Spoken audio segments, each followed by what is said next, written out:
And now the next case.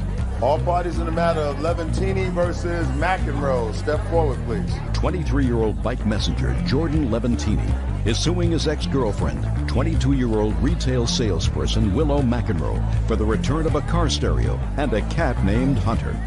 Willow is countersuing for the return of a television and for harassment. Mr. Levantini, you and the defendant lived together for a period of time, separated, and it is your claim that she has two items that belong to you. One is a cat, and the other is a stereo. Yes, that's right. The defendant says the cat is hers, and she doesn't know where the stereo is. It was never in her possession. She is counterclaiming for a television, well, the cost of a television, and some sort of nonsense about harassment. Now, tell me about this cat. I had a cat. I had two cats, actually, that I lived with in my house when she moved in with me in the first place. And they traveled with us to all of our residences. And when we moved out to Millis, one of them stayed behind with my my roommate, who grew attached to it. But Hunter was my cat. He was always my cat, and so he came with us to Millis. How long have you had Hunter? About 3 years. So you had Hunter before you began living with the defendant? Yes. Now tell me about the stereo. It was in her mother's house, and when I went to go retrieve my things from her mother's house, it was told to me that she had taken it. How long was the stereo in her mother's house? I don't know, probably about a year. She was not in possession of it. It was somebody else. So let's now just deal with the cat, because I can't deal with the stereo. I can't question her mother. Her mother is not here. She's not a party to these proceedings. Do you understand? Yes, ma'am. All right, so let's stick with Hunter. When did the two of you separate? The end of February, February 26th or 27th. And what happened to Hunter? I went back a couple days later to get my things, and she said, "What do you want me to do with Hunter?" And I said, "Why don't you hold on to him for me for a while?" Knowing that I was staying on my friend's couch as it is, I can't ask him to rightly take me in as well as my cat. So, keep going. I found a place to live in the beginning of April, and I asked her over the computer if I may have my cat back. You know, I found a place to live, and I wanted to take him home. And she said, "No, he's my cat." And I said to her, "Stop joking, you know, that's not funny. I want my cat back." To which she replied, "He's mine." And Okay. then that was it.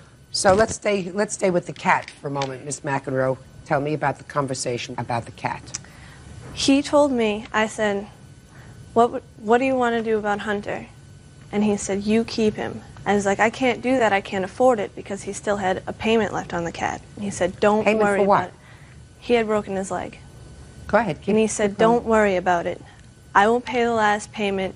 You keep Hunter." When did the cat break a leg? The 7th month of 2000, about the 15th, I'm guessing, by the medical date I have here. Okay. And what was the veterinary bill for the cat? $1691.25. Who paid for the veterinary bill? I paid all of it. I gave him money for some of it. No, you didn't. Yes, I No, did. you didn't. Yes, I did. Okay. Cat belongs to you. It has to be returned to him. Do you understand? He abandoned the cat. Do you listen to me? Do you understand? I understand.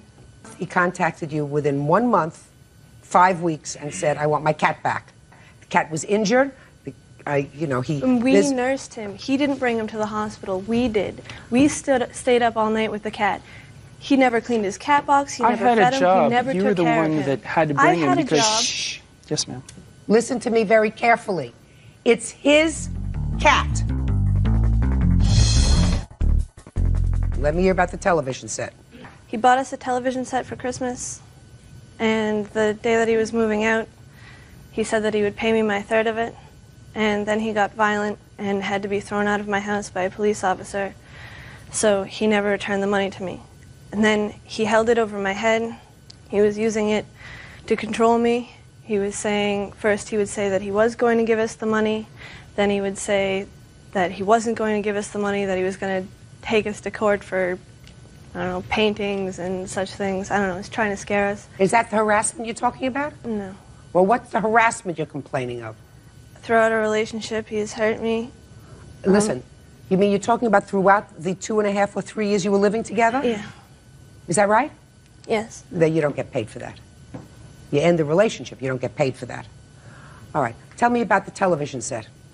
I came in to get my things, and I started getting them, and I went to get the TV, and she said, no, that's mine. And I said, no, I bought that less than a month ago.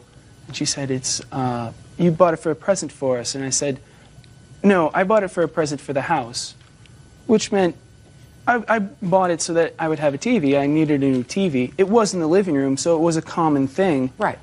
But I had just purchased it. So if a month before this separation, and you told him to leave, he bought a television set, Right. and said, this is for the family to use. No. He did. Oh, yes, he did. That's He not didn't what say, he this said. is your present. He said, this is your present? Yes, he did. Listen to me. That's not what you told me a minute ago. He said didn't say this he was bought your... it for us. Yeah, no, for me, for us. For us, But then the just like... agreement that he made with me Yeah. was that he would pay me $150, my third, because Holly didn't want to fight about it. She was like, I just want him out. Good. And I said, okay. Then give him back his television set. He Did has you- the television. Good. Then you have the television set. You don't get paid for that. Stop being a baby. Give him back his cat. Say goodbye. It didn't work out and it's over. Your counterclaim is dismissed. You get your cat back within 5 days. That's all. All right. Yeah, this is case number 130 on the calendar in the matter of Gary St. Clair versus Roberts Bolin. Parties have been sworn in, Judge. You may be seated. John gave Aaron the keys to his car, which is your car. Our car. How old are you? I'm 17 years old. So it's your car. Yes, ma'am. Aaron trashed the car. You want Aaron's mom to pay for the trashed car. Yes, ma'am. Aaron's mom says John should never have given him the keys to the car, that he knew he didn't have a driver's license, therefore you are responsible. And she is counterclaiming because Aaron got a whole bunch of tickets and fines as a result of driving this car without a license. And she is counterclaiming for the cost of those tickets, etc. Is that right? Correct. And just so that I understand, you believe that your son has no responsibility with regard to this accident, that it's totally Aaron's fault, and you believe that the accident is totally John's fault for giving him the keys to the car, and that they actually should pay you for the cost that you had to absorb for the tickets that your son got. Is that right? No, Your Honor. I think they're both responsible. Oh, well, there you go. Well, if you think they're both responsible, how could you be counterclaiming? Because I think that John is just equally as responsible as Aaron is for the tickets that Aaron incurred. If he hadn't given Aaron the keys to the car, it wouldn't have happened. Okay. Tell me the circumstances surrounding John, you getting giving the keys to Aaron. Well, what happened was the defendant and I we had a couple friends over at another friend's house. We had gone to buy some alcohol earlier that evening. We had the plaintiff's sister's roommate buy it. And you got drunk. Yes. Now, Aaron, you acknowledge that John was drunk. Is that right? You say that in your papers. Earlier that night. He was drunk Yeah. and sick. You said he got sick. Yes. Were you drinking? I had a shot. A shot of what? Vodka. Well, you say you were sober. Were you sober? Yes. And he was drunk. Around midnight. Don't try to be smart with me, Aaron. I just want to explain that to you. Do not be smart with me. What time did you get the keys to the car? It was around 3 o'clock. Where was John sitting, standing, or lying when you got the keys to the car? We were upstairs. Upstairs where? I was using the bathroom when my friend Brandon asked him if I could drive his car to the gas station. Where was he? He was standing outside the bathroom with Brandon. So you didn't ask him for the keys. No. Some third party did. Yes. Now, why did you take the keys to the car if you have no driver's license? Because I wanted to drive to the gas station. Well, that was wrong. I know this. That was wrong. You took the keys to the car. You had no driver's license. You had no right to be driving a car. You had some alcohol to drink. So why did you take the keys? Why did you get behind the wheel of a car? Hama? I don't really know. Now, what happened when you got into the car? I drove the car. What happened? Well, when the accident happened, Yeah. well, we were driving down the street and he couldn't get the CD out of the CD player. So I bent over and I was messing with the CD player I looked back up and I noticed that it went from 2 lanes down to 1 lane, so I swerved over, and I over-swerved, so I went to swerve back, and the car skidded out of control. So let's see what you did, Aaron. You took keys to a car to drive it, despite the fact that you didn't have a license. You had alcohol to drink, and I would make a good wager that you had more than 1 shot of vodka that night. Got behind the wheel of the car. You weren't paying attention to what you were doing. You were fidgeting around with a CD because you wanted to play music, right? You weren't looking where you were going, and you got into an accident, right? Right. Okay. Now we got the fault on your side. Now let's hear from you, John. Tell me about how Aaron got the keys to the car. Well, first of all, we weren't upstairs and he wasn't going to the bathroom. I had been drinking really heavily. I probably had close to maybe 7 or 8 shots and a few Wrong. beers. And that was what? It was wrong. Right. And I was laying down on our friend's guest bed at the house we were staying at, drinking and everything. And him and another friend of mine, the plaintiff, had came and asked me for the keys. I was very incoherent. They had said, John, we're going to go a couple blocks away to a Quick Trip, get some Coca-Cola. I'm like, okay, be back in 10 minutes. Why did you give him the keys to the car? You knew he didn't have a license? I did not know he had a license. That he didn't have a license? I didn't know that he did not have a license. Earlier that night, he let me drive his car, and I told him I did not have a driver's license. Well, tell me about that. When earlier did you drive the car? It was around like 6 o'clock. Well, He now I let me want you drive to his tell me car. about that earlier incident. Tell me about it. He let me take his car for... No! Tell me where you were, what you were doing, and the exact conversation when you asked him for the car to borrow the car. I was using the bathroom upstairs, and when we asked him... No, don't help him out. He's in the bathroom a lot. Earlier that evening, at about 6 o'clock, you were in the bathroom. No, not that time. I'm talking about that time. Well, I didn't know that. But that time, I don't remember where we You were. remember. Start remembering. I don't remember. Remember. I'm telling you to remember. If you don't remember, then how do you remember, sir, that you said to him, I don't have a license, but can I have your car I wasn't anyway? the only one that said it to him. What? I wasn't the only one that said it to him that I night. want to hear what you told him. I already told you. No, you didn't tell me how you got the keys to his car the first time, sir. I don't remember why I was driving the car the first time, but I did. Did he drive your car before? No. He doesn't remember. If he doesn't remember, it didn't happen. Neither did it happen that he told you that he didn't have a license. How old are you? 17. Can I see the damage done to the car, please? Pictures? What Yeah. the police report?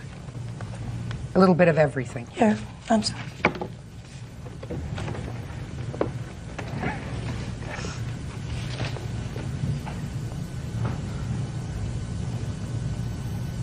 Hit and run. You mean after you had the accident, you took off? I walked down to the gas station. The car was locked. And running, according to the police. So you locked the car running. When we hit the curb, the car tipped over on its side. We climbed out the top. We tipped it back over. It was still in gear, so the doors automatically locked on it. We could not get back inside. Well, the police officers certainly smelled alcohol on you. And you were going very fast, according to the skid marks. Much faster than the 40 or 50 that you told the policeman you were going. Judge Judy continues in a moment. They were all drinking. Your son is 17 years old. He had no right to be drinking and drunk. And later today, My daughter's only 2 years old. She was abusing my child, and I wasn't going to let my child stay there and be abused. She said, call your husband, call your husband. She think I was calling him. I was really calling the cops. real cases, real people. Judge Judy. 17-year-old John Geary says former friend, 17-year-old Aaron Roberts, drove his car drunk and wrecked it. Aaron's mom says John gave him the keys. Your Honor, a lot of the damage was underneath the vehicle, which we could not get pictures of because of the semen underneath. Can I see your estimates, please?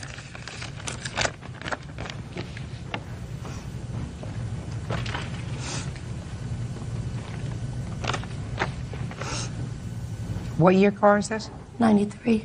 Was it fixed? Yes, ma'am. Okay. So let me tell you what my ruling is.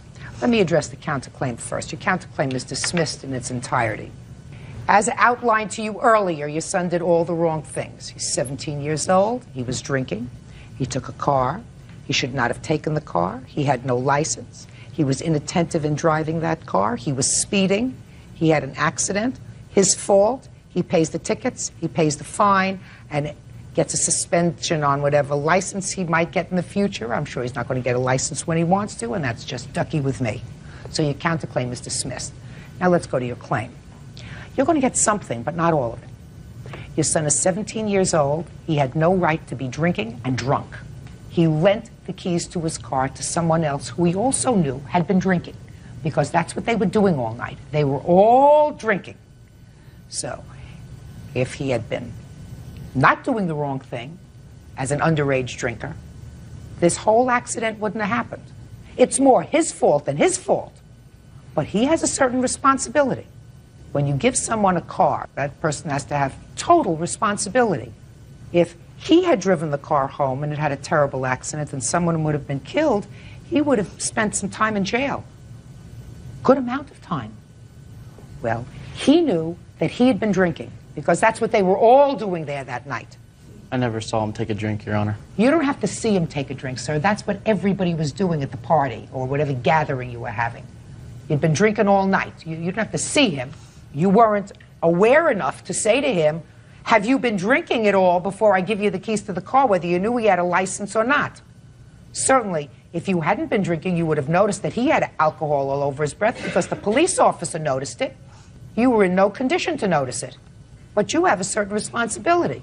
It cost your mother $4,276 to fix this car. And I'm issuing a judgment for the plaintiff in the amount of $3,200. The rest of it, I suggest you work off and pay back your mother. Do you understand? Yes, Your Honor. Good. That's all. Thank you, Your Honor. Excuse, you may step out. He told me it had been an accident. That's something my mother never wants to hear. They both were guilty. They both did wrong. 4:30 on a Sunday morning. Do you know where your son is? Case number 34 on the calendar in the matter of Valley versus Valley. Thank you, Bert. Quite welcome, Judge. Parties have been sworn in, Judge. You may be seated. Ma'am, have a seat, please. Having a senior moment there, Having a darling? senior moment, Judge. Get used to it. Mr. Valley, the defendant is your son. Yes, ma'am. And the co-defendant is your daughter-in-law. Yes, Your Honor. According to your complaint, sir, your son was arrested sometime this August. year. Last year. Last year. And you made an arrangement with your daughter-in-law for a loan for his bail. Yes. Well, your daughter-in-law says it has nothing to do with her. Your son says he never made an arrangement with you to pay you back. As far as he was concerned, this was a gift because you're his father. Is that right, sir? Yes. How can you sue your own sperm? I didn't ask you for any other information other than either a yes or a no. Do you understand? Yes. Good. Don't play cute with me. Mr. Valley, how many times has your son been arrested? Only once, is that right? Once or twice. Once or twice. Who called you or contacted you to post his bail? My wife and Cindy came over, told me. Is this your wife? Yes, ma'am. Step up, please. Then my son tried to hang himself. Just a minute. Your wife and Cindy, that's Yes, your Your daughter-in-law, Honor. came to your house? Yes. Do you live with your wife? No, ma'am. Did you come to Mr. Valley's home and have a discussion with him about his son being in jail? Yes, I did, Your Honor. When was that? August. 8/16. And did you come with your daughter-in-law? Well, she wasn't my daughter-in-law then, but we did go together because we didn't have enough money on our own. How did it come to pass that you came to your husband's house and asked him for money? Well, me and my husband have always had an arrangement. If anything was to happen to the kids, we'd always get in touch with one another. Now, this was a real bad predicament of where my son was in jail, and I went to my husband 5 o'clock in the afternoon. With Cynthia? Yes. And I spoke with my husband, and I says to him, you know, come on, we got to help him. We always helped every one of our kids, all the time. And he gave us $1,000. Just a minute. Were you present when Cindy had a discussion with him about paying back this money? Yes. Tell me about the discussion. She said that after the trial was over or whatever, that she would pay him back whatever she could. And, you know, we were expecting the money back. She told him that? Yes. Now, at that time, your husband gave you said $1,000. Right. How much was the bail? $4,600.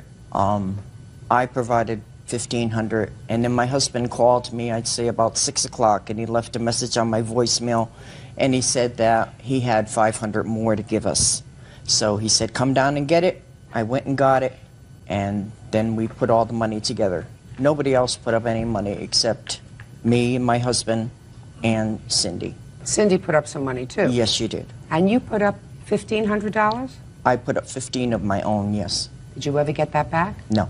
How come? Well, for the first thing, my son was living in my home for a whole year. Never had him pay rent, never had him buy food until the last 2 months. Last 2 months, I became unemployed. I had thyroid surgery, so they would pay me $25 a week, and my son was merrily taking it off the bill.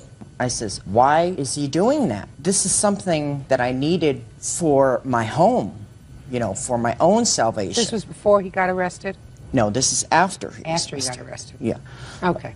I got it now. So he was paying you off in his mind for the bail by deducting some money. Right.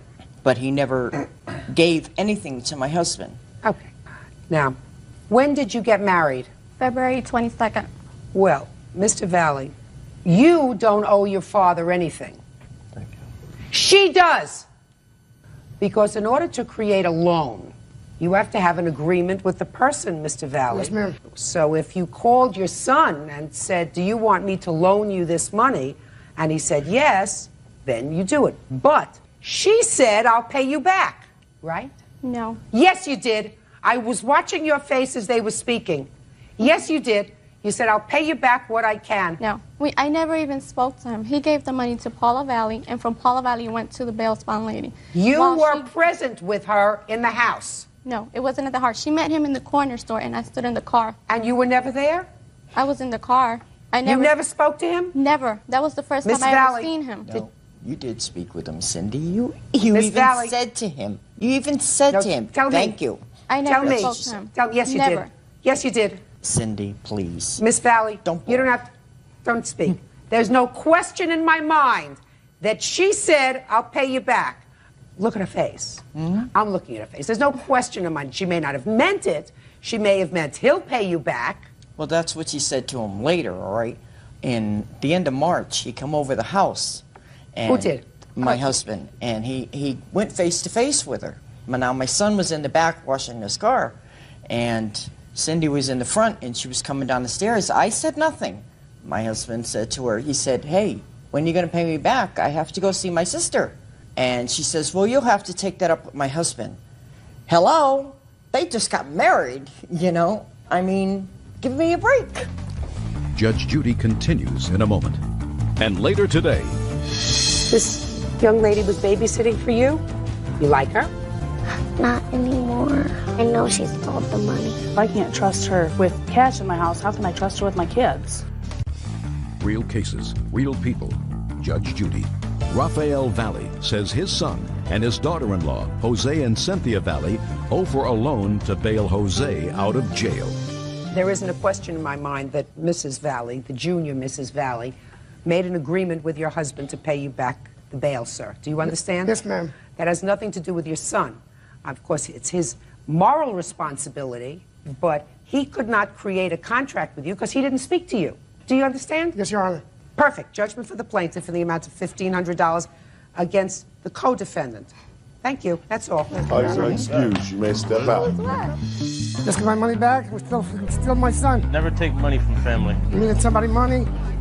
Write it down first. It's all about greed. It's been hard. And I hope he's happy now. He didn't like it, but it had to be done. I just don't understand how you could sue your own son. I mean, something that you made. I hate to tell my son, but he's going to be sued again, this time by his mother for a little bit more. They're crazy and they need mental help. And now the next case. All parties in the matter of Collins versus Solis. Step forward, please. Account manager Alicia Collins is suing her neighbors, construction supervisor Ronald Solis and his wife Raylyn, for vet bills resulting from a dog attack. Ronald is countersuing for a false, dangerous dog charge. Ms. Collins, you and the defendant are neighbors. Yes. And you have a dog, a little dog, and they have a little dog. It is your claim that their little dog came on your property, bit your dog, bit you, and when you picked up your dog, blood from your dog got on a sweater. You want the Solaces to pay for the vet bills. Yes, Your Honor. You did not seek medical attention. No, Your Honor. And the cost of the sweater. Yes, Your Honor. Solaces say that they should not be responsible. They didn't see this whole thing happen. They don't know what happened. And in addition, they are counterclaiming, they say, because you called animal control and they had to go through a whole process with regard to their dog, who was ultimately declared not a dangerous animal, and they want you to pay the expenses that they incurred going through this process. How long have you been neighbors? I just bought the house in September of this past year. And what kind of a dog do you have? A Yorkshire Terrier. She's 4 pounds, 8 ounces. And when did this incident occur with the Solace's dog? September 10th. Shortly after you moved in? Yes. Were you at home? Yes, ma'am. What time of day? It was approximately 6 o'clock p.m. Okay, tell me what happened.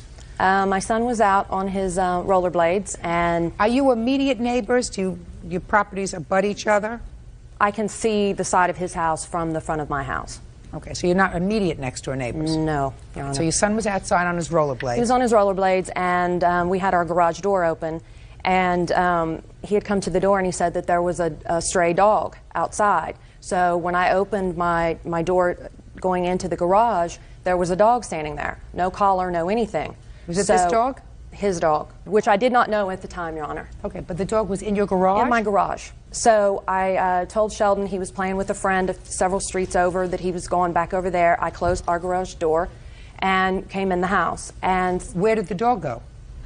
Out and back out in the neighborhood. And so then it was probably about 45 minutes later, I was going around to, because I just got the house, so I was going around to put a new light bulb in on my front porch. So Prissy had never been out front yet, my little dog. So I put her on her lead, and I walked her around to the front porch, and I had the lead on my hand, and I was doing the light bulb. Well, here comes the dog again. And so it's on the sidewalk, and then Sheldon said, "Mom, I think that dog's a stray dog. It's going to get hit." By this time, the dog comes running through my yard, comes up, and with teeth and everything, and starts fighting Prissy. And Prissy's 4 pounds, 8 ounces. Ripped her ear. There was blood every place. It was all over her, all over the porch. So this dog came up on your porch? On my front porch. Okay. And I have a picture of my house, Your Honor, that shows that my front door is not like right there next to the sidewalk. I'd like to see it, please. The dog had to come quite a ways.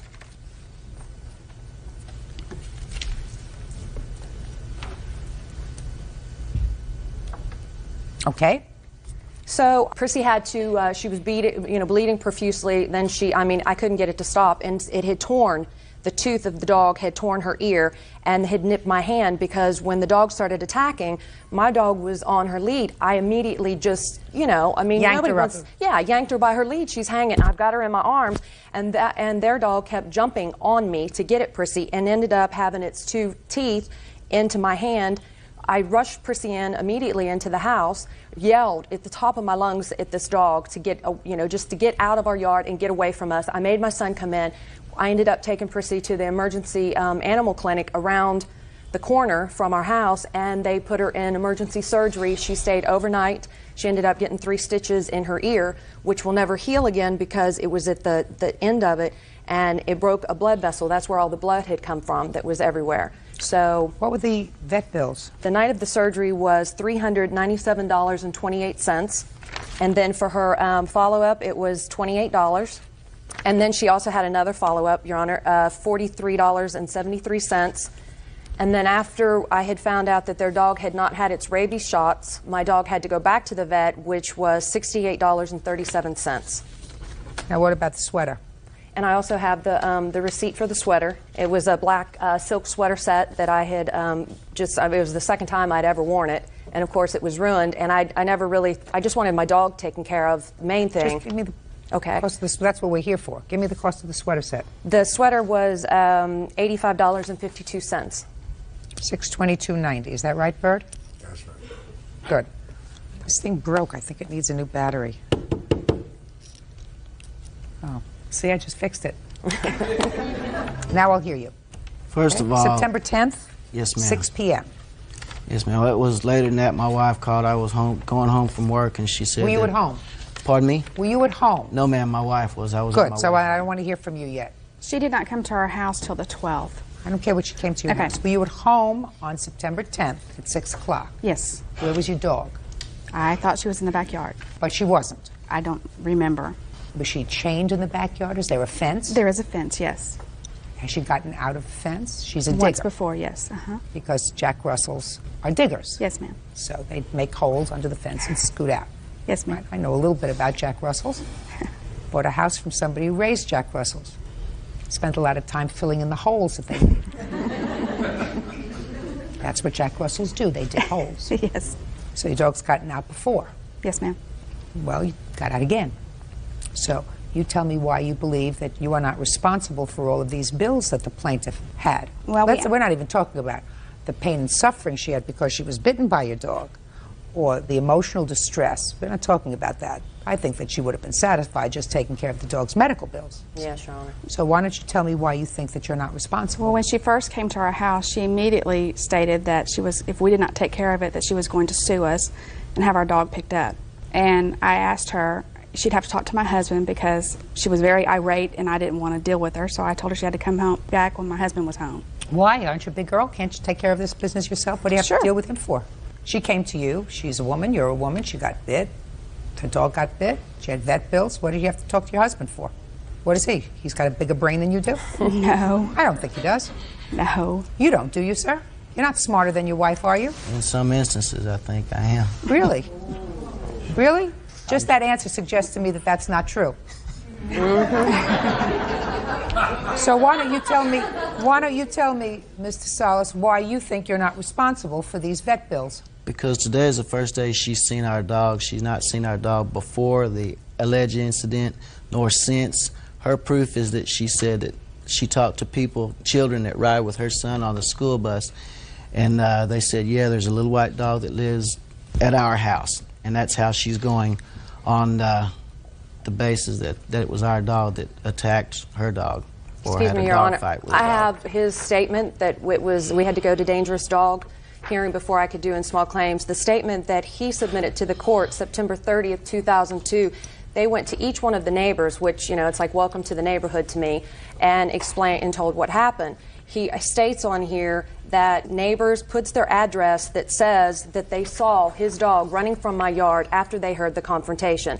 So he's suing me for hearsay, but he also said it. And when we went to dangerous dog... You want to respond to that? Yes, ma'am. I'll hear you. I did say that after we asked her to get witnesses. Just a second. So you went to neighbors, and the neighbors said that they saw your dog leaving her house. Yes, ma'am. Okay, fine. May I finish? Uh-huh. The neighbors said that her son was playing with my dog and coaxed my dog into going to their yard. How could he coax your dog to go into their yard if your dog was behind your fence? I'm going by what the neighbors said. I guess because he was playing. How my dog got out, I don't know. He may have gotten the dog out. I don't know. Mr. Salas, I've just made up my mind. We're going to let your wife finish talking. Your dog bit her.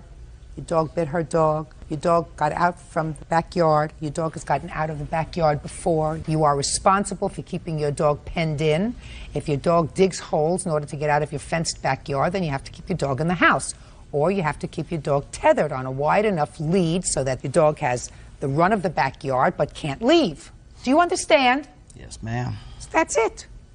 End of discussion. You're responsible for all of these bills. So we've made an interesting case out of your case. However, he has a counterclaim, which is equally as ridiculous, which I'm sure your wife would never have filed. Because, Mr. Salas, you want her to pay for all of the expenses that you incurred when she reported your dog as a dangerous dog, and you had to go to hearings, and you had to get muzzle for your dog, and you had to get restraints in your house, all of those things, right? Yes, ma'am. Right? Well, that's what you're supposed to do. We had the restraints already. Then what do you think that she ought to pay for? All the inconvenience we've incurred because you should be inconvenienced. What about my inconvenience? You should be inconvenienced. A lot. Your dog had a history of getting out of your fenced backyard, according to your wife, who knows how to tell the truth. And if that's the case, you should have seen to it, and your wife should have seen to it, that this dog was not placed in a position where the dog could get out and cause any injury to any other person or any other animal or people's property. You didn't do that. So if you were inconvenienced, that's what's supposed to happen to people who don't take care of their responsibilities. So your counterclaim is dismissed. Judgment for the plaintiff in the amount of $622.90. Goodbye. instructor. She made a big scene about it. Basically, just go to a regular salon. And now the next case. All parties in the matter of Hart versus Hart. Step forward, please. 63-year-old salesperson Carol Hart is suing her granddaughter, 23-year-old Krista Hart, for a down payment on a condo, a loan for bail, and the cost to repossess a vehicle. Mrs. Hart, the defendant is your granddaughter. Yes. And your claim has several pieces to it. That's right. One involves a car that you purchased for your granddaughter. She was supposed to make all the payments, pay the insurance. She didn't do that. You repossessed the car. You want the cost of the repossession of the car. That's the first part of the case. Then you say that you gave both your granddaughter and your grandson, her brother, the down payment for a condo. And the idea was that they were supposed to act appropriately, responsibly with the condo so that they could use that condo at some point to sell, and each of them could have their own place, but they would have a little bit of money because you have a child. That's correct. After they moved in, you made a gift to them of the money. That's true. Then you say you took that back because your grandson got a girl pregnant and they didn't do what you had intended to do with this condo, so you want the down payment back. The third thing is her brother was in jail. She called you and said, I need $500 to bail him out of jail. You made her a loan of the $500. $300. Okay, $300 for bail for your grandson. Right. And he got out of jail, and she says, get it from him. So it's those three things, the car, the condo loan, and the bail money. How much are you seeking from her for the amount that you had to spend to repossess the car? $77 is all. Well, that's nonsense, and that happened almost a year ago, right? Well, just a year ago, yeah. Okay. Well, that's $77. I gave her is plenty nonsense. of time to pay it back. I just put in her Forget gas it. tank. All right, let's forget the car from a year ago, $77. All right, Miss Hart, let's get to the condo. How much did you loan her for the condo? Each of them $3,000, total of $6,000. Okay, so she put $3,000 in on the condo. Right. And when was that? That was in 98. That would be September of 98. And at what point, Mrs. Hart, did you say to them, now the condo is yours, it's a gift? They moved in on Halloween, and that was at Christmas that we said that. So you don't have to pay us back the money? Right. Okay. Christmas of 98, you forgave the loan? Yeah. And then what happened? Well, then, but there was the understanding that they would use that either, as you said, for each of them to go their separate ways and for a house or to go for a bigger one together. Then her brother, after that, got somebody pregnant, and he wound up moving her and her child and the new baby into the condo, which was too small. There was 6 people, counting Krista and her son.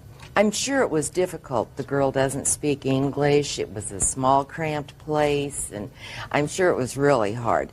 But I think it was in January that Krista just blew it one night, and she called me all night long, waking me up, throwing them out, having a fit.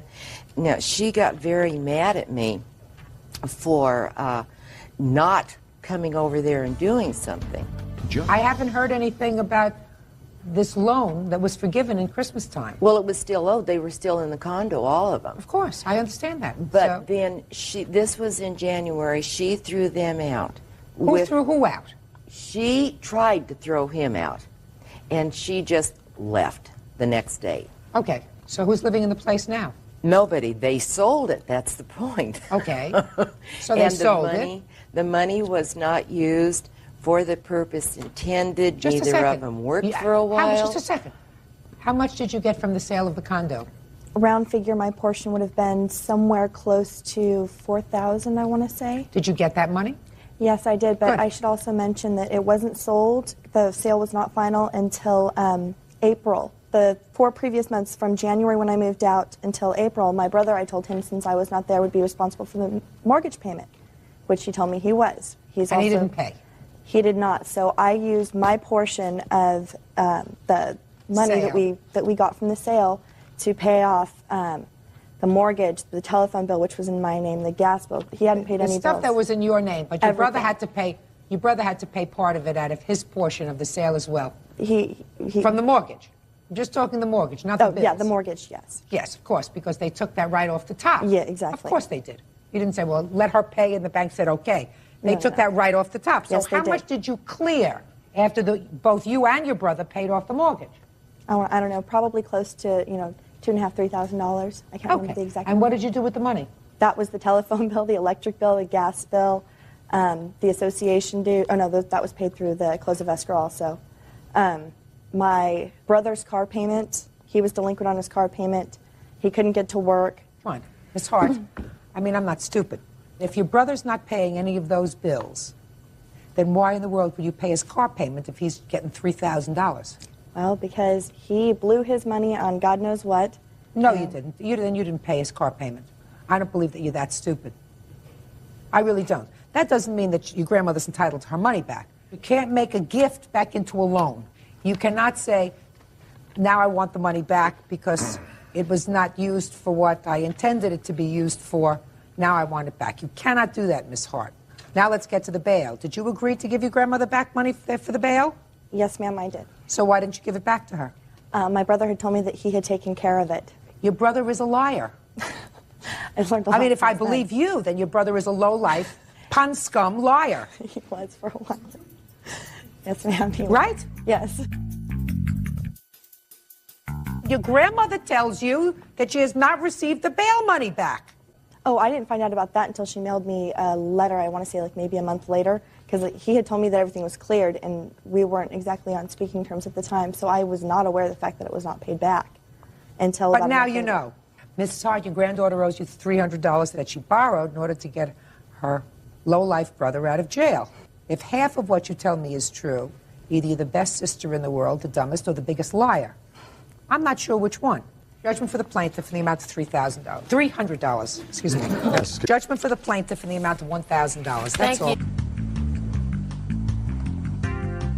Somebody annoying you this morning? No, not really. Your Honor, this is case number 73 on the count in the matter of Mark versus Brown. Parties have been sworn in. Judge, you may be seated. Folks, have seats, please. Ms. Marr, according to your complaint, you and the defendant met on the internet? That's correct. And began a relationship that lasted a relatively short period of time. During that time, it is your claim that you made loans to him well in excess of $5,000. That's correct, Your Honor. The relationship is over. You want your money. The defendant says that he made no promise to return anything that you gave him, that everything that you bought or gave him were just that, gifts, right? Correct. Give me the date when, after you met him on the internet, you met in person. March 20th of 2000. And how long did the relationship last? Up through February 27th of this year. When was the first loan that you made to him? May of 2000. Tell me the circumstances surrounding that. At that time, he would tell me how stressed he was and he needed money for bills, about $500. And he wanted it in cash, and I did that for him. Where were you when the conversation took place? On the phone, late at night. He said, you said? He just said he was behind in bills. He didn't know what he was going to do. You know, he was very stressed. And when he gets stressed, Your Honor, he gets chest pains. And so you said what? I said, I'll be happy to loan you the money till you can get on your feet. And it was definitely a loan. You didn't say to him it's definitely a loan. I just want you to tell me what you said to him. I said, how much would it take to catch you up in your bills? That sounds right. That sounds like something you might say to him. How much will it take? And he said $500? Mm-hmm. Is that right? No, Your Honor. Okay. You say he told you it would be about $500. Mm-hmm. And what did you say? I said, I'll be happy to get you on your feet. Okay. That sounds better. Not probably quite accurate. I'll be happy to help you. Or that wouldn't be a problem. I can help you with that. Is that what you said to him? I will help you out until you can get on your feet. He was unemployed at the time. Okay, so you said, I'll help you out until you get on your feet. Mm-hmm. Which he never did, in my opinion. Right? Pardon me? You said, I'll help you out until you get on your feet. Is that a loan? Yes. Yes, that's a loan. Perhaps, if he ever gets on his feet. Well, he says he's broke. But then I know he's different. not on his feet? Well, he is employed now. Not on his feet? That's a matter of opinion. I understand that. That's not smart of you. All right. So when was the next time you claimed you gave him money? Would you like to see? I don't want to see. Okay. Listen I to mean, me. there was tons of times, and the reason I just kept doing it is because he would tell me he had a terminal illness, he had a year to live. He faked heart attacks, and he would threaten to rob a convenience store, and I would panic and think, you can't do that. That's immoral. That's against the law. What can I do so you're not so stressed? He had heart attacks. That is how my husband died. I was just totally worked up. Not true, Your Honor. I have proof. Just a second. My son here, he has witnessed these things that I have said. Listen to me. I want you to calm down and calmly tell me the next time you gave him cash. When was it? It was in October. He had just moved to a different city. Tell me about the conversation that you had with him. He moved? I had spent a few days prior to that, and he never brought it up. The minute I get home from the weekend, he says how stressed he is, he's having chest pain, and that he's behind on some bills, and he needed to get them paid. There was utilities, the water was going to be shut off, his cell phone was going to be shut off, no phone, he wouldn't be able to come and call me. So what did you say? I said, what do you need? Why didn't you tell me when I was there? Okay, and what did he say he needed? About $600. You have proof? Yes, I do. Can I see it? Yes, ma'am. Well, let me look at my list here. The first money in May of 2000, you gave him cash. That's correct, Your Honor. I have proof that it came out of my savings and cashier's check, that it went directly to him.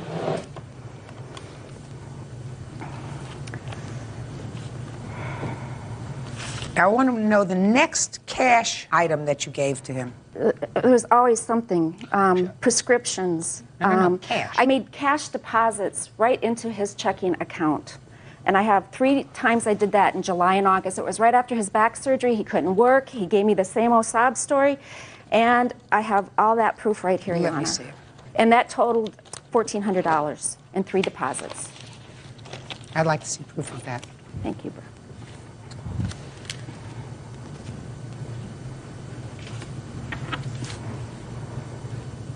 All right, when was the next cash that you gave to him? At the end of the year, $400.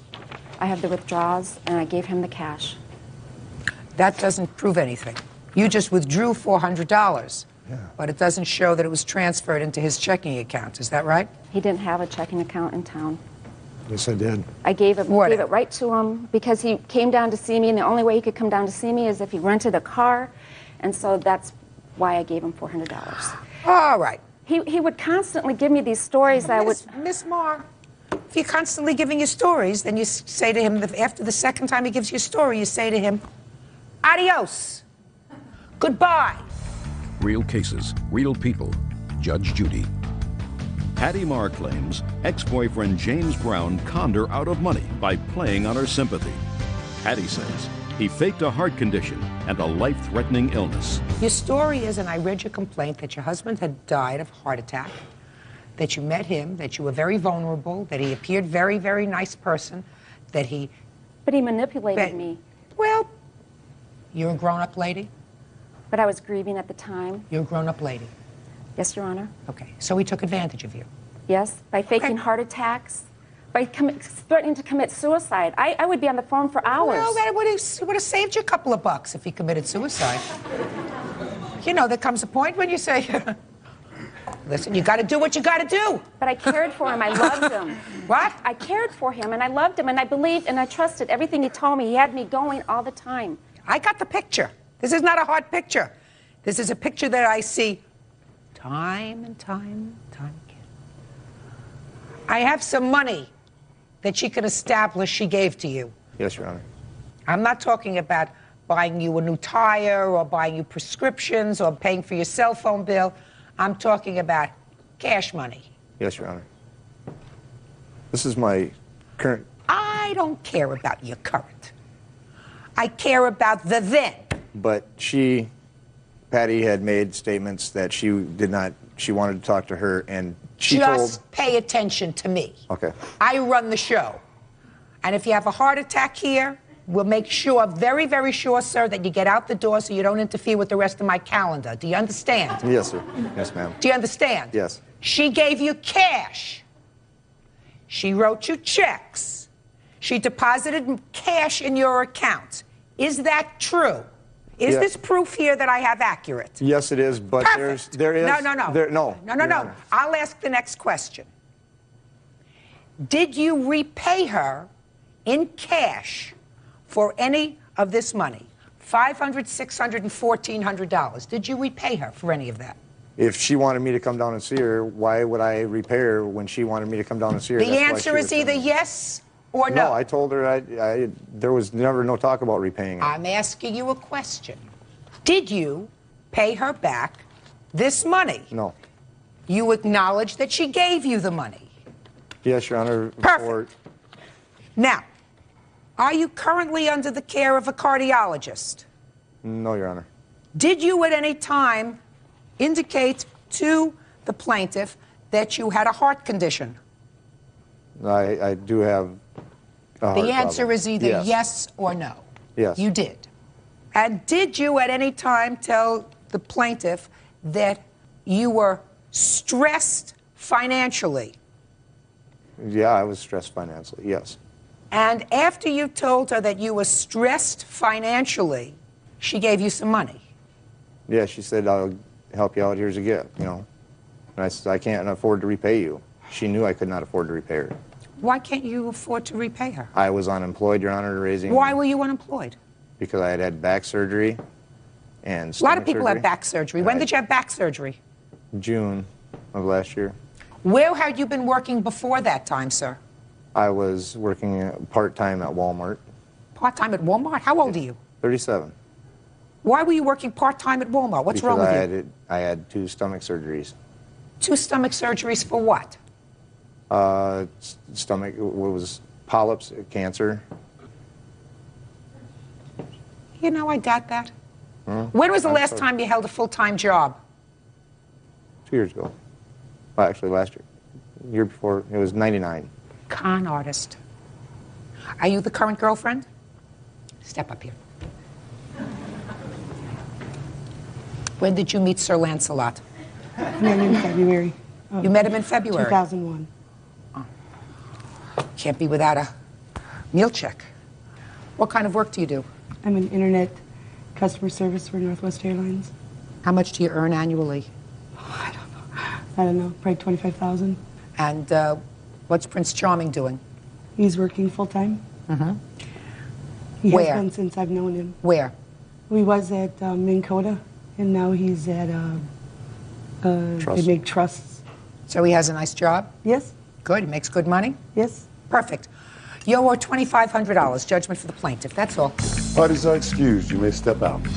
I had spoke with Patty on the phone, and she basically said if she gave him more money, he would come back, and she was addicted to He it. faked 2 heart attacks in my home with my son present. And now the next case. All parties in the matter of Vincent Miller versus Crowell. Step forward, please. 20-year-old student Amber Vincent and her boyfriend Josh Miller are suing 24-year-old computer technician Roger Crowell for breaking her windshield with a softball. Who was driving the car that day? I was, Your Honor. And whose car is it? Mine, Your Honor. According to your complaint, you're driving your car. It's a 1995 BMW, minding your own business, and all of a sudden you see a ball come towards the car, smashes your windshield. And it is your claim that the defendant, who was playing softball on that day, was at bat and responsible because he hit the ball that was responsible for your broken windshield. Correct. He says it wasn't him, right? Yes, Your Honor. Okay. Now, once your windshield was smashed, tell me exactly what you did. Well, first, I would like to point out, as I was on the decline of the hill that was parallel to Centennial Middle School, I actually noticed the ball players playing ball. And as I was driving, you know, I see if my windshield wasn't there, I could have literally caught the ball with my hands. Shatters the windshield, bounces off. I don't know where it went. I pulled right in. And from that moment, the first person I saw was a woman in a van with a bunch of kids. She, in turn, was the coach's wife who was there and pointed out Mr. Kroll as the person who had hit in the ball. She said that she saw him hit the ball. She Can't heard tell it me hit what she something. said. That's all hearsay. Okay. Okay. And it's not true either, Your Honor. Well, Listen, we're not talking about an intentional act here, sir. Okay. Do you understand? We're not talking about intentional act. You weren't aiming, or whoever hit the ball wasn't aiming for a car. You were aiming for a home run, or whoever hit the ball was aiming for a home run. So you get on the field where they were playing ball. Well, and you have, just a second, and you have a discussion with somebody in a car. And how long did this discussion take? I was still discussing stuff with her in and out of conversation until after the police had arrived and departed the scene. Now, when you arrived, did you see who was at the plate? Yes. Hitting who? It was Mr. Kroll. And you pulled into the parking lot. Mm-hmm. Did it take you a minute, 2 minutes, 3 minutes? How long did it take you to pull in? 30 seconds. I mean, it hit and the driveway was right there. I pulled in, parked the car. It was actually, I don't even remember if I left it. I think I left it even running when I got out of the car because I was just frantic. You're telling me that when you pulled in, you saw the defendant at the plate? Yes, he was holding the bat, standing at the plate. That's okay. Not true. Shh. Don't say anything else until I ask you a question. Understood? Good. From where the person who was at bat is holding the bat and where your car was originally hit, is that in front of it? I mean, what I'm trying to figure out is, would have been a foul ball, or would that have been a home run? It was, I asked who had the home run swing. Just a second. So that would have been a home run. Correct. Now, I am not really a sports aficionado. However, am I correct, Bird, that if one hits a home run, what one does immediately is drop the bat and start running around the bases?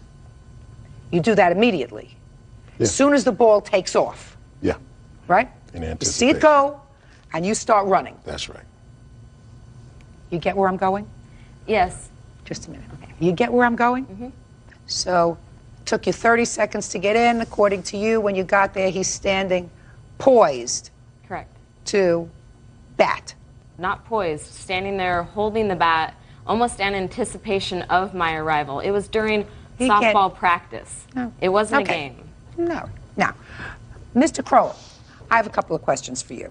Would you do me a favor while I'm getting it? Would you just get the estimate of the windshield? Sure. I'm sure she has that as on the paper. Tell me about this league that you play with, sir.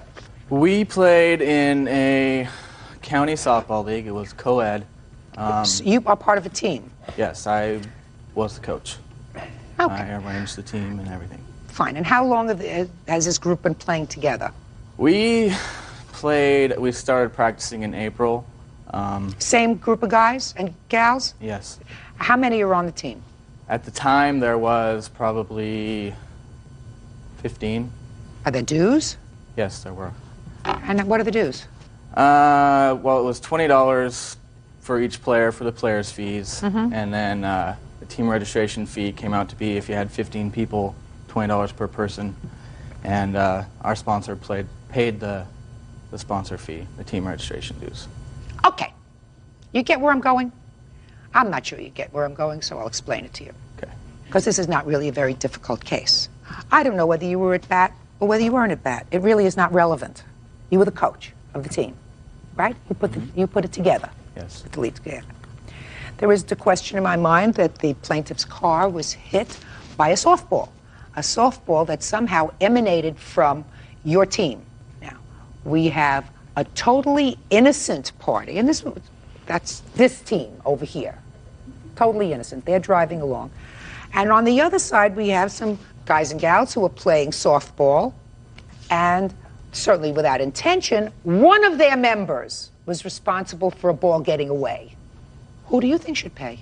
Well, Take a deep breath before you answer that question, because we're talking here about responsibility. Not necessarily your individual responsibility, right, sir, but we're talking about baseball in a windshield, baseball on a baseball field.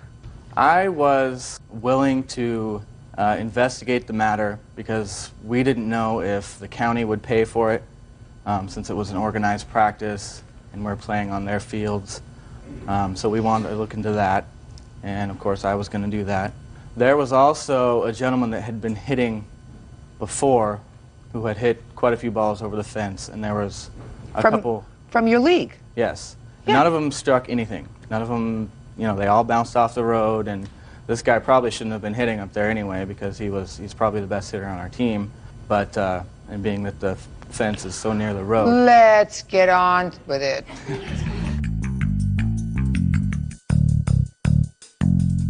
Who do you think should pay for their broken windshield? Not me. Your team. Not necessarily you if you say you didn't hit a ball that far. And it's very possible that you didn't.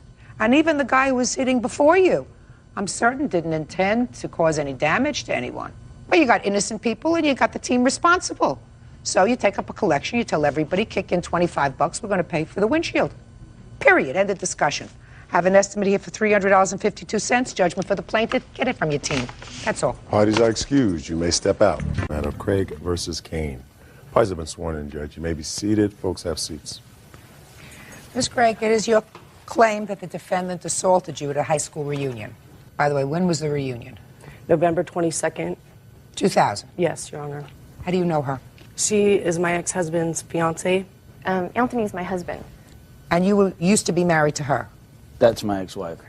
Okay, so this is not the fiance. They are married. Yes. Did you know that? No, Your Honor. Well, they are married. Okay, have you ever had any problems with her before? Well, prior to the incident, they had called CPS on me and fabricated lies about me. When had they called Child Protective Services? It was about 3 weeks to a month prior to that. What was the complaint?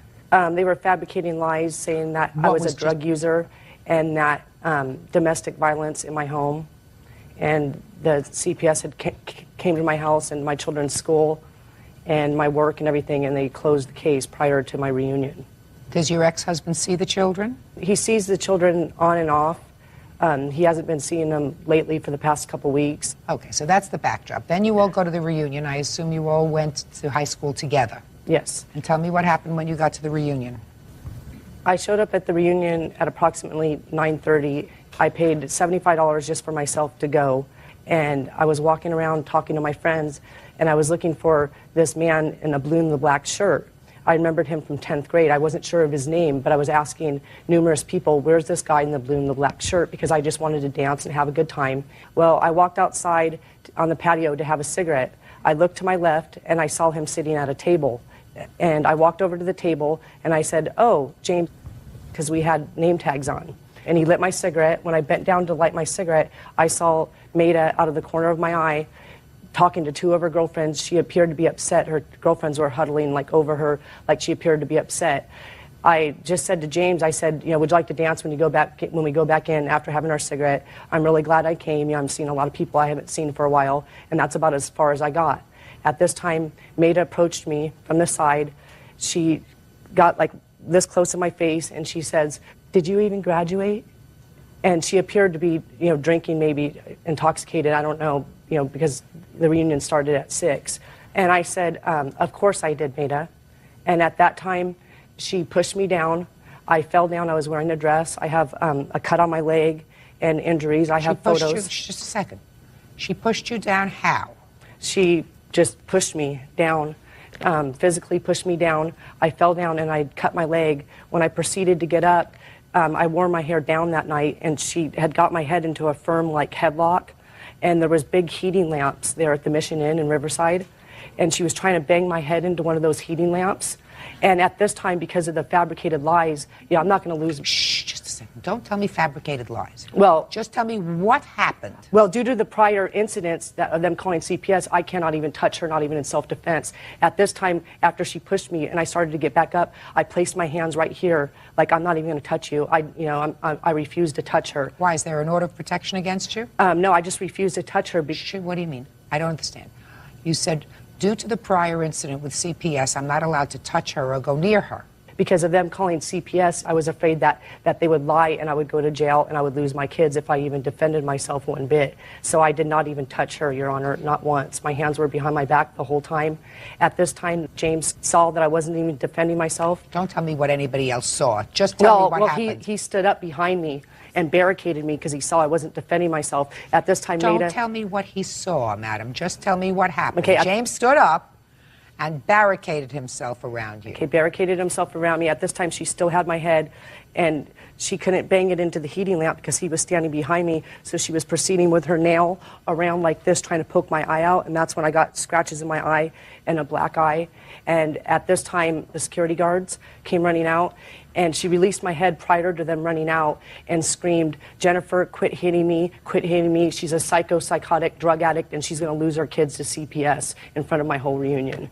And at that time, I ran because I was in such shock to go find my purse, to call the police on my cell phone. Police came. There was a police report made. I left in the ambulance and went to Riverside Community Hospital. Okay. Do you have a copy of your medical report and any photographs you want to show me? There's the medical report. Did you want to see photos? Yes. Medical bills.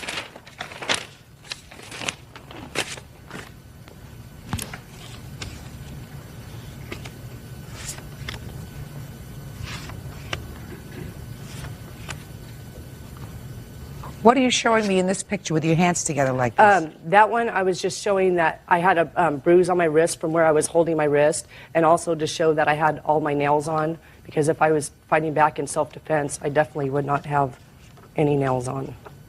Okay. All right, let's hear your version of what happened. It was the night of, I believe it was November 25th, at my 10-year reunion. When I was out on the patio with my friends. We were at 2 tables.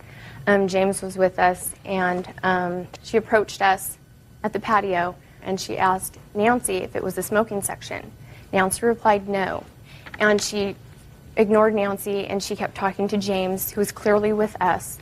When I got up to leave the premises is when I made a comment about, because I was shocked that she came because she didn't graduate from Norco. She didn't walk in commencement with us. And when I walked out, I made a comment about her not graduating from Norco High. As I was leaving, she pushed me. How did she push you? She just pushed me. You didn't fall over or anything? No. She just pushed you with her hands? Yes. Go ahead. And so I've seen her assault other people, and I was scared, and so I reacted, and I grabbed her by her hair, and I held her against this pole so that I could secure myself. And when she was kicking is when I had to use my left leg to protect myself from her right leg. When Michelle went and got the security guards, that was when they split us both up. She was kicking and screaming, yelling, I assaulted her, which is when she called the police and took the ambulance. Real cases, real people. Judge Judy. Jennifer Craig says her ex-husband's new wife, Maida Kane, assaulted her at their high school reunion. Maida says Jennifer started the fight. Ms. Craig, did you in fact graduate from this school? No, I graduated from Buena Vista because I went to cosmetology school also. Just listen to me. You did not graduate from this school? No. So what were you doing there at a 10th year reunion? I went through Norco High through all my high school years except for my senior year, and I thought about it and I wanted to go. Did you know that they would be there? No, Your Honor, I did not know. Well, did you know that they graduated from that high school? I knew that she graduated from the high school, but I didn't know that she was attending the reunion. If I would have known... But you knew that she went to that high school? Right, and so did I. You're not listening. You knew that she went to that high school so that there was a chance that she would be there, right? Right. So it was really rather foolish of you to put yourself into that situation where there was clearly recent hostility with regard to the children and your former husband and his fiancée. I don't understand why you even put yourself in that situation. It's really kind of foolish to do that. You don't agree with that? Well, Your Honor, I wasn't sure whether they were going to be there or not. Even if you suspected. And I didn't want to miss my 10-year reunion. And I don't. It wasn't your reunion. Yes, it was, because I knew a lot of people there that I went to high school with. And I didn't want to miss my 10-year reunion, and I don't... You keep saying 10-year reunion. It wasn't your 10-year reunion. You didn't graduate from this high school. I could understand you wanting to see people that you went to school with. But as opposed to going there with these people who you had a recent problem with, and you suspected that they might be there because you knew she graduated from there, smart would have been to say, I'll see them at some other time. Did you, in fact, when she came up to you and said, did you graduate from here? I didn't know you graduated, which is something you didn't need to say. It was a gratuitous dig, right? Yes. Unnecessary. All you have to do is walk out, right? Correct. Were you there? Yes, I was. Step up. Were you two people there? Yes. Then I don't need the husband. Sit down. I'd rather hear from you. Tell me your name. Nancy. Nancy what? Farrell. Miss Farrow, you were there from the beginning? Yes, when we were outside on the patio and she approached us. Tell me what you observed. Me and Michelle were standing at the chair, or at the table. Maida was sitting down. James was at a separate table by himself next to us. James, the blue shirt. The blue shirt guy. And I was kind of bent over talking to Maida when I saw Jennifer approaching us. And she walked up, sashaying, "Is this the smoking section? None of us are smoking. We don't smoke." I said no. Telling her, like, "We don't want you here. Get away." So she still came by and stopped and talked to James.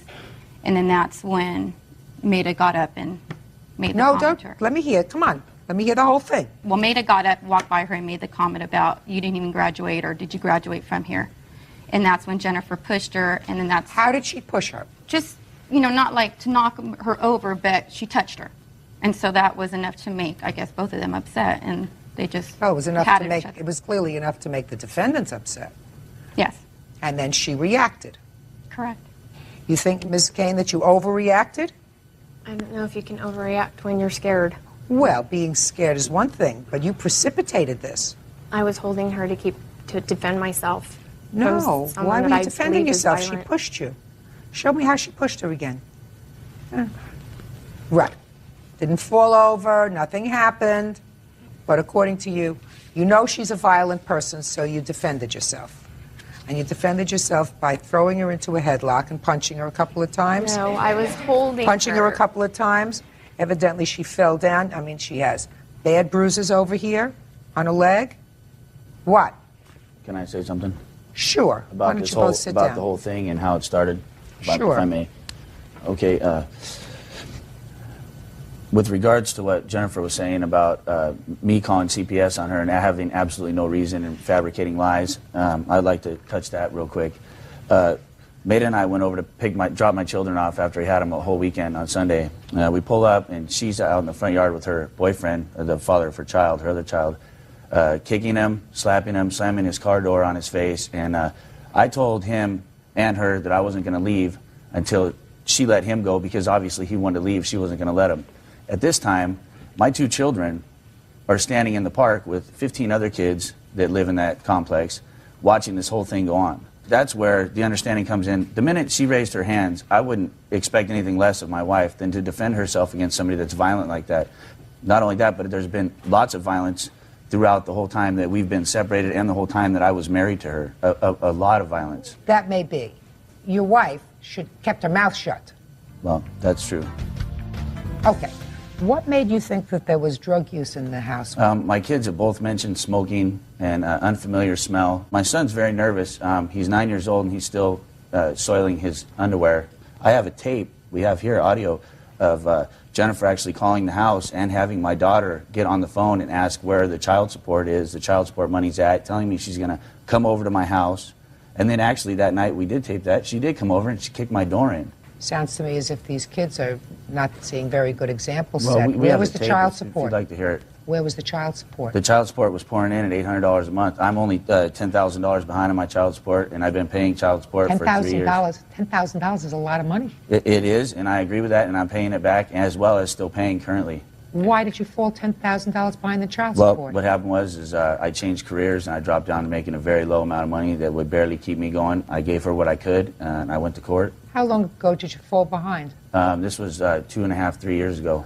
In the past 2 years, have you been current in your child support? Yes, I have. They take it out of your salary? Yes, they do. Your Honor, can I just say something regarding about that incident when he was saying that I dropped off the kids? Go ahead. Okay, prior to when I was moving in that night, I had some friends moving me in, and they came to drop the kids off. Well, Joe, my boyfriend, was outside talking to them. I walked outside to see where he was. At this time, Maida flips me off, and I was like, what's up with that? And they're sitting there saying that I'm harassing them, starting a fight with them. I didn't even do anything. So you're telling me you didn't have a fight with your I boyfriend? didn't even do anything. No, Your Honor. No, listen to me. You're telling me that you didn't have a fight with your boyfriend? No. I'm not sure if I believe that. I didn't. I'm not sure if I believe that. And when I walked out, she had flipped me off in front of my children. Maybe she did that, but I'm not sure that you didn't have a fight with the boyfriend. No, Your Honor. Mm-hmm. Ever smoke marijuana in your house? No, Your Honor, I do not.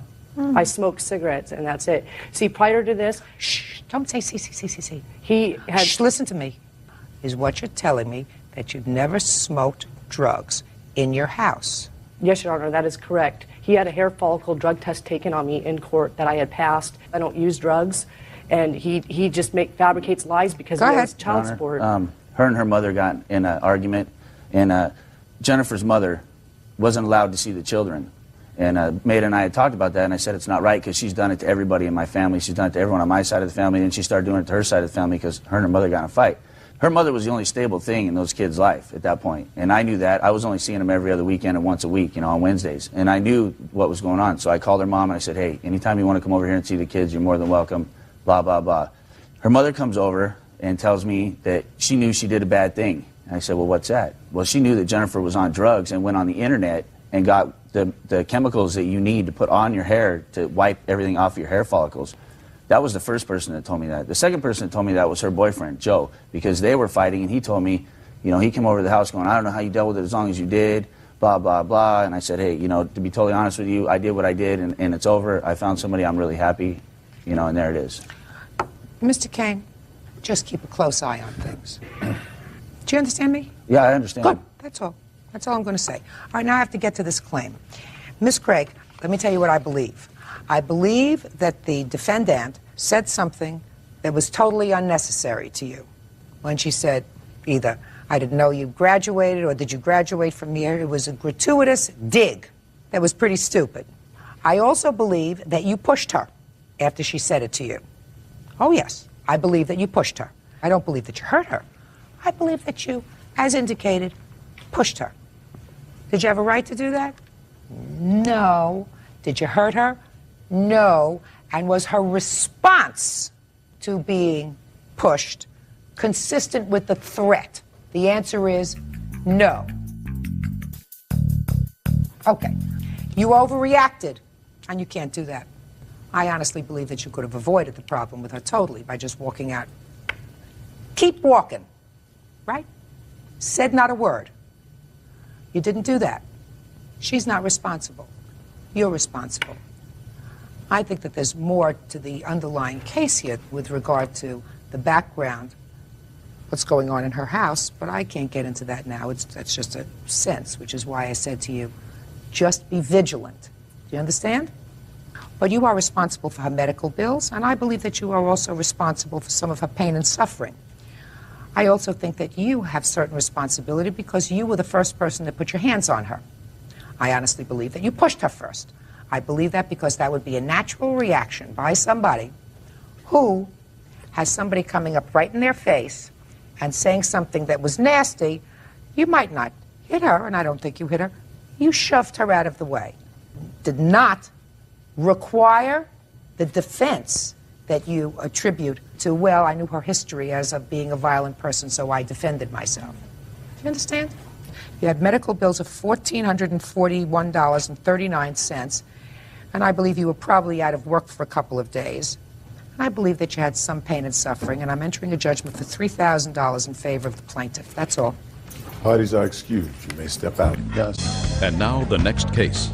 All parties on Arredondo versus Bradley. Step forward, please. 20-year-old student Genevieve Arredondo is suing her former friend, 22-year-old telemarketer Tylen Bradley, for the cost of a tuxedo rental and a traffic ticket. Miss Arredondo, you know the defendant since high school, according to your papers, for a long time. You were friends, maybe a little bit more. You claim a series of small loans to the defendant over a short period of time, several months ago. One for some tickets and then one for a tuxedo rental. The whole big case is about $150. Yes, ma'am. So, two of you must not have anything special to do with your time other than come to court over $150, but I'm prepared to hear you. When was the first loan? July 21st of 2000. For what? The tuxedo rental for $68.78. What was that for? Mr. Bradley was participating in a wedding, and he was unemployed at the moment, and I told him I would let him borrow the money so he could buy the tuxedo. You didn't buy a tuxedo? Rent the tuxedo, I'm sorry. Put it on your credit card? Yeah, I did. Yes, okay, you wore the tuxedo? Yes, I wore a tuxedo. Did you ask her for the money for the tuxedo? Well, actually what had happened was we was discussing it, and I had told her what had happened to why I wasn't able to get it, And she told me, well, if Why you need weren't help. you able to get it? Well, because at the time I wasn't employed regularly, and also I had some money stolen from me that I had saved to get it. And so she said, well, she'll be able to help me. Well, she didn't actually know at the time if she would be able to, but if she could, she would. And she came back to me and said that she would be able to. And so I accepted because I was going to be best man, so I needed a tuxedo. Did you say you'd pay her back? No, at that time there was no discussion of me paying her back. Why not? Because, as my understanding, she was doing it out the kindness of her heart. No. Did you say to her, that's really very nice of you. When I have the money, I'll pay you back? No. There was no, like I said, there was no discussion over any repayment. When did he say he would pay you back? Look at me. He didn't say a specific date. He didn't say, I'll pay you back. Did you expect to go to this wedding with him? No. Didn't think he was going to ask you to take you to the wedding? I thought he would have asked, but he never did. Right. You thought he would have asked. Paid for the tuxedo, maybe he'd ask you to go to the wedding, then you'd go together. What's the next one? Come on, let me hear. A month later, he had an outstanding ticket, and he told me he didn't have the money again to pay it, and he said if he didn't pay it, he was going to get a warrant for his arrest. So my stepbrother gave me $80. I put it into my account, or $88. I put it into my account and made a check to Metropolitan Court, and I gave it to Mr. Bradley. And when did he say he would pay you back? I just said whenever you get a job, you can pay me back. Is that what you said to him, whenever you get a job? Yeah. Huh? Yes, ma'am. Yeah, where are you working? Right now? Yeah. MCI, man. When did you get that job? In January. So why don't you pay her back this money for the ticket? Because it wasn't a loan. I mean, the whole reason why I think that she even wants the money was because of the fact, like you going back to the wedding, was that I did not invite her. Okay, forget the wedding. Okay, forget the wedding. tuxedo. Okay, I don't believe that was a loan. Okay. So, But I mean, if you have back a to warrant issued for your arrest, and you can get out of having the warrant issued for your arrest by getting $88 from her, you take $88 from her, why don't you give her back the money? Because again, it wasn't a loan. I mean, she just did it like to help me out. Why would she want to just help you out? Because, I mean, we were friends. I mean, maybe, she thought there was a little bit more. Maybe she wanted a little bit more. But we were just friends, and the whole talk about repayment wasn't brought up until I had moved in with the mother of my daughter. Then that's when she started saying, well, I need to be paid back. You need to pay me back. You said you was going to pay me back. If somebody helps you out because they like you and they don't want you to go to jail, then the honorable thing to do, the nice thing to do, but most of all, the honorable thing to do, the just thing to do, is to pay him back the money. Now, this tuxedo business, as I said to you, I think she thought that she would get to go to the party with you. You didn't invite her. That wasn't really nice. However, it's different when you say, unless you give me the money, I'm going to go to jail. No, I did not say that to her. She asked me what happens if you don't pay it. Then I told her that. What did you tell her? Then I told her that it would turn into a warrant. Eventually, I would go to jail. Grow up. Judgment for the plaintiff in the amount of $88. Get a life, sir. That's all. Parties are excused. And now the next case. All parties in the matter of Harvey versus Hyatt. Step forward, please. This is case number 14 on the calendar in the matter of Hickman Williamson versus Jennings. Parties have been sworn in, Judge. You may be seated. Thanks, Bird. Quite welcome. You two folks are boyfriend and girlfriend, is that right? Yes. Yes. And you had a fight. Police were called. Is that right? Yes. Yes. When was that? It was March the 3rd. Is this the first time you were arrested for domestic violence? No, Your Honor. How many times had you been arrested for domestic violence? 3. Same gal? No. 3 different gals? No, 2, Your Honor. How many times with this young lady? 1. He doesn't have a good track record. In any event, you were being held in jail, and you decided that you didn't want him in jail. Is that right? That's right, Your Honor. So you wanted to post bail. So you got some money together. How much was the bail? $1,500 in cash. But you didn't want to go down and post the bail yourself. No, Your Honor, I was not able to since I was involved in the case. So that you gave the $1,500 to the defendant to post the bail. That's right. Correct? Correct. And you went and posted the bail, and of course you understood that when and if the bail was returned, that it went back to the plaintiffs. Correct. The bail was ultimately returned, and it was returned to you by way of a check. Right. Sent to your home. Yes, Your Honor. And you want your money. Yes. So, Mr. Jennings, when did the check come to your house? I never saw the check, Your Honor. I have the check where it was mailed out. Let me see. Give him the one that was signed to.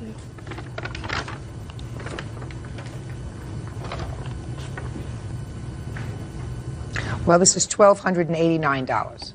Yes, that was after fines and court Yes. costs, Your Honor. When did you call Mr. Jennings to ask him about the money? I called him every day after the court hearing, every day, sometimes twice a day. And what did he say the very next day? He said he had not received the check yet.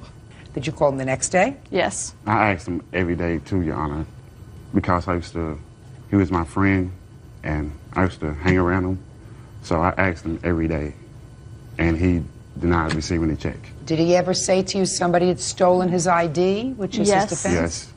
When was your ID stolen, Mr. Jennings? About the 15th or something like that. All right. So let me ask you some specifics. So you got a call from the plaintiffs the very next day. So you were on alert that this check was going to be coming. Right. Do you work? No, not right now. Were you working then? No. So you were home? Not always. You were home enough to get your mail Right. every day. Yes. Who else lives with you? A friend of mine. Who? This guy named Tommy. Tommy what? Did you ask Mr. whether he had seen the check? Yes. And what did he say? He said he hadn't seen it. Now tell me where your mailbox is. The mail comes into my door. It's a slot in the door. They slide the mail through. And only the two of you were there? There's people in and out my apartment all the time. People invited by whom? Me. So you find out who stole the check. They're not going to be out the money. Sir, if what you're suggesting is that somebody came and stole that check, forged your name to the check, which they would have had to have done, is that right? Right. Take it to a bank where they had an account, or to this bank. I have his signature, Your Honor. Can where I he see it, please? Passed the check. Can I see it? And I Statement from the BP. also have a written statement from the manager at the BP gas station where he cashed the check. It was cashed at a gas station, not a bank. I'm looking at your answer, Mr. Jennings, where you signed your name. I'm looking at this check, so whoever signed your name not only signed your name, but also was a pretty good forger. So it had to be somebody who knew your signature really well. If someone stole my ID, enough practice, they can forge your name right. Well, enough practice. Let's see when this was done. I have a written statement from the manager at the BP that Let me said see it, please. that it was him. Let me see.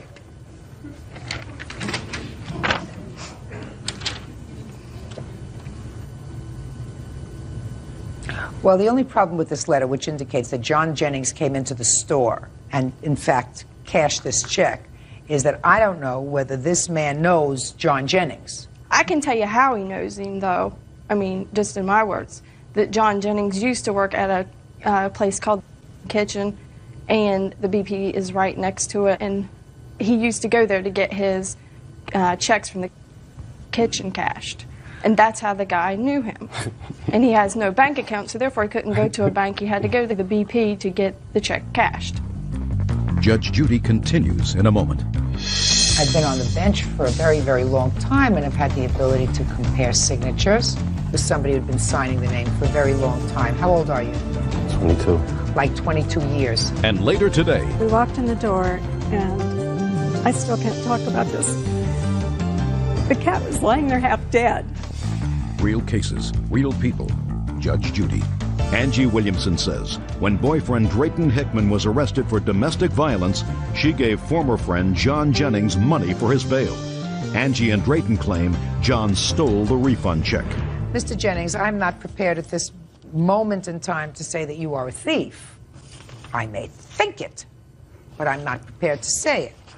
Whether you are a thief or not, you have the ability to find out who actually, if it wasn't you, which I doubt, stole your ID, cashed this check, because you live with one other person and you know, according to you, who else comes in and out of your house. Right. So you go find them, sir. Well, yes. Well, when she called me from the courthouse saying that the check had been cashed with my ID, had called to the courthouse and was trying to find this out. And I was on my way down there, and I seen a mutual friend, and this friend told me that they said that I robbed them, and I was doing them a favor by going to bail him out of jail, and for them to accuse me of robbing him, I don't think that I should have to figure out who done You it. probably did rob them, sir. Excuse me, Your Honor. I'm sorry. You probably did, Mr. Jennings. I am not a handwriting expert. However, I've been on the bench for a very, very long time and have had the ability to compare signatures, to take expert testimony in the field of forensics, and I look at those signatures, and they're the same. You signed twice, once before the check was cashed, and then they said to you, no, we want to see you sign it again right here, so that you're going to take a lot of time to sign your name. And the same signature, Mr. Jennings. And all this happened in a relatively short period of time, so that whoever signed that check didn't have a couple of months to sit around and try to figure out who signed, how to sign the name very, very quickly. It was somebody who'd been signing the name for a very long time. How old are you? 22. Like 22 years. Anyway, judgment for the plaintiff in the amount of $1,200. 19-year-old cashier Brandy Davis is suing her ex-boyfriend, 22-year-old cook Joshua Dorval, for a false arrest, the return of her belongings, and for driving her car off the road. Joshua is countersuing for damages resulting from Brandy slapping him in the face. Quiet in the courtroom, please. This is case number 487 on the calendar in the matter of Davis versus Dorval. Parties have been sworn in, Judge. You may be seated. Have a seat, please. Miss Davis, Mr. Dorval used to be your boyfriend. He's not your boyfriend anymore. I think you lived together for a period of time as well. According to your complaint, he owes you for a whole bunch of things, a whole menu.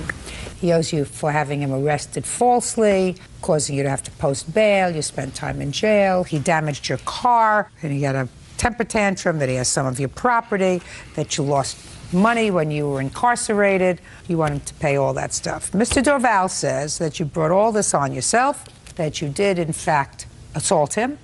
He called the police. You were arrested. You brought that on by yourself.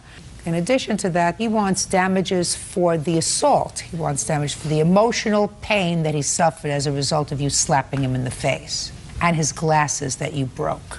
That's correct, ma'am. Okay. Who were these people? This is my sister and my brother. They were there when I supposedly slapped him. Okay.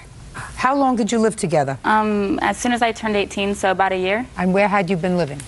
At my parents' house. When did you have the argument? The one where I slapped him, that one, or? The one where, let's start with the one where you slapped him. The one where you slapped him, where I supposedly slapped him. Okay, I broke up with him on the 5th. 5th of what? Of January, the beginning of this year. Okay. And he drove my car off a cliff. And he told me to get out of the car or else he'd throw my stuff over the side of the road. You were in a car when you broke up with him? Yes. He then asked me, so does this mean it's over? I said yes. He said, well, watch this then. He drove my car off the side of the road, and a tow truck had to come and get it. But I did not want to talk to him, so I walked down the street, and I had to hitchhike my way back to the house. And then on the 14th of what? She took my car, and she went back to my house. That's the 5th. That's when you broke up with him? That was when I broke up with him. On January 14th is when he said that I slapped him. January 14th, I was at the gym working out with my sister. He came to the gym and asked me to go out there. I went outside and talked to him, and he wanted to have a CD player back that I bought him for Christmas. And it was in my car that I have, because that's the car that I was letting him drive. So he wanted $250. What happened to the car that went off the road? No, there was no damage to it. But that's the car that went off the road. And the CD player was in that car. He wanted $250 for it, so I went to my house. I decided to just give him the money so he would leave me alone. And my sister and my brother were there, and they saw that I did not touch him at all. I didn't even argue with him. I gave him the money and some DVDs that he wanted. About 20 minutes later, I had the cops at my house asking me questions, and they arrested me. I was in jail for about 9.5 hours. Well, what property do you think that he has that belongs to you? On the 21st of what? Of January, they served him the restraining order that I got against him. So you got a restraining order against him for what? Because he has hit me before, and I was afraid. Well, when is before? So far, between the 5th of January and the 21st of January, I haven't heard of when he... I have it right here on paper. Can I see it? This is a restraining... Oh, sorry. This is a restraining order that was served to me My bad. Thank you. Yeah. That's her words of what went on in our relationship. May I say something? Shh. All right. You didn't tell me that between the 5th, when this thing happened, when he drove your car off the road, and the 14th, that you went to the beach with him. He asked. What do you mean? You went to the beach with him. We stopped at a 7-Eleven, and Josh fell down and started shaking. He broke his glasses and watch when he fell down. Somebody called 911, and an ambulance came and took him to the hospital. Is that what happened, Josh? No. Look at me. Did you go to the hospital on the 10th of January? Very easy to check. No. You did not? No. Did an ambulance come for you? On which day? No, which day of the month? Let's try between January 5th and January 14th. Did an ambulance pick you up? Yes, with her. She was with me that day, yeah. Uncross your hands. Well, tell me under what circumstances the ambulance came to get you. Put Well, that down. apparently I don't know what happened, but I guess I passed out and I went to the hospital. Oh, well, she says it happened on the 10th. So why did you say no? It may have been the 10th. I'm not sure exactly what day it was. So then my question is, why did you say no? I wasn't sure what day you were talking about. Then you say, I'm not sure of the date. You don't say... Yes, that happened, but that's not when my glasses broke at all. Okay. And she did agree to go to the beach with me that day. After she said she broke up with me and everything. And I see. And it says in May 2004 that I assaulted her, and she always came back. Try to be quiet. All right. Until I ask you a question.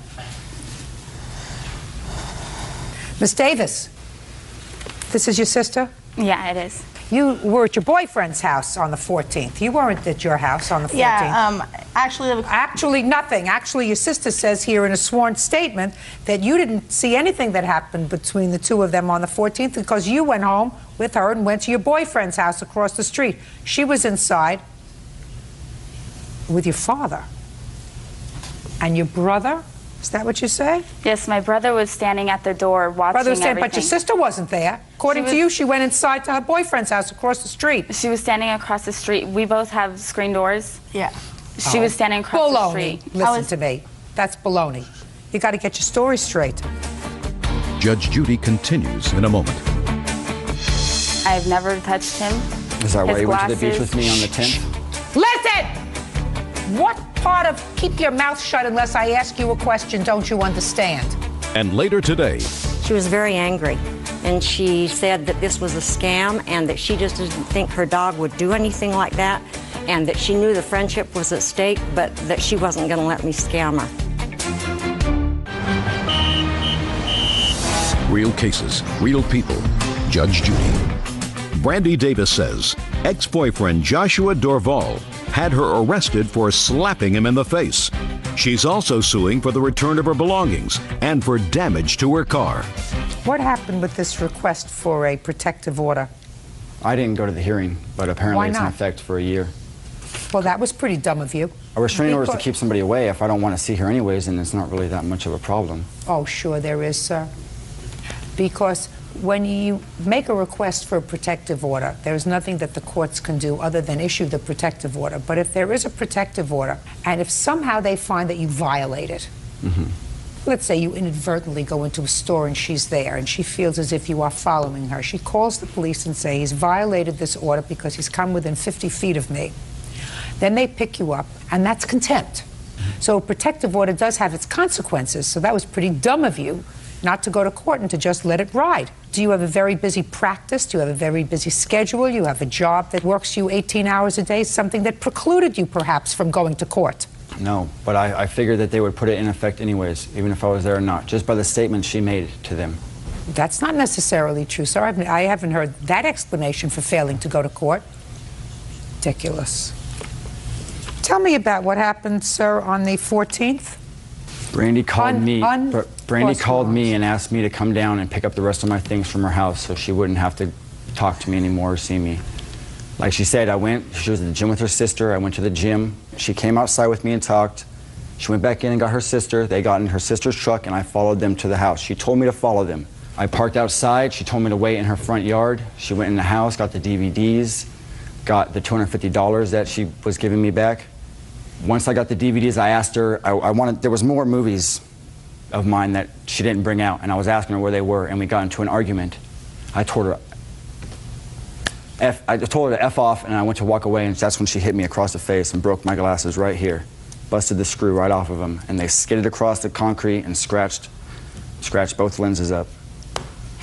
I got in my car, drove away, and I called the police like 5 minutes later. And they don't take people to jail for nothing. What hospital were you taken to for your injuries? I did not go to the hospital. What doctor did you see for your injuries? I didn't see a doctor. She's a woman, she got bailed out, and the DA apparently said there wasn't enough cause, or they dropped the charges from what I understand. Your But she Honor? still went to jail.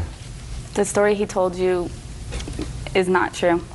I didn't call him. He was calling me 20 to 30 times every day after I broke up with him. I've never touched him. Is that why you went to the beach with me on the 10th? Listen! What part of keep your mouth shut unless I ask you a question don't you understand? I understand now. His glasses broke when he had a seizure at the beach. Why'd you go to the beach with him for? I told him that I could try to be his friend, and that was about it. I told him there was not going to be anything else but Why that. would you want to go to the beach with somebody to try to be a friend with somebody who clearly is not playing with a full deck? Who's calling you 20 or 30 times a day? I don't know. I don't know either. Not very smart. No, it was not. Okay, step up. You are the brother. Yes. You were at the house on the 14th? Yes, I was. Did your sister and Mr. Duval have an argument? It wasn't really an argument. They called saying they were coming home from working out, and they walked up onto the grass where he says, "Give me some of my DVDs." So she comes inside, gets the money, gets the DVDs, goes out. She has her hands like this ever since once she gave them the DVDs. Then she walked away, and he's like, "Brandy, wait, I want more DVDs. Let me go inside and see to get more DVDs." And she's like, "No, leave me alone. Get out of my life." Then that's when she walked in the house, and he just stood there. Then he walked away. She did not once lift her hand to hit him. Judge Judy continues in a moment. And later today, you were bending down and she was jumping up. Well, it was a freaky accident. We were in the same place. That's right. It was a freaky accident. real cases, real people. Judge Judy. Brandy Davis says ex-boyfriend Joshua Dorval had her arrested for slapping him in the face. She's also suing for the return of her belongings and for damage to her car. I don't understand why you called the police. I don't. No, I heard you. I don't understand, sir. Because why if I would have done that to police. her, I guarantee she would have called the police. Listen to me. So, this is someone that you shared an intimate relationship with for a year. And what you're telling me is she, according to you, she slapped you. Well, that's not the now first listen to time. me. According to you, on this day when she said, I don't want to see you anymore, here's $250, I want you out of my life, here are your DVDs, I don't want to see you anymore, here's money, go, get lost, have a happy life. And according to you, things then get angry, she slaps you, and you leave.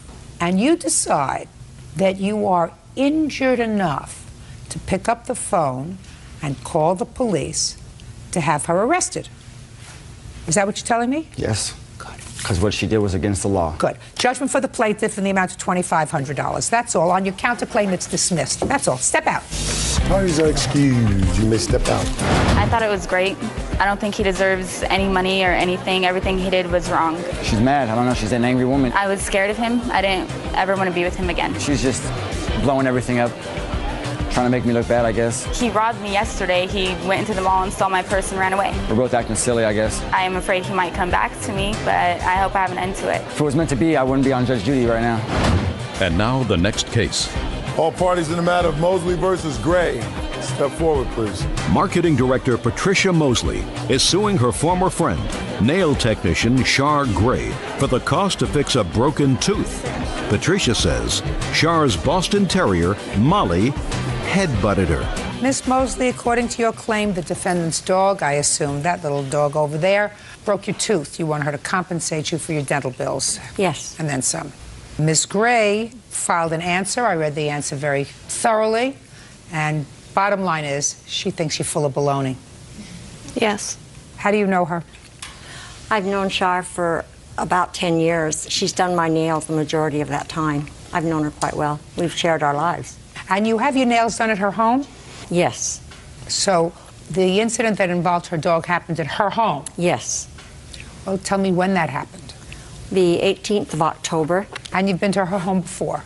Yes. And her dog is there? And you've played with the dog Her before? dog and I are friends. So what happened when you arrived? She was doing another client, and the three of us were sitting there talking and joking, and Molly was bouncing around. And that's Molly? That's Molly. And I got up to go wash my hands to get ready for Shar to do my nails, and I was sitting on a small, low bench, and as I leaned over to get up, Molly came up at the same time into my face, and the top of her head hit the front of my tooth. And I felt and heard it snap, and I knew instantly what had happened, and I got up and did go into the bathroom and looked at my tooth. And is this a natural tooth? It is a natural tooth under a crown. Which tooth? It is the left front. So that you could see the crown crack when you looked at your at your mouth. Yes, I could see and feel it. So what happened when you came out of the bathroom? So I said to Shar, can we reschedule this appointment? I've got another appointment, and I'll leave, and we'll just reschedule. Why didn't you tell her that the dog had hit you in the mouth? Because she had a client sitting there. I was just upset because I knew that tooth was coming out any minute. I just wanted to get out of there. When the dog hit you in the mouth, did you cry out? I said at the time. Now, I'm asking you, did you cry out? I mean, there are other people. I didn't scream, no. Well, that's a great deal of force that it would take to crack a porcelain crown that is around metal. That's true. And your tooth. Well, it wasn't around metal. It was a porcelain crown, but it was around my natural tooth, which had been ground to a perfection to hold the tooth. I'm the daughter of a dentist. I understand exactly what it is. But that's a great deal of pressure that it takes. Yes, but I was going down and Molly was coming up at the same time. Right. So one might assume that you hit Molly. Well, we were in the same place at the same time. Right. You were bending down and she was jumping up. Well, it was a freaky accident. We were in the same place at the same time. That's right. It was a freaky accident. Judge Judy continues in a moment. You were bending down. Molly was doing what dogs do, which is jumping around. And according to your own testimony, Miss Mosley, you just said to me it was a freaky accident. So I want to know is why do you think that that entitles you to sue? Because I felt like under the circumstances that Shar and I could have reached an agreement as to how to handle it. When she called me the morning on my way to the dentist and I told her about it, she was really annoyed, and I said, I'll call you back after I go to the dentist so I know exactly what I'm dealing with. And then when I called her back, she'd had time, I guess, to mull the situation over. She was very angry, and she said that this was a scam and that she just didn't think her dog would do anything like that, and that she knew the friendship was at stake, but that she wasn't going to let me scam her. Miss Mosley, what would your position have been if you bent down at the time Molly jumped up and you broke Molly's tooth? I would have been very concerned. Would you have paid for the vet bill? In all probability, I certainly would have participated in it. I'm not sure. Because I think what you believe is because it happened in her home and because this is her dog, she's responsible. It's an accident, Miss Mosley. Not every accident requires a jurisprudential intervention. Whether or not the tooth that is cracked, the crown that's cracked, would have had to be replaced anyway because the force that you're talking about is a great deal of force. And certainly the defendant, according to you, didn't know that you had been injured that day. Is that right? Right. Because there were three of you, at least. You, your other client, and you. Nobody heard you scream out. Nobody heard you cry out. You didn't come out of the bathroom. You didn't ask for a piece of ice. Nothing. You left. I wanted to get out of there before my tooth came out. Listen, that's very easy to say. It's as easy to say, my mouth was just hurt by your dog, I think I'm losing my tooth, than it is to say, could we please reschedule my appointment? I have another appointment. Takes the same amount of time. Well, my hindsight was probably 20/20. Well, hindsight is 20/20. Accidents happen. Pay for your own tooth. Case is dismissed. That's all. Parties are excused. You may step out. Yeah, this is case number 532 on the calendar in the matter of Rebetta versus Griffin. Parties have been sworn in, Judge. You may be seated. Have a seat, please. Miss Rebetta, the defendant was your landlord. Yes. How long had you lived in an apartment that he owned? I lived there from October the 10th to February the 12th or the 13th. I'm not sure about that. And what date did Mr. Griffin tell you you had to move? Like maybe the last week of January, that last Sunday. About 2 weeks before. Yes, that'll be good. And it is your claim that he evicted you because you had declined his sexual advances. Yes, that that's he correct. Was sexually harassing you. Yes, that's correct. Forced you to move. Yes. And kept some of your food and property. Yes, that's correct. You moved. Mr. Griffin says that is certainly not true. Those allegations are in retaliation for his telling you had to move. And he told you had to move because your fiancé moved in with you. Your fiancé was a paroled sex offender. Mm-hmm. He received complaints from other neighbors because the police sent flyers around indicating that your fiancé was now living with you. And he did tell you that you had to move, that he neither harassed you in any way, nor did he take any of your property. Now, did you have a lease with Mr. Griffin? No, ma'am, we did not have a lease. Is there any reason why you didn't have a lease? Well, we didn't have a lease because he just said that, you know, we didn't need a lease. So you were a month-to-month tenant, which means you can move out at any time. You have no responsibility beyond the month's tenancy. And he can tell you to leave as long as he gives you a certain amount of time to leave. Okay. Right? Do you understand that? Yes, ma'am, I do understand that. Okay, good. But my thing was when we first moved there, I paid Mr. Griffin $1,050 for 3 months. And everything was okay. So the $1,050 was for 3 months' rent? Yes. Yes. Is that right, sir? That's correct. Okay. So you're paying $350 a month? Yes. So you paid up until January, and you lived there during the month of January? Yes, we did. Okay, February you did not pay rent? No, we didn't pay rent because he started with the harassment where he was going to call the police on my fiance just to get me out, because the thing was he was upset with me because, like I said, even though he wants to deny it, I know what the truth is. He sat there and he would harass me. He would come into the apartment. First of all, he would come in all the time without letting me know. Just come in. I got to fix something, and nothing would never get fixed.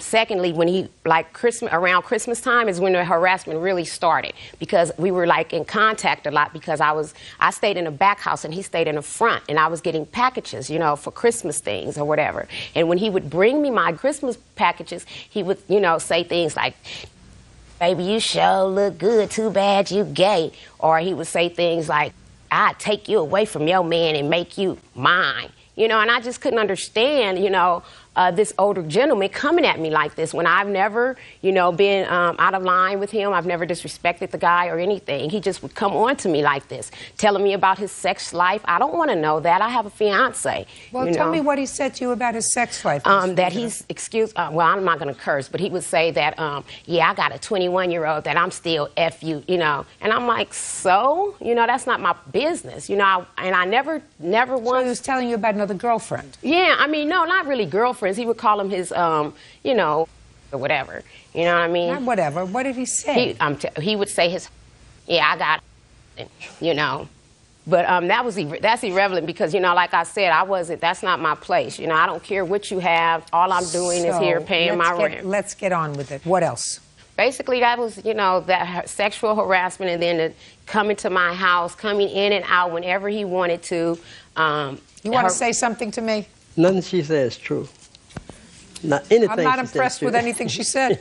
Well, I'm not trying to. I'm not impressed with anything she said. I'm not trying to impress you. I'm just telling you the truth. If I believed what you said, that's not sexual harassment. I want to steal you away from your boyfriend. Probably wishes he could. Yeah, but now listen to me. How old are you? 34. I guarantee you've heard in your lifetime a lot worse. My dear, A lot worse. Yeah, but not a from lot worse, nobody. and you haven't gone to court about it. No, I haven't Good. because, okay, excuse me. Now, back to my property, my things coming up missing. I don't think that's right. I never went in his house and took anything. I never, Well, moved what's in. missing and what makes you think he took it? Because he moved his daughter into our place when my stuff was still there. When? February, around February what? 1st. February 1st. No, he couldn't have moved your daughter in. Listen Yes. to me. Okay. Listen to me. He couldn't have moved anybody in there because you swore to me not more than 5 minutes ago that you didn't leave until February 12th or 13th. Excuse me.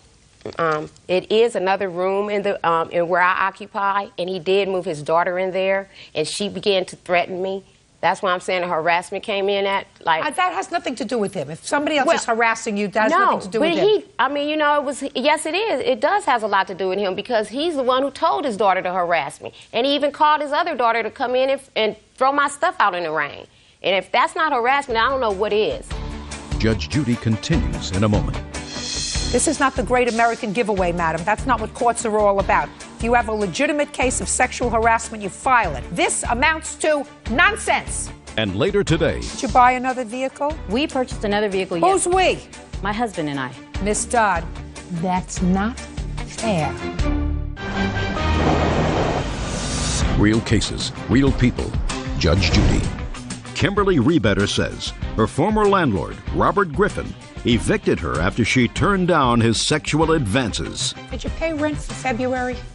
No, I did not pay You rent had no for right February. to be there after February 1st if you didn't pay rent. My rent wasn't up until February 10th. Good, then you had no right to be there until February 11th, 12th, or 13th. You were still there.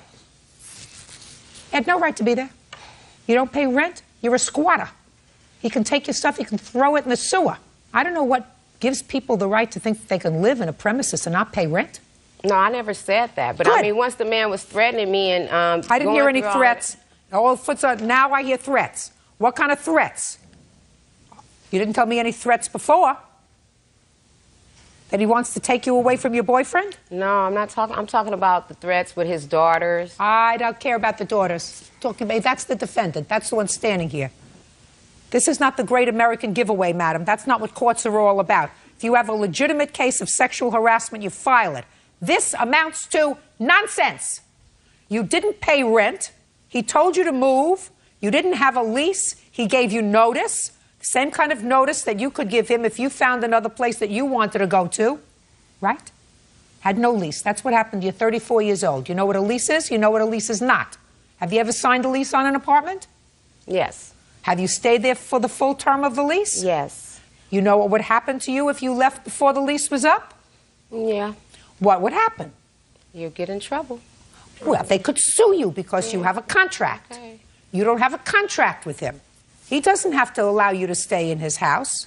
If he had any problem with your fiancé and with other people complaining about your fiancé, he has the right. But that's not the truth. See, wasn't nobody complaining about my fiancé. How do you know that? Because I lived on the same street. We lived there. Did nobody ever complain about my fiancé?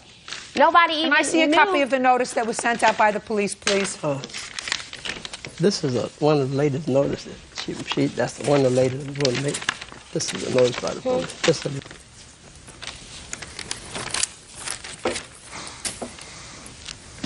Okay, this is a registered sex offender advisory. You are Dwayne Cedric Edwards, is that you? Okay, and you got this notice? Yes, ma'am. Or somebody gave it to you? They put them out all in the neighborhood. This is why he says. And that's not the truth. That's not It the may truth. be, though. it may not be. I don't find your testimony credible that the reason he evicted you was because he made sexual advances to you that while your boyfriend was living with you, that you rebuffed.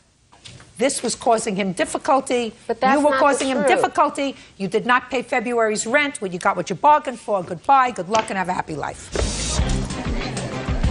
Parties are excused. You may step out. Sir. When she called me, she was sleeping in a car on 55th Street. She didn't have no place to stay. Mr. Mack is a liar, and he know that the reason why he put us out, he know why it ain't had nothing to do with Dwayne. I never even looked at that girl. He kept her locked up in the room so tight, I didn't even know she was there half the time. He's standing his old butt over there smirking, and he need to be socked upside his head somewhere. I had 3 people complaining about the things he was doing, peeping on, knocking on doors, peeping in the bathroom. He a jerk. He just a jerk. He an old jerk. After all this commotion coming about him peeping in doorways and doing things I won't say on TV, standing in front of the bathroom and doing, I won't say that. I had to get him out of there. God don't like ugly. That's all I'm gonna say. And now the next case. All parties in the matter of Escobedo versus Dodd, step forward, please. Administrative assistant Lisa Escobedo is suing her former friend, social worker Mary Dodd, for loans to buy a truck and to hire an attorney. Mary claims she paid Lisa back. Miss Escobedo, you and Miss Dodd used to be very good friends. Yes, Your lawsuit has two parts to it. First, you say that you took out a loan for a truck that was her truck. Correct. She didn't have good credit. The arrangement was she would make the payments faithfully, and as soon as the payments were completed, the title, etc., would be turned over to her. And that was a couple of years ago. Yes. She did make the payments faithfully until just recently. Correct. And then she stopped making payments on the truck. You repossessed the truck, and now you want her to pay what is the balance owed on the truck.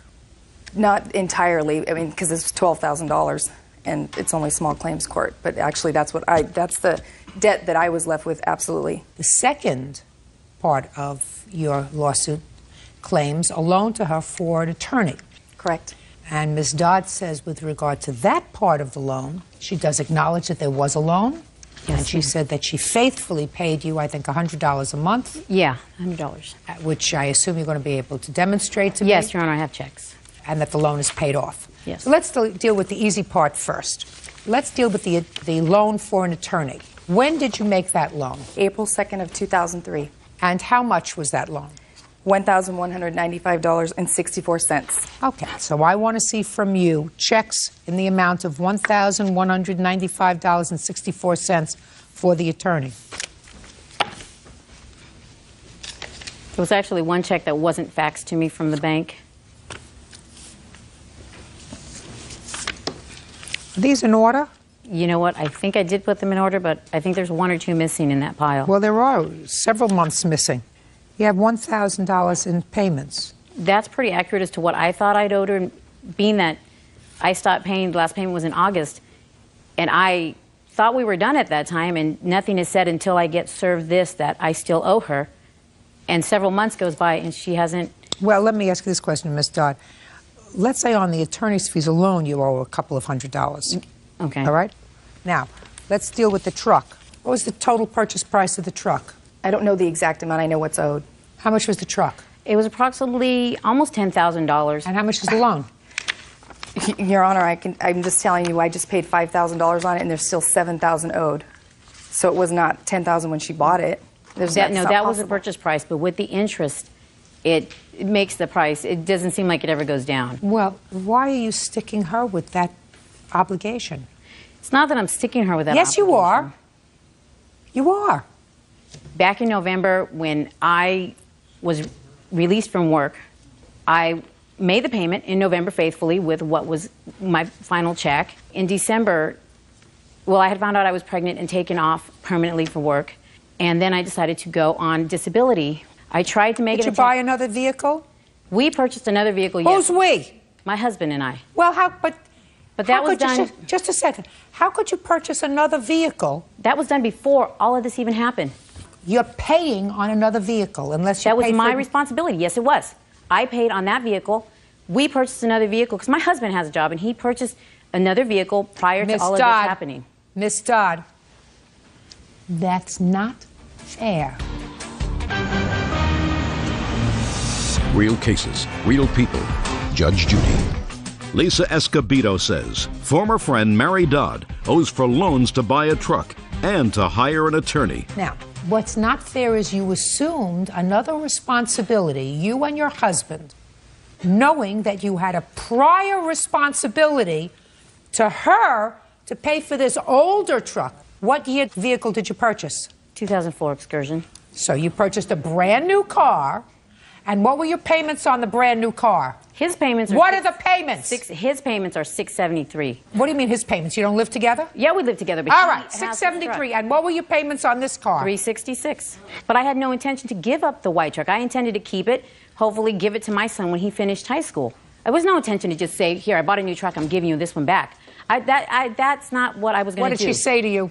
She called me the day they purchased the truck and told me she needed the account number or my social security number because they were going to trade the truck in. Then the next day she called me and said that they bought the truck anyways. Just a second, they were going to trade the truck in. Correct, but and then the next day she said they didn't trade it in. They purchased the truck, the Excursion, but they didn't trade it in because they only wanted to give her $4,000 on a trade-in because it's a hunk of junk now. And so they didn't want it, and they were still $12,000 owed. So they went and bought the truck anyways. Now they had, and when I asked her what she was going to do with the truck, the white truck, she said, we're going to have to make the payments on both. We don't have a choice. And did she make payments on both the next month? No. I made the payment in November for that truck, and I paid the registration on that truck with the intent to keep the truck. Yeah, I did want to try to see if I could trade it in because I have a little car at home. But when they said no, well, I wanted to get her name off of everything entitled with me. Why didn't you do that? They wouldn't give me what the truck was worth, and I thought, okay, I'll keep it. Why not? That's what my intention was. So? So I did. And I made the payment faithfully in November. I paid the registration on it. And what happened in December? I found out at the end of November that I was not going to be returning to work, and I had no income to pay. And I even attempted to sell it, and she wouldn't let me. She said she just couldn't do that right now because it was going to be taken over by a family member she knows that's very responsible. And he would put it in his name, but to give him a couple weeks. And so she did, and I understand that. That was fine. I don't have a problem with that. You're making a whole lot of double talk from you. Bottom line is, you didn't pay it. It's not her fault you got pregnant. It's not her fault you went on disability. It's not her fault that you and your husband decided to buy a more expensive new truck. It's not her fault. It's your fault. Stop making all of these sounds which suggests that somebody held you down when you became pregnant, that somebody held your hand to a piece of paper or his hand to a piece of paper when you bought a brand new Excursion truck. It's not somebody else's responsibility. It's yours. My intentions were to keep the truck. You could keep it, but you didn't pay for it in December. That's when everything took a turn. I was intending Just a to go back second, to what work. kind of turn? I was intending to go back to work. In the end of January, I lost my baby, and a week later, I lost my mother. I wasn't ready to go back to work. Is there just a second? Is it her fault you lost your baby? No, it's not. Is it her fault you lost your mother? Not, but I can't. Then why didn't you pay for the truck? Happened. Did you pay for the Excursion? He pays for his Excursion. You do live together, don't you? Yeah, but he is entitled to own a vehicle as well. She don't want to be your friend anymore. Exactly. It's a very good thing exactly because what she said to me. because she lacks reasonable moral fiber. You're absolutely right, Your Honor. She lacks a sense of duty and responsibility and what's right and what's wrong. Get out your address book. Erase her name. Please do. Judgment for the plaintiff for the amount of $5,000. That's all. Excuse me, may step out. This is case number 456 on the calendar in the matter of McGowan versus Kasabian. Parties have been sworn in, Judge. You may be seated. Folks, have a seat. Ms. McGowan, it is your claim that the defendant, who either owns or works in a beauty salon, straightened your hair, and he did so in an unprofessional manner, causing your hair to fall out and become dry, et cetera, et cetera. And in addition, you claim that he was unprofessional in the way he spoke to you during the course of his hair treatment.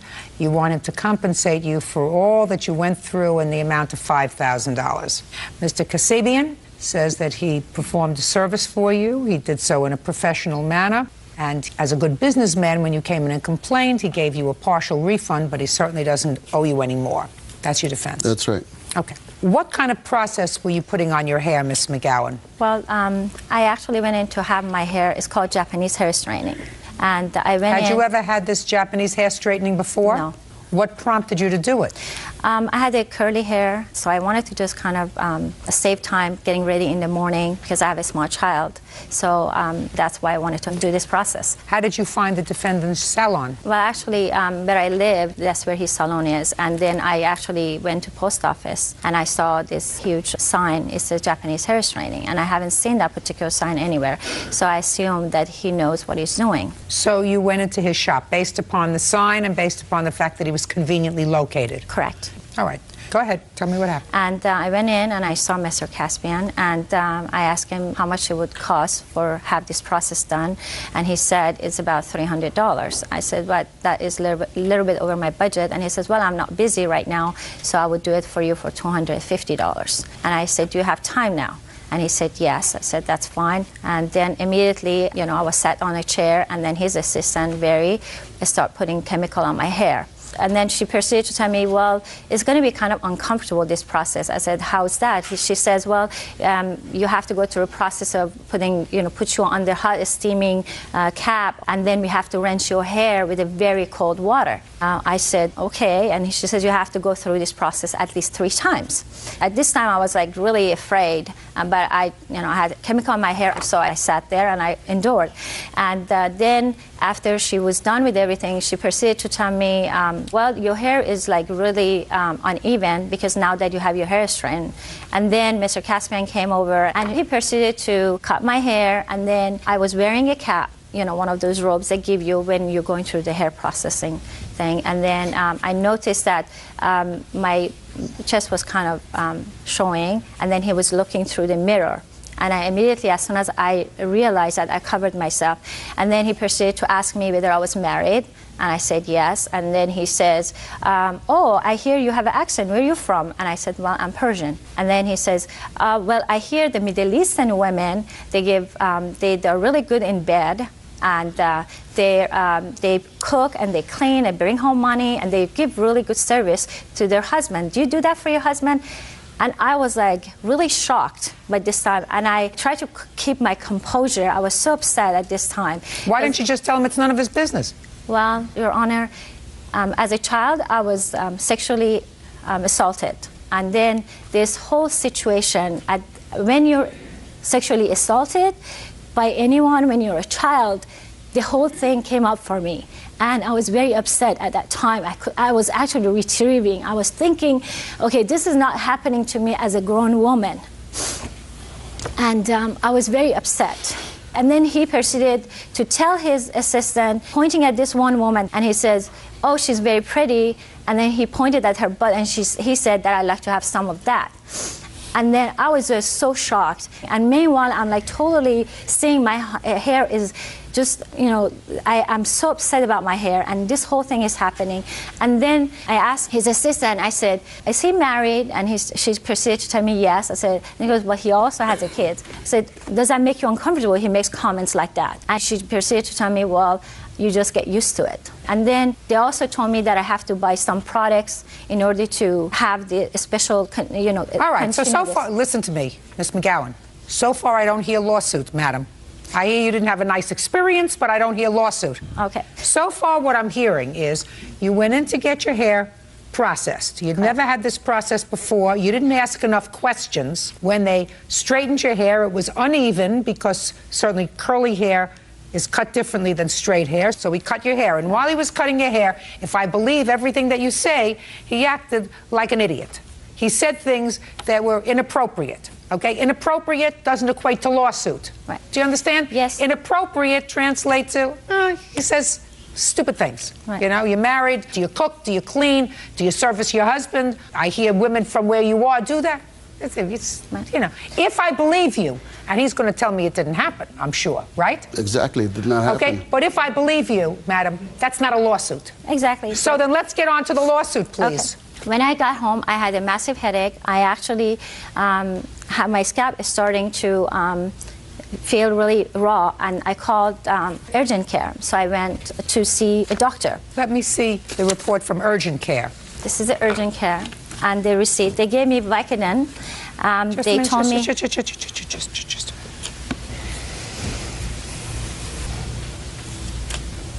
Are you showing me something from a psychiatrist? Well, I'm showing you a couple of things. The very first page is from urgent care. I have a very bad headache, and my scalp was completely raw, and that's why they put me on Vicodin, which I've never taken before. Okay. And then after that, I couldn't sleep for 3 consecutive days, and called my primary physician, and he asked me to go to psychotherapist. And that's what you see, is a psychotherapist. What else? And then during this time, I actually went to another beauty salon who they knew how to retrieve my hair, and these are the costs that I have the receipt, and also some of the product that I had to get to. I don't hear anything wrong with your hair. My hair is chemically burned, Your Honor. Are you telling me that less than a month after this treatment, you went to another hair salon and had hair color, highlights, and a deep conditioner?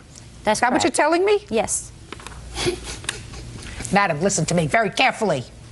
Common sense suggests that if your hair is burned because you've had it straightened or because you've had it curled and have a permanent, and if it's not in good condition, the one thing you don't do is put more chemicals on it. Judge Judy continues in a moment. She just walked He in, is no lying. appointment, nothing. You're Listen, completely Miss lying. McGowan, look at me. Don't speak. Did you hear how quiet he was when you were testifying? And you were testifying for 12 minutes? Listen! And later today, I cleaned up everything that was on the tile. The hallway charge is absolutely bogus. Listen, If you'd got dye on the door in October, it shouldn't have still been there in November. I understand. Good. real cases, real people. Judge Judy. Naheed McGowan says hair salon owner Manu Kasabian owes for damaging her hair during a Japanese hair straightening process. I'm ready to listen to you, Mr. Kasabian. Go ahead. Thank you, Your Honor. First of all, Your Honor, this lady, she walks into the salon like a month before she came back in. She said she saw the sign and she wanted to have like some knowledge about the way it's done. So I took the time and I explained to her from A to Z how it's done. So she left. Came back a month later, she just walked in, no lying. appointment, nothing. You're Listen, completely Miss lying. McGowan, Miss McGowan, look at me. Don't speak. Did you hear how quiet he was when you were testifying? And you were testifying for 12 minutes? Listen! Did you hear how quiet he was when you were testifying? He didn't say anything. That's what you're supposed to do. Don't tell me shy, don't tell me whatever brings back. I'm not interested. I want you to be quiet and let him testify. You had your turn. We understand each other? Yes. Okay, so she came in once, then she came back Okay, again July 13th. So she came back the second time. She just walks in, no appointment, nothing. She says, I made up my mind, I want my hair done. I go, okay, sure, I'm not that busy, I'll do it for you now. So we started working on her. My assistant started to work on her, and then I came and I did the chemical straightening myself. During this time, I look at her hair, and her hair is like very uneven. So I said, can I trim it for you, fix it up? She said yes, so I went ahead and I cut it for her. And then she's saying that I'm looking at her hair through the mirror. How am I going to look at her breast, Your Honor? She has a cape on it, she's covered up. And then she paid for her hair, she was very happy, she left. Now 3 days later, she comes back in by herself. I'm very busy at the salon, I had like about 5 people we're working on. And she says to me, my hair is fuzzy, I need to talk to you. So I look at her from a distance, I go, come closer, let me look. My hands are full of color. I'm working on this lady here. Which lady? Miguera. You were She's a my customer? client. Yes. Just a customer? Yes, Your Step up. Tell me your name. Mayada Cillian. Do you recall being in the shop, being a customer in the shop on the day when Miss McGowan came in? Yes, Your Honor. You don't know him from any other place other than the salon? No. Okay. Tell me what you heard. Well, he was coloring my hair at the time that the lady walked in, and she was complaining about her hair being fuzzy. And to look at it, and he tells her, well, it went under chemical process. It's going to take time for your hair to rejuvenate, but it looks fine to me. You can't wash it until 5 days, but it could be touched up with a blow dryer or straight ironing. And she goes, well, I don't have a straight ironing. He goes, well, I know you don't have it, but we sell it here. They sell it everywhere else. If you'd like to purchase one, it's fine. Or you can just touch it up with a blow dryer. And she was still unhappy. She was complaining and started talking loud to him. What did she say? She said, well, that was not professional. I'm not happy at all with my hair, and you're really not giving me the attention. He says, if you want to take an appointment, I can condition your hair for you, give it back some moisture. You're more than welcome to come back. But now I can't do anything. I'm with a client. I am sorry that you feel that way. She walks out unhappy and leave and come back maybe 15 minutes, 20 minutes later with her husband doing another big scene. Well, what happened when she came back with her husband? She came back with her husband. He was done coloring my hair. I had the process on. He was cutting another lady's hair. And she walks in with her husband. Her husband asks him to step out. And Mr. Manouk says, I can't leave my client and step out. He goes, if you don't step out, I'm going to make a big scene in your salon. So Mr. Manouk said, you already made a scene. Let's just hear it, what you have to say. He just started yelling and cussing and using bad words, and all the clients were surprised. I mean, he had other people sitting there that they were really upset and got up and started telling them, please, to be quiet and calm down. And he won't do that. They were both upset. They threatened to do a lawsuit, and they said, we want our money back. You're not giving us our money. He says, I can't give you the money for something I did right. They wanted the money back for their product that they purchased. He says, no problem. You bring the product. I give you the money back. Your Honor, she wanted to keep the product and have me pay her back the money for the product and the hair. So after 5-10 minutes of being loud and talking, Mr. Manouk just asked him to leave because it was a really big scene in the salon. Mr. McGowan, you want to step up here, sir? Why did you go into the salon that day? Well, after seeing my wife very upset and crying for several days, couldn't sleep for 3 or 4 days, I finally asked her what is wrong, and then she told me that she went to his salon and he didn't have the time of day for her. So she said, will you come back with me? I just want my money back. And so we went into the salon. I said, Mr. Kasabian, we need to talk to you about her hair situation. She said you made a scene in the salon. Here's what I said. I said, we need to talk to you about your hair salon. Can you talk to us now? No, I'm busy. I said, you wouldn't talk to my wife a while ago. I said, you need to talk to her now. Either you talk to her now or everybody's going to hear it. Well, why would you do that, Mr. McGowan? That's outrageous. Sir, listen to me. That's outrageous. Sir, your wife walks in the middle of a business day. She wants his attention while he's working on somebody else. And because she wasn't instantaneously gratified, she went home. She cried to you. You went back to the store and he was working on somebody else. And you said, if you don't take care and speak to my wife immediately, you made a scene. Well, for you and your wife to walk into a business that's a busy salon and make a scene because you didn't get instant gratification is outrageous. Your Honor, he burned my hair. And you reburned it 3 weeks later. No, I didn't. Are you wearing a wig now? No, I didn't. Your hair looks just fine to me. Your case is dismissed. That's all. All right. Parties are excused. You may step out. Just because my hair looks good now, it doesn't look like a porcupine. It doesn't mean that I did not endure a lot of headaches. I think there are a couple of con artists that would try to get something for nothing. I had to go to psychotherapy to just be able to endure his misconduct. I think she's psycho already, and she should be put away. And now the next case. All parties in the matter of Rutherford versus Sausalito. Step forward. 21-year-old student Ann Rutherford is suing her ex-roommate, computer tech Gina Salsameda, for the return of her security deposit. Gina says Ann left the place a mess. Miss Rutherford, according to what I read in your complaint, you rented a room from the defendant sometime in August. And the idea was that you were going to stay for about 6 months. And because of problems that you encountered, according to you, you felt rendered the tenancy no longer viable. You gave the defendant notice in October that you planned to vacate in November. This case is about the lack of security deposit that was returned to you because she kept most of your security deposit of $400. I think she gave you back $100. And you want the rest of your security deposit back. Yeah. And now, since we've outlined the case, it's up to you to demonstrate to me why you're entitled to her $400 security deposit. Well, the balance of $300 is for some of the damages. I'd like you to tell me what the damages were. She was there a relatively short period of time, and unless she's a pig, she couldn't have used up all of her security deposit or most of it. She was a pig, but one was of a painter to come out. She dyed her hair.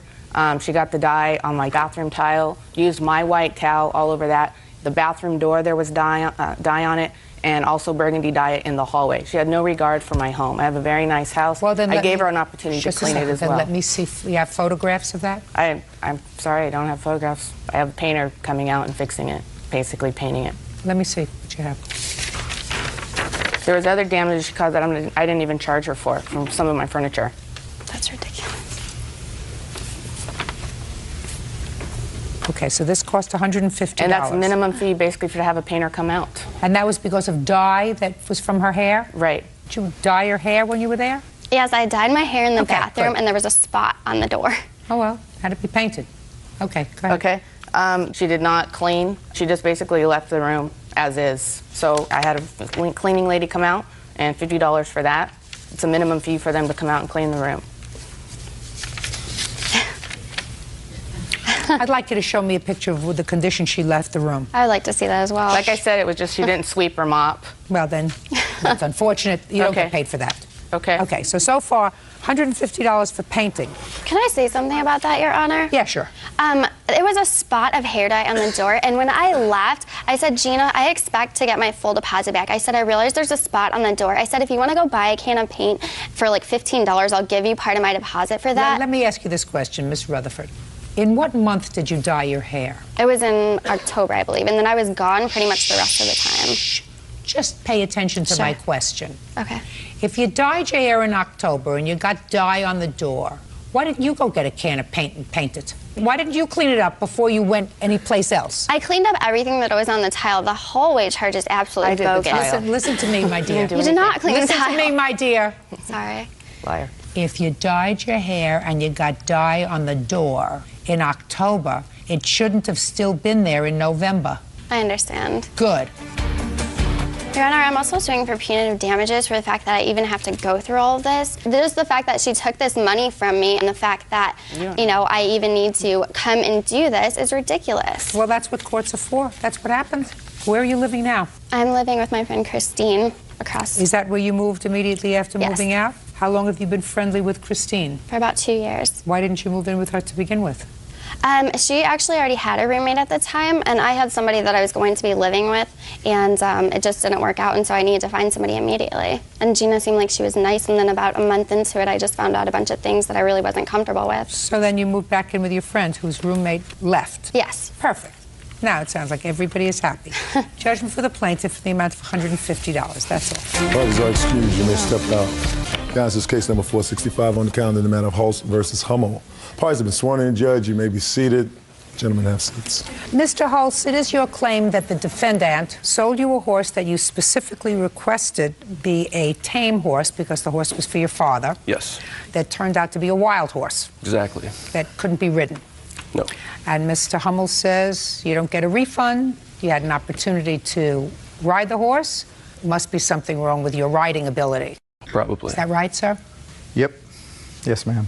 Yes, ma'am is better than yep. How long have you been in the horse business, Mr. Hummel? I'm not really in the horse business. I have a small ranch that we use horses for lots of different things. We hunt and do lots of trail riding on the horses. The horses are ridden by a lot of people, young people, people that can't ride very well. How many horses do you have? Right now, I have 6 horses. And at the time Mr. Hulse bought his horse, how many horses did you have? 7 horses. And why were you selling? Well, because I needed some money. It was getting close to Christmas, and I needed some money. Okay. Did you put an ad in the paper? I put an ad on a local website. Okay. Can I see a copy of the ad, please?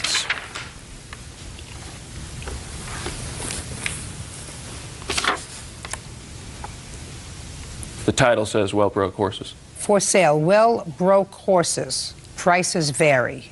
Okay. So you were selling 5 of your horses? That's correct. Did you sell all 5? No. How many horses did you sell? Thus far, I've sold 3 of them. Well, my math isn't that great, as Bert can attest, but if you have 6 horses now and you had 7 horses then and you sold 3... I picked up a couple more horses, though. So you bought some more? Yep. When did you buy the other horses, sir? About a week ago. From where? From a friend of mine. Okay. Now, what did you want a horse for, Mr. Hulse? Some of my friends and I have gone in on some horses. My dad was looking to join our little group and buy another horse to ride. He's totally inexperienced. How old is your father? 55. A baby. So he's an inexperienced rider, and you want him to have a Yes, easy and a horse. little bit heavier, so we wanted a stout horse. Tell me what happened when you answered the ad. I called Greg on the 10th of December around 12 o'clock. Told him I was interested to come out that day and look at some horses. He said he'd have some saddled and ready by 2 o'clock. So Ryan and I went to his ranch, and we said we were looking for a horse that was on the lower end of the $1,000, $1,500 range. He showed us 2 horses that were in that range. He told us that Angel, the horse we ended up getting, was on the lower end of that range because she didn't have papers. Where did you get this horse from? From a buddy in Cleveland, Utah. When? Quite some time ago. I can't tell you the exact time. I've had the horse for quite a while. Well, years. Give me some idea. Close to a year. Well, that's not so long, sir. No. What's the person's name that you bought the horse from? Richard. How much did you pay for the horse? I paid $900 for the horse. Now, the other horse that you showed the plaintiff, where did you get that horse from? Same person. When? Same time. So you bought the 2 horses together? That's correct. How much did you pay for the second horse? The same. Did you buy any of your other horses from Mr. Yeah, but what's this have to do with this horse? I ask the questions, you answer the questions. Of course I have. Are any of the other 6 horses that are now in your possession horses that you bought from Mr. Yes, ma'am. How many? All of them. So you bought all your horses from Mr. Yes, he's a very close friend, and we ride a lot together. Did you ride the horse, Mr. Hulse? Yes. And is your father about your stature? No. Is he larger or smaller? He's heavier and shorter. So you were satisfied. Now, what happened after you bought the horse? We paid Greg the money that day. The next morning, around 9 o'clock, Ryan and I went to trailer the horse. And the horse took us about 2 hours to get her in the trailer. She acted like she'd never seen a trailer before. By that time, Greg had already cashed our check, and we tried calling him a few times to let him know the problem. We couldn't get a hold of him. Well, I don't understand. Didn't you go back to where the horse was? Yes. Where was he? He wasn't there. Was at work? He gave us permission to go get. He knew he wasn't going to be there. So you called him? Yes. And what did he say when you called him? He didn't answer. We finally got the horse in. We cajoled her with some oats and stuff, and then dropped her off at our field. And then Monday, we tried to saddle her. And now, when you went to view this horse for the first time on the 10th of December, did you tell Mr. Hummel what you wanted the horse for? Yes. What did you tell him? I told him that my dad was going to be making the purchase and that he has no experience, and so we need just a leisure horse that anybody can ride. Okay. Now, I see that you have a video. I do. I'd like to see it, please.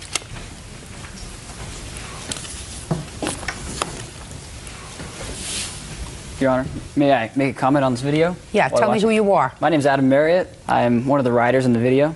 Just like to say a few things as we watch it. Are you a friend of his? Is that what you... I am, yeah.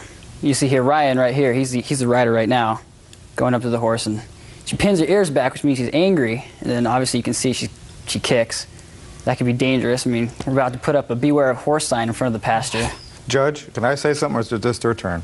No, it's their turn. Okay, as we saddle the horse, he has to hold her head really tight or else she'll turn around and bite us. And so we put it on pretty gently, and here she goes, trying to stomp on us and rear up a little bit. So we ride about 10 paces, try to turn her head very gently, she starts bucking. You see I'm swaying with her just to stay on. And here she goes, she rears up. Okay, and that was you riding the horse? That was me riding. Are you an experienced rider, sir? I am. Okay, now it's your turn. Okay, when they came over to my ranch, we saddled up 2 horses.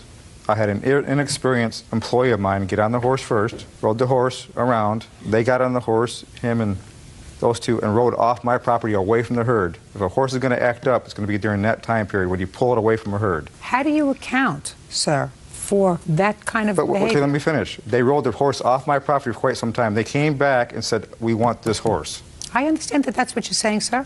I understand. I can get a horse to do that. It looks like they're inexperienced people. And maybe, I don't know what they've done to the horse. It's an animal. It's a living thing. It's not a machine. The horse never acted like that prior. I've had little kids on the horse, inexperienced people on the horse, and they rode the horse. When did you first contact Mr. Hummel and tell him that you were having difficulty with the horse? 3 days. I have my phone log right here showing the cell phone that matches the ad. It's highlighted. 3 days after we purchased the horse.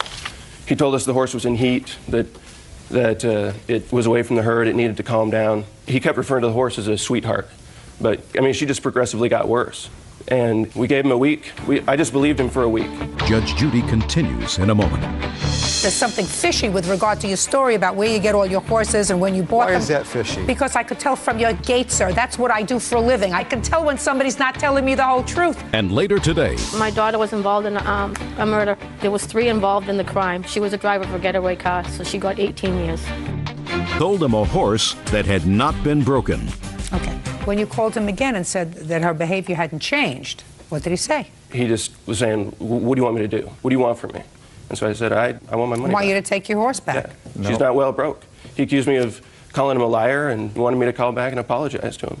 Well, he's not telling the truth. I offered him another horse out of the 7. I said, come and bring the horse back. He offered Rose. For what? Let me finish. He's had quite a bit of time. Absolutely.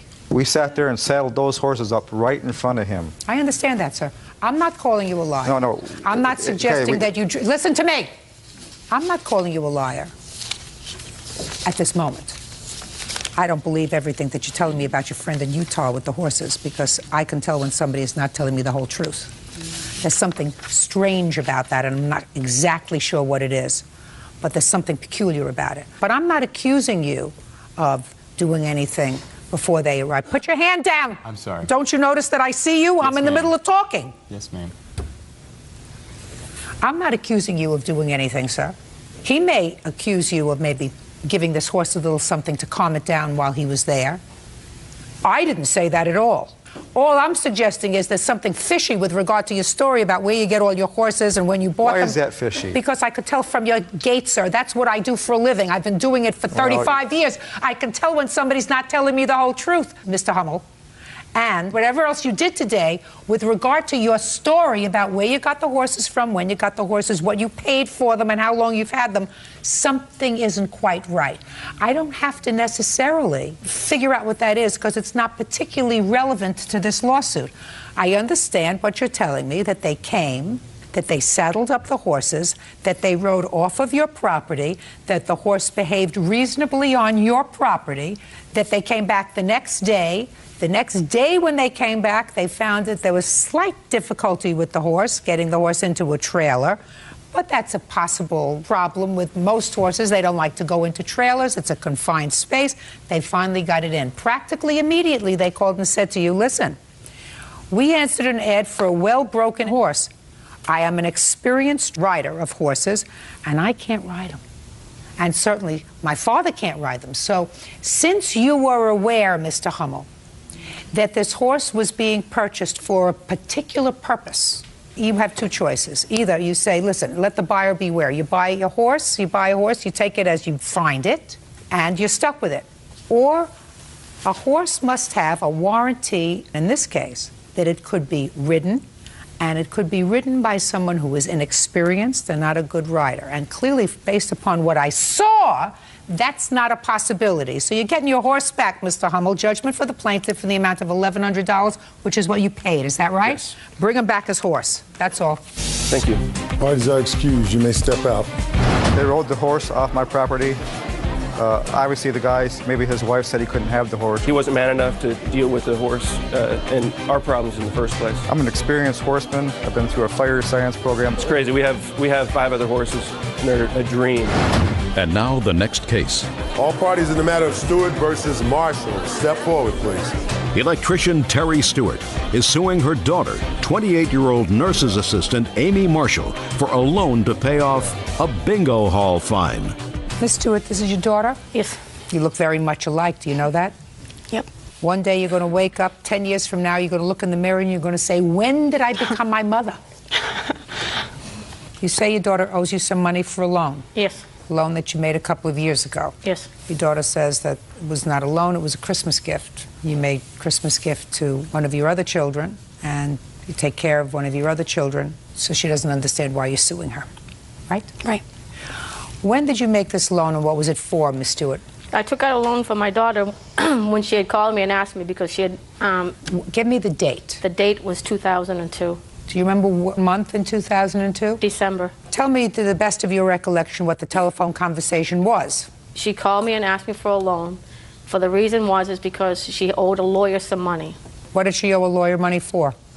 She had bounced a check for $40. Somehow it just got out of hand, and a lawyer got a hold of the check because it was a bingo hall, and a bingo hall won't hold on to it too long. So they took her to court, and they said that it was supposed to owe them $800. And so she goes, Mom, I'm going to have to go to jail if I don't pay the $800. So she gave somebody a bad check? Yes. Is that what happened?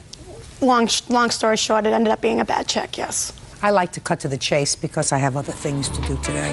So your daughter was arrested for bounced check? I was never arrested. But you were threatened with arrest unless you made good on this check? Right. So you called your mother? Yes. And what did you say to your mother when you called her? I told her I was going to end up going to court for the check, but the lawyer was willing to settle, so I needed the money right away to pay the lawyer. And how much did you tell her you needed? I don't remember offhand. She asked for $1,500 because she needed $800 to pay for the lawyer, and she wanted $700 to help her with the children for Christmas. And what did you say? And I said I would co-sign because this started out to be a co-sign thing, but then I couldn't co-sign. I had to take the loan out in my own name. And I had asked her, if I do this, please don't renege on the loan. So you took out a loan? Yes, I did. Okay. The thing of it is, she helps my sister out every single day. She takes care of her kids. She gives her money. She goes to see her. She was going every week for the first couple years to see her. She drives right by my house. Your sister's in jail? Yes. What is she incarcerated for? I don't know exactly. I do. My daughter was involved in a murder, a robbery? Yes, a mass armed robbery. and there was 3 involved in the crime. She was a driver of a getaway car, so she got 18 years. Who takes care of her children? I do. How old are her children? 8, 7, and Trinity will be 5. I've had Trinity since she was a day old. Because my sister didn't want her. Yep. I know. How old are you? 28. You have children? Yes, I do. How many? 3. Are you married? Yes, I am. To the father of my 2 younger children. How long have you been married? Almost 6 years. So what are you so mad at your mother about? Because she takes care of your sister's 3 children and she goes to visit your sister? And she goes right by my house to go see her. She doesn't stop. She actually works with my husband. And I've seen her at my husband's work. She never knows so much as a hi. She walks right by me. Why? I don't know. What do you think she's angry about? This is anger way before this loan. I hadn't seen her for almost 6 years. She wasn't around for any of my kids' births. She wasn't around for my wedding. Wasn't around for my graduation. Nothing. Where were you? Where was I? I was told I wasn't allowed to see her by her father.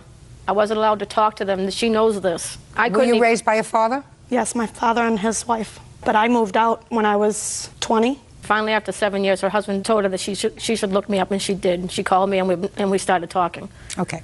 Miss Marshall, I read your answer. Mm-hmm. And what your answer says was these were gifts. Well, clearly you've acknowledged today, even though you may not recognize it, that this was a loan. And what it appears to me is that you're angry because your mother has taken on the burden and the responsibility of your sister's children, and she has neglected you. Mm-hmm. And so you feel as if you're entitled to this. The law doesn't work that way.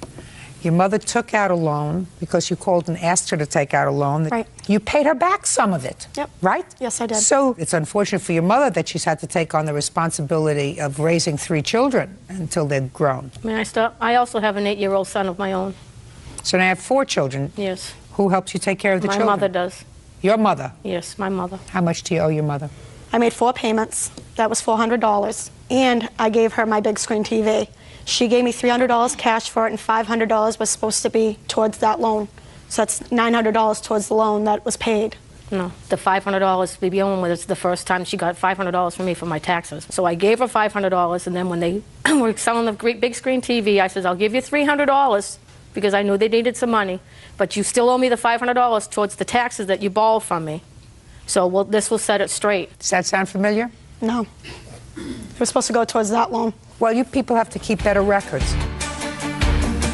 How many payments did your daughter make to you in cash for this loan? I'm not talking about television. I'm not talking about anything else. How much? $800 in cash she paid towards that loan. Okay, good. You don't see her children? She wouldn't let me see my grandchildren. Why don't you stop by her house when you go to visit your daughter? I didn't know where she lived. Somebody else had to tell me where she lived. You have any objection to your mother stopping by and seeing the children? No, I don't. I encourage it. I want to see my nieces, too. We can do that. Well, why don't you do that? Why don't you do that on Sunday? That's when she usually goes to see my sister. Why don't you do that on Sunday? Okay. What time do you go to visit your daughter? I leave about 10 o'clock in the morning. And what time do you get back? About 9 o'clock at night. That's a long day. I take my mom to see her handicapped brother, which my mom is handicapped, so I take her when I go to see my daughter so my mom can see her brother. Oh, my goodness. Why don't you make time on the weekend? Yes. To go to see your daughter with her 3 nieces who she would like to see, visit your grandchildren, spend an hour. I can do that. I miss my grandchildren. I can do that. And I miss my mother. You know, I actually, the day before I got these papers, I actually called her to reconcile. She did. You know, and I don't know why I always have to be the one that calls her. Well, you shouldn't be. I shouldn't. All right, let's make arrangements to do it on Sunday. We can do that. Okay? Good. Judgment for the plaintiff in the amount of $700. Thank you. Parties are excused. You may step out. Now, this is case number 39 on the calendar in the matter of Bishop versus Schultz. Parties have been sworn in. You may be seated. Sir, have a seat, please. Mrs. Bishop, you and your family were renters in a 4-unit complex, according to what I read in your complaint. The other 3 apartments or condos were occupied by owners. Right. And it is your claim that the defendants did several things. First, they told untruths to the cooperative association and therefore your landlord. Yes. Causing you to be evicted. Yes. And next, you allege that the defendants, one or both of them, put needles in your laundry which got into your baby's pajamas, which caused injury to the baby. But shh. And you want to be compensated. Yes, ma'am. I assume that they did not put any needles in your laundry on purpose.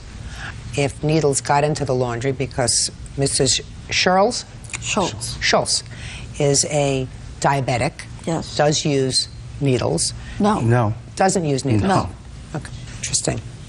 And in addition, that whatever statements they made to the landlord, your landlord, were true, and if you were evicted, it was because of your own conduct.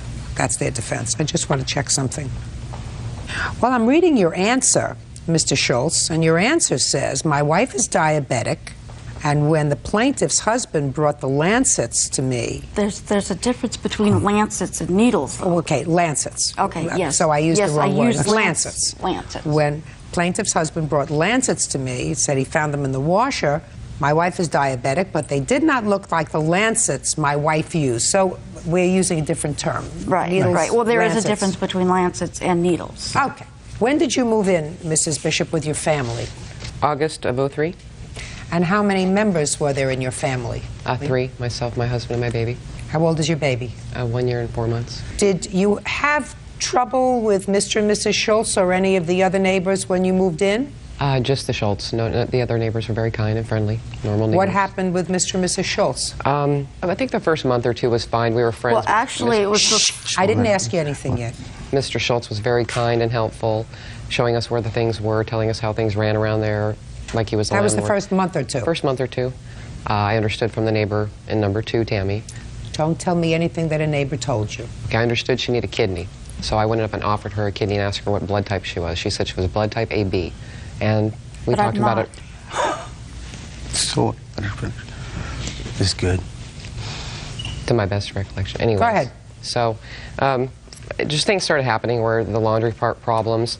They parked in a, his truck is very big, it's a Bronco, and it's blocked our space. When we moved in, we asked him several times to please move it. We can't get our car in the garage. Here's a violation that was written on my car because his car was parked in my space, so I had to scoop my car over the line. So I was ticketed because they called on me after we asked them to move the car and complained to the landlord. Mr. Schultz, did you and the plaintiff and or her husband ever have a conversation with... Could you stand up and take your hand off your hip? I'm sorry? Did you and the plaintiff or her husband ever have a conversation with regard to your truck encroaching on their parking space? No, not... Never? No. Never? No. Your Honor? No. And actually... However, excuse me, Your Honor, however, though, I did quite a few times ask them if they could move their car over because I couldn't get into my car, and she is... Now, just 1 second. Okay. So there was a problem? There was a problem. Now, when there was a problem, it was because their car was parked too close to the line, yet their car was parked within their lines. But you have a very large car, and in order for you to get in and out of your spot, you wanted them to move their car further over. To the other line. I understand. Your wife is answering the question, sir. I mean, you know, I understand. She understands what I'm saying. You may want to give me a lot of baloney, but I'm not going to tolerate it. You asked them to move their car to the other side because you have a very large car and it was difficult for you to get in and out of your car. Is that a fair statement? That would be a fair statement. That's a fair statement. Okay. And what I assume happened is you parked it as close to the line as you possibly could. Is that what you're telling me? Not necessarily, but Not necessarily. Let me see the pictures. I'm 10 steps ahead of you, sir. There's a picture I'm of his 10 steps Bronco, ahead of you. And here's the rules and regulations. You know, fortunately, we all come to our jobs, Mr. Schultz, with a life's experience. I'm grateful for that. Yeah, well, in this case, you may not be. Let's get to the rest of the complaints that were made, because that's what you're alleging. Let's get there, and let's get there fast. Okay. And then we'll get to the Lancets. Okay. Your Honor? What? May I ask my witness to come up and explain? Absolutely. Who are you? I'm her husband, Brett Bishop. Okay. Do you have the complaints? No, we do not have the complaints. Well, then how am I supposed to adjudicate that part of We your were not claim? able to get them from our landlord in time. Well, then, yeah, I have to strike that part of your claim. Okay, then I have nothing in that regard. Good. Fine. And let's get to the needles incident. I went out to get the baby's laundry out of the dryer. And When was this? January 29th. And found needles in the dryer, and I came back in the house and called my husband, and he told me that they might be hers because she's diabetic. Okay. Do you have any of them with you? Yes. And this was before you put any clothes on the baby? No. What do you mean no? Similar of what the needles look like. You see, what you state in your complaint is that your baby was uncomfortable, and the next morning you found needles in her pajamas. Then you went down to the laundry and you found needles. Now you tell me that on the 29th of January, you went down to the dryer and found needles in the dryer. I got the needles out of the dryer, and I came back into the house and called the police. Yes. My husband came home at the same time. Yes. And he can pick it up from there. The police officer went and spoke with Mrs. Schultz. Listen to me. Were you there when the police officer spoke to Mrs. Schultz? I was not in his presence. He spoke to her on her balcony. We waited in the house. He came down and told us what she said. That's hearsay. I'll look at a police report if you have it. Yeah, we have a police report. They said they didn't have anything. In that police report, she admits that the needles were hers. Shh. Sorry. Now, according to the police report, I'm just telling you what the police report says. Okay. It says that you advised the police that the needles were left in your clothing by accident. I got it. What's next? We have photographs of the needle, and we did not know that where the needle came from, where the scratches came from originally. I don't know what scratches you're talking about, Matt. I have no clue as to what scratches you're talking about. We found a needle later in my baby's diaper. After we phoned the police, we discovered that the scratches that were on her that were not on their way. I have no idea what you're talking about, madam. I asked you, tell me about the incident involving the needles. Okay. And you told me on the 29th of January you found needles in the laundry. And now you're talking to me about scratches, and I have no clue as to what you're talking about. On the 28th night, I put my baby to bed. In the morning when she woke up, my husband... It was on the 9th. What are you telling me? On the 9th, we put our baby to bed. I usually put the baby to bed, and she had no scratches to her labia area. She was very fussy that night. We thought she was teething. The next morning when I got up to take her to the nanny, I noticed when I was changing her, she had a dirty diaper, so I wiped her up and I noticed that there were scratches to her vagina area. We have pictures. What kind of diapers do you use? Pampers. Well, how could she have scratches to her vaginal area? That's where we're getting at, is the whole reason why we're here is the needles that this lady put in our laundry somehow got into our baby's diaper, scratched up her labia. We have pictures to document that. We have pictures of the needles and our emergency room doctor. We dug through the diaper pail. Saw those. We have a diaper pail we keep the diapers in, and after discussing with the officer and finding out the needles 2 weeks later that she has got scratched from, we assumed we better look through the old diapers that we keep in the pail, which we have pictures of the diaper pail and the needle in the dirty diaper. So that's how we didn't know where the scratches came from. But you don't put diapers in the wash. Shh. Push it. So we put 2 and 2 together and took her to the emergency room, and they wrote the report that needles stick to the labia. And they did the HIV test on her, hepatitis testing. And So what you're telling me is, I mean, I don't know what these pictures show, madam. You're showing me a picture of a dirty diaper with a blue needle in it. Is that what you're showing me you found? Yes. I don't believe you. I don't believe that 2 weeks later you kept dirty diapers in a pail. The baby goes to the nanny Monday through Friday. Let me explain something to you, madam. I do not believe that you kept dirty diapers in a pail from January 9th to January 30th. I don't believe it. It doesn't make sense. And if it doesn't make sense, it ain't true. Judge Judy continues in a moment. And later today, I assume that you have a busy life. I want to know why you're suing him over swimsuit and shoes. I'm just curious. Yet you took time out to file a lawsuit about your swimsuit and shoes. Ellen Perry Schultz put needles into a laundry dryer, causing injury to her baby. Renee also claims the Schultzes lied to the landlord and got her evicted. I believe that you probably found a couple of her needles in the dryer. That's a possibility. And maybe you figured you could parlay that into something else, but I do not believe, And I'm not crazy about their attitude, especially his. I'm not sure about hers yet, but especially his.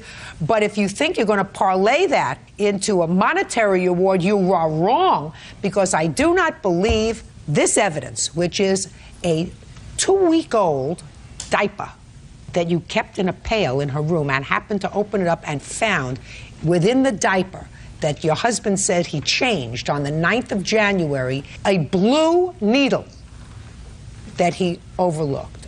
I don't buy it. It was My problem is that 3 weeks later, or 2.5 weeks later, when you found this, you took your child to the emergency room? Mm-hmm. What date did you take the child to the emergency room? The 29th.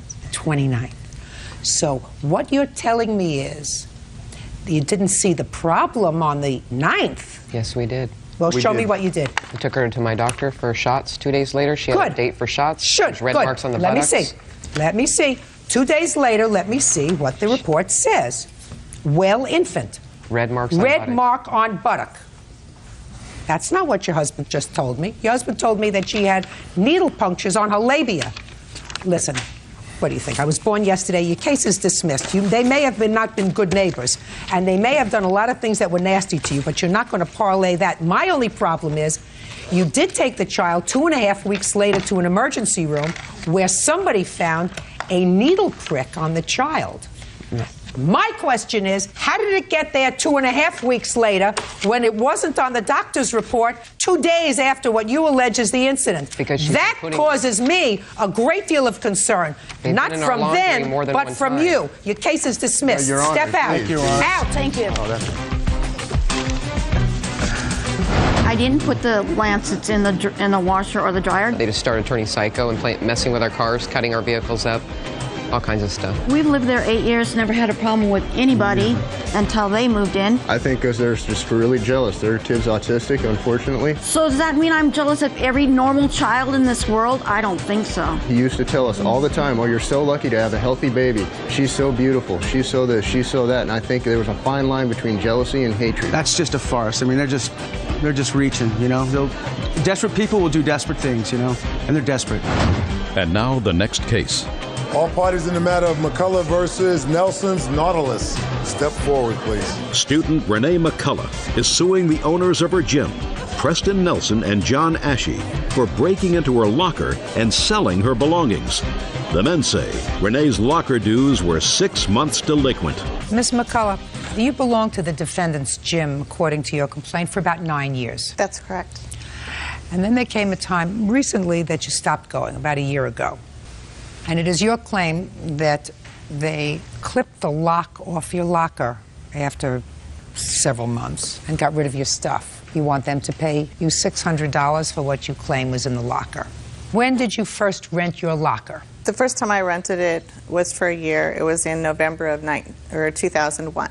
And how much was the rental on the locker for that year? I paid $100. He gave me a break. I paid a year in advance.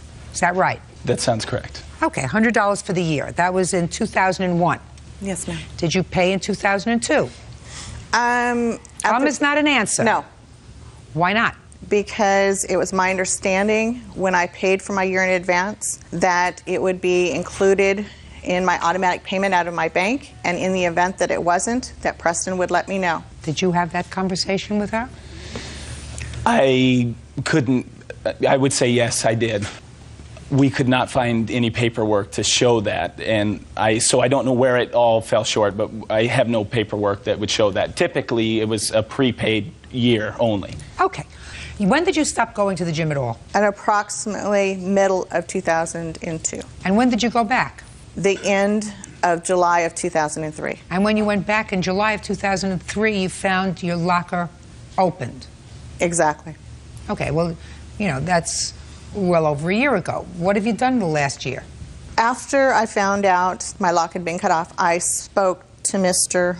Ashby, and he said he had to speak to his wife to find out where my belongings were. He thought that they still had them on the premises. At that time, I found out that no, they were no longer there. I left a note with Mr. Ashby concerning, you know, I had quite a bit of belongings in that locker, and that if they would pay me for my swimsuit and my shoes, I would go away. Do you work? I assume you do. I did previous to this, yes. What are you doing now? I'm going back to school. How do you support yourself? Through my husband.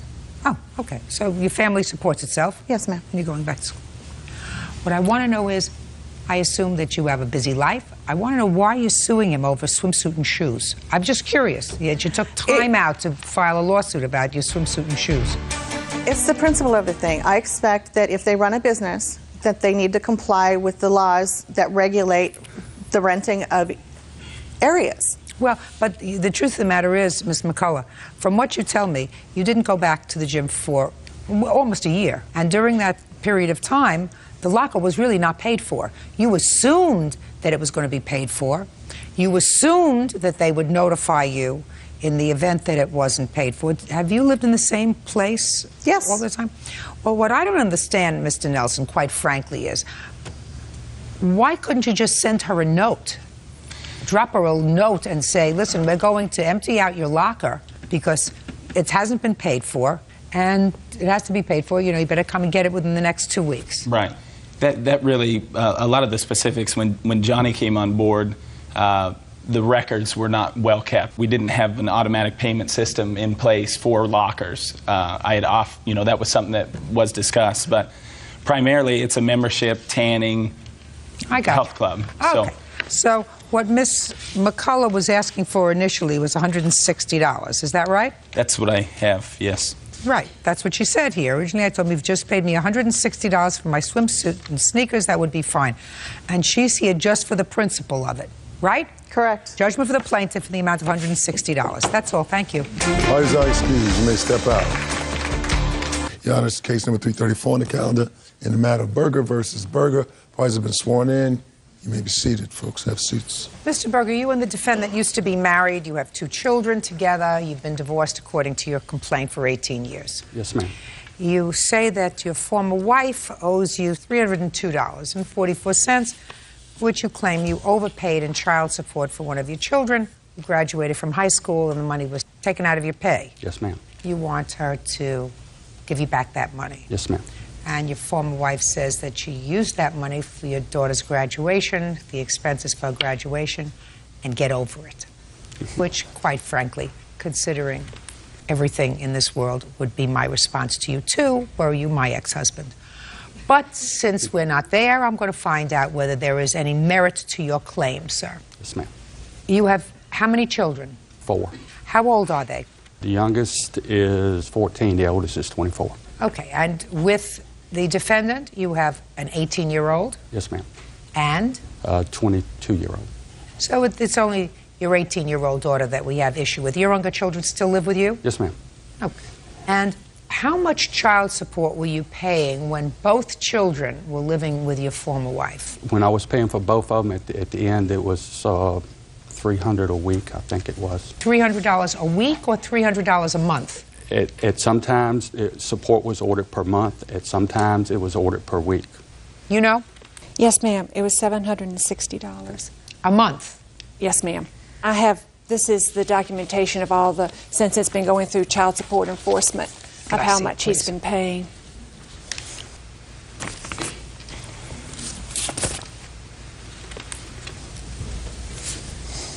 Did you ever pay, sir, $1,500 a month for support? $1,500 a month? No, Yeah. ma'am. So when you told me $300, that you were talking about $300 per month, not per week. Yes, ma'am. Per month. It's been, sometimes support Now, was listen ordered to per me. week. I understand that, Yes, but ma'am. when it was ordered per week, it was never $300 a week. No, ma'am. Well, then you made a mistake. If I said that, then yes, I did. Yes, you made a mistake. It was never $300 a week. Maybe it was $300 a month. Okay. That's all I wanted to find out. Yes, I ma'am. just wanted to find out whether you've been an overindulgent parent. I've always paid what the court ordered me to pay. I understand that you've always paid what the court ordered you to pay, sir. I also understand that you've had 2 more children and you've been able to at least contribute to their support also, and you have another family, which is really my question. Your daughter graduated from high school. They took out a payment after she graduated from high school of $300, and you want the money back. Yes, ma'am. Explain it to me. The support was ordered to cease on June the 14th. They took out the full month of June, and I'm just asking for the other 2 weeks that shouldn't have been taken out. Did you ask your former wife about it? Yes, ma'am. I sent her. And what did she say to you? She said no. Did she say anything about graduation expenses? No, ma'am, she did not. If she said something to you about graduation expenses, you know, the additional money that she had for graduation, for ring, for gown, for whatever. Gown, ring? Shoes, everything.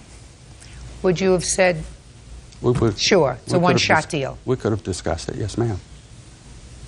So why didn't you tell her? I didn't tell him because every time I've tried to explain him, all I get back are nasty letters, and I really just didn't think he would do anything. I mean, he hadn't laid eyes on her in 2 years. So I didn't think he would do anything else. Judge, yes. I've done extra. I bought both of the children a car. That's doing something extra. That's true. Yes, ma'am. That's right, but that wasn't within the last 2 years, and I said 2 years he hasn't laid eyes Well, on what her. happened 2 years ago, Mr. Berger?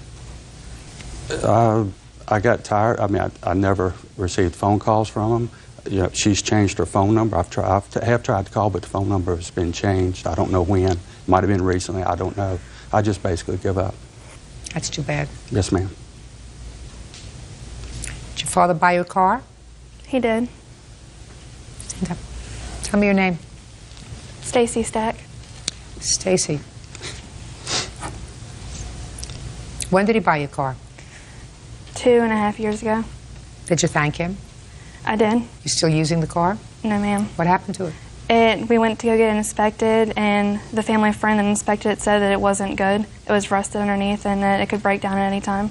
So we bought a new car. How long did you use it for? I used it for about 6 months. Okay.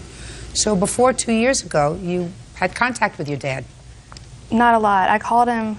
The last time that I've talked to him or seen him was I called him so I can go up there and see him, and then he said okay, and then the day of, or the day before, he came by and said, no, we have to go somewhere else, and they left, and I haven't talked to him or seen him since then. That sound familiar? I think something came up at that time. Yes, ma'am.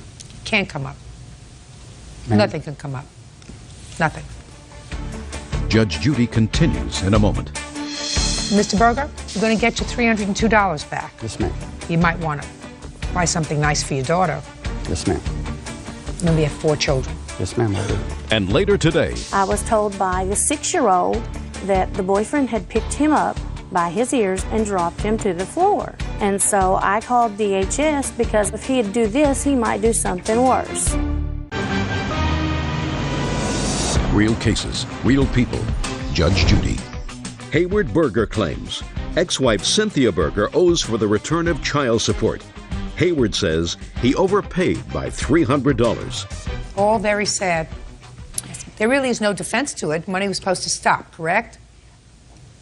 According to the papers, yes. When we went to court, before we go in, child support enforcement speaks to me, and they told me that it would continue to the end of the month. He was still obligated to the end of the month. I said, "Are you sure?"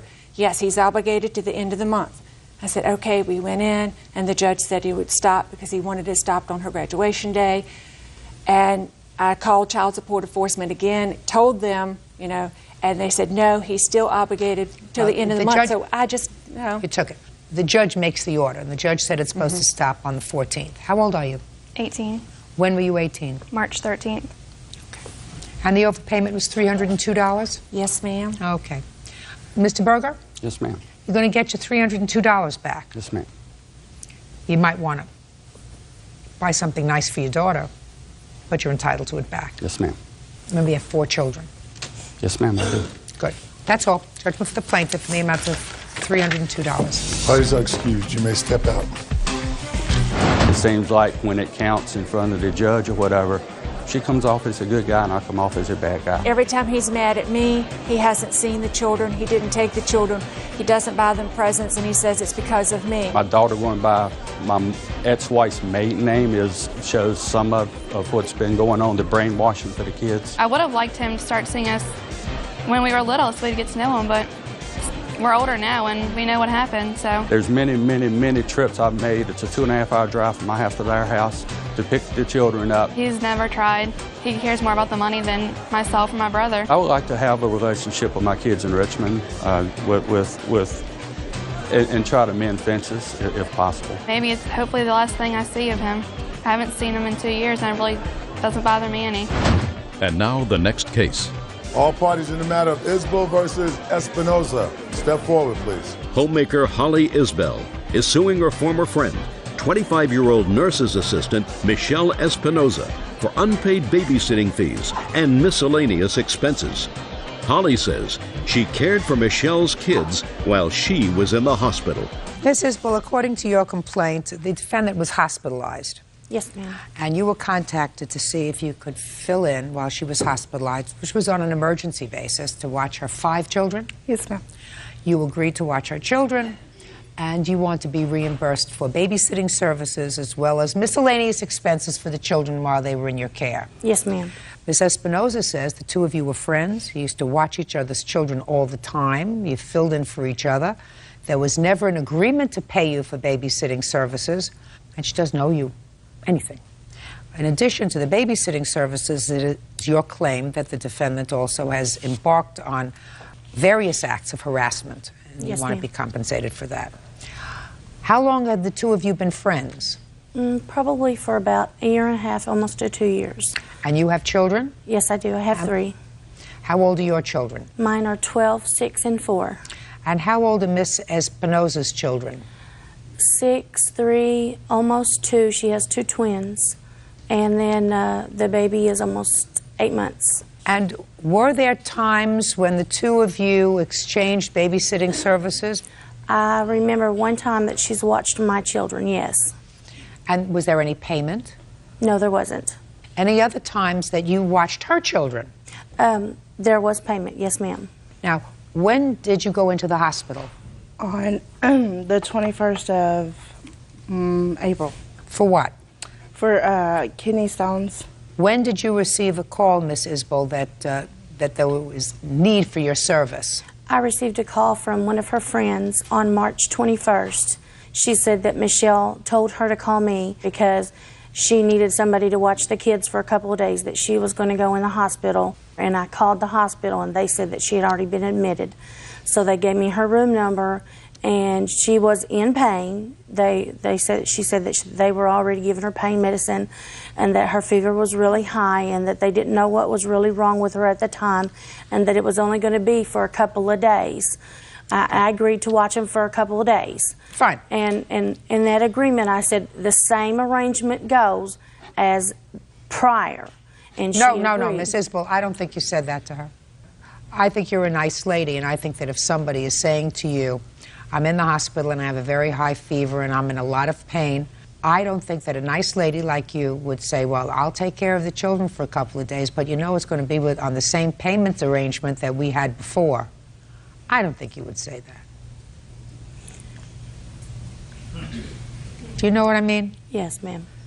So the children were dropped off at your house, and then what happened? They were dropped off, and what was brought in was a gallon of milk and a few diapers and about a half of baby formula, about this big. And then when I called her at the hospital, because I didn't know how to reach her boyfriend, I said, look, you know, the kids are running out of diapers again. When did you call her? The very next day. And? She said that she was fixing to have tests, and that she would get a hold of her boyfriend, and that she would bring all the stuff that was needed. Well, Not she. Not she, but the boyfriend. Well, he brought over a bag of potato chips, about 7 cans of Cokes, and that was it. And then I noticed bruisings on some of the kids, and just different things that were happening. And the 3-year-old had bruisings on his ears. And then when I called to ask Michelle about that, she said that she hadn't noticed anything about that. And then I was told by the 6-year-old and by the 3-year-old that the boyfriend had picked him up as a punishment by his ears and dropped him to the floor. And so I called DHS because I was scared that if he'd do this, he might do something worse. Real cases, real people. Judge Judy. Holly Isbell says former friend Michelle Espinoza owes for unpaid babysitting fees. Michelle says there was never an agreement to pay. Where was the boyfriend for the 4 days? He works. What kind of work does he do? He's a cook. And did you give her any money for the 4 days that she watched the children? Just not for payment, but for the food that they ate. You know, if it costs her an extra $150 for the 4 days, When that the she- children are with you. Let me finish. If it cost her an extra $150, don't you think that it was your responsibility, your boyfriend's responsibility to see to it that she had what she needed for the children? When I offered her for money or to bring groceries over there, because I can't just give her my food stamp card because I'd get in trouble. I'm not asking you to give her your food stamp card. Your boyfriend works. I assume that he works for money, not food stamps. Is that right? Mm-hmm. Well, how much money did he give her? None that I know of. Right. Well, that's not fair. Yes, ma'am. Your Honor, I'm the one that packed everything for her kids. Well, then come up and tell me what you packed. Tell me your name. And I called her in the beginning. Tell me your name. Jessica Flores. All right, Miss Flores, what did you bring over for the children? I packed 4 changes of clothes, 3 sleeping clothes. I'm not talking about clothes. Okay. Let's not talk about clothes. I She gave didn't her buy any clothes. 24 diapers for the 24 babies. diapers? For the baby. And the twins are in diapers. I gave her 50 for the twins. Mm-hmm. And when I did the milk, Michelle had the big count. I don't know how many ounces, but it's not the 12 ounce. It's like a 32 ounce, and it was brand new. It wasn't even opened. I put that in with the Pampers and a gallon of milk because Michelle told me that's all she wanted. Is that what she brought over to you? No, ma'am. What It did was she bring not. over? She brought over, now the can size is right, but it was half full. And she did not pack 50 diapers for the twins. It was more like 12. Do you have a receipt for items that you bought for the children during that I time? do not, because I only paid once to buy just a really cheap pack of diapers for the twins. So how much did you pay? Food was $169.41 because I had to replace everything, you know, because they ate a lot. Okay, They didn't get to go to school. $169.41 for 4 days for 5 children. What else? And I'm asking for replacement of the mattress or replacement of the bed because her oldest son had wet on the bed for 2 nights and hid it.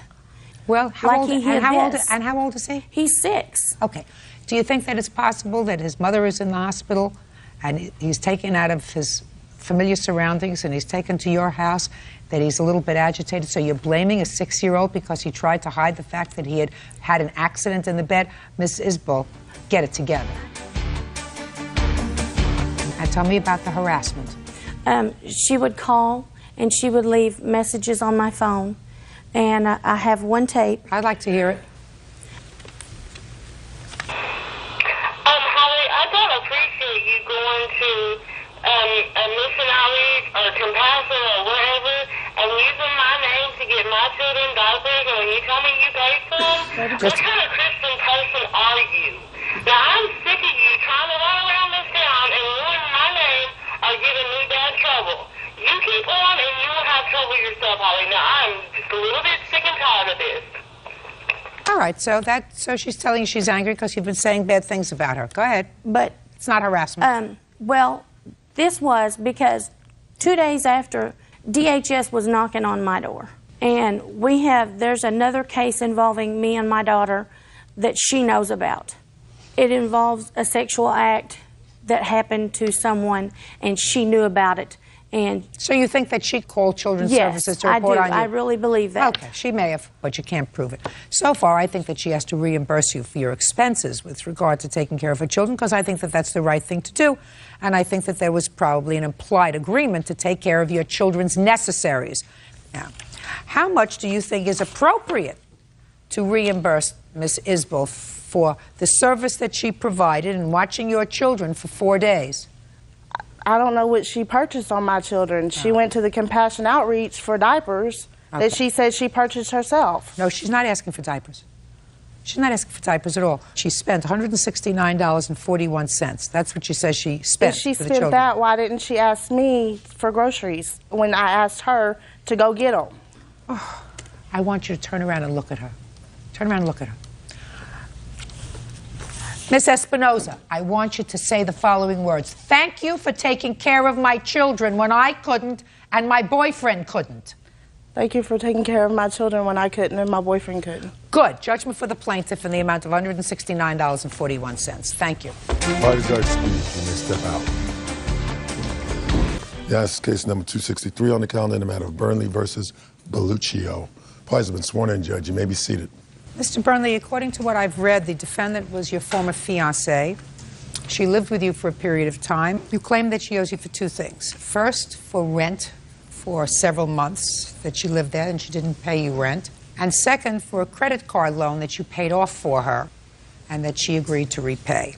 The defendant says that while she was there was not an agreement for rent, that in quite the opposite, she was really treated more like a maid than anything else. She cooked and cleaned and took care of you and your children and the house. And in addition, while she does acknowledge that there was a loan for her credit card debt that she had, she says that she agreed to leave certain items at the house when she left that more than cover the balance of the loan, some of which she had already paid to you.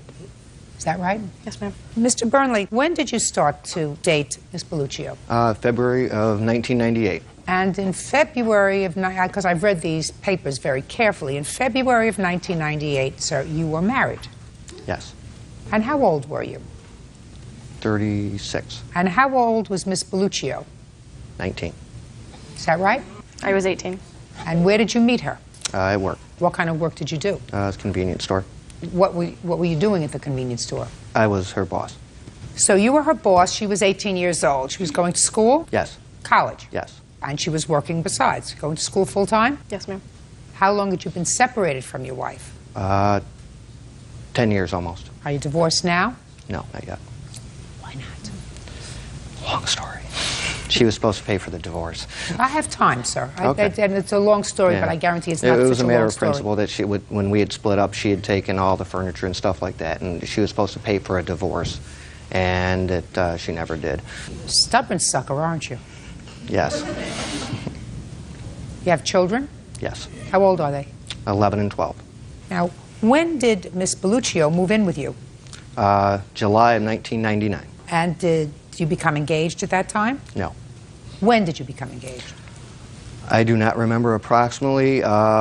She asked me to marry her first, and at that time I said that I believe she should be at least 25 before she gets married, so she knows what she's getting into. And did you ever change your story? I asked her to marry me a couple of years later. Did you give her a ring? Yes. And you're still not divorced? Correct. How did you plan to carry that out, sir? I procrastinate, but I believed that I would have it done before we would get married. That's usually the way things go. Right. I want you to tell me about this rent that you claim she owes you. In July of '99, I purchased a home. I did not believe it was a good idea for her to move in at that time, but it happened that way. The agreement was, though, that at that time the living expenses cost $800. What were the living expenses? Well, the mortgage was $550, electric, phone, stuff like that. Mm-hmm. They came to approximately $800. She did agree to pay $400. Which Why would she pay off your mortgage? Was the house in her name? I wouldn't call it paying my mortgage. It was half the living expenses. She was living with you, and I assume sharing your bed. Right? Correct. Who took care of the chores around the house? She did. Didn't you think you were a little old for her, Mr. Burnley? Yes. Didn't you think that a guy who's 36 years old and married should have nothing to do with an 18-year-old girl who's working, going to school, trying to do the right thing? She want to get hooked up with you for? You can't even get yourself off the horse after 10 years. Huh? She told me age didn't matter to her. She told you She age told me didn't that. matter. She's Yes. 18 years old. You're a grown man. Age matters. There are a lot of things that matter that people say don't matter. They matter. It is your statement that you did not have an agreement with him for rent. Is that right? There was no formal agreement. There were times when we did say, give what you can. There were times when Stephen had 2 roommates where he didn't expect a penny from me. And then there were times we actually did, in September of 2003, have a formal rent agreement. Okay. What was your agreement? That I would pay him $300 and that I would pay for groceries. Okay, and when did you move out? November of 2003, at the end.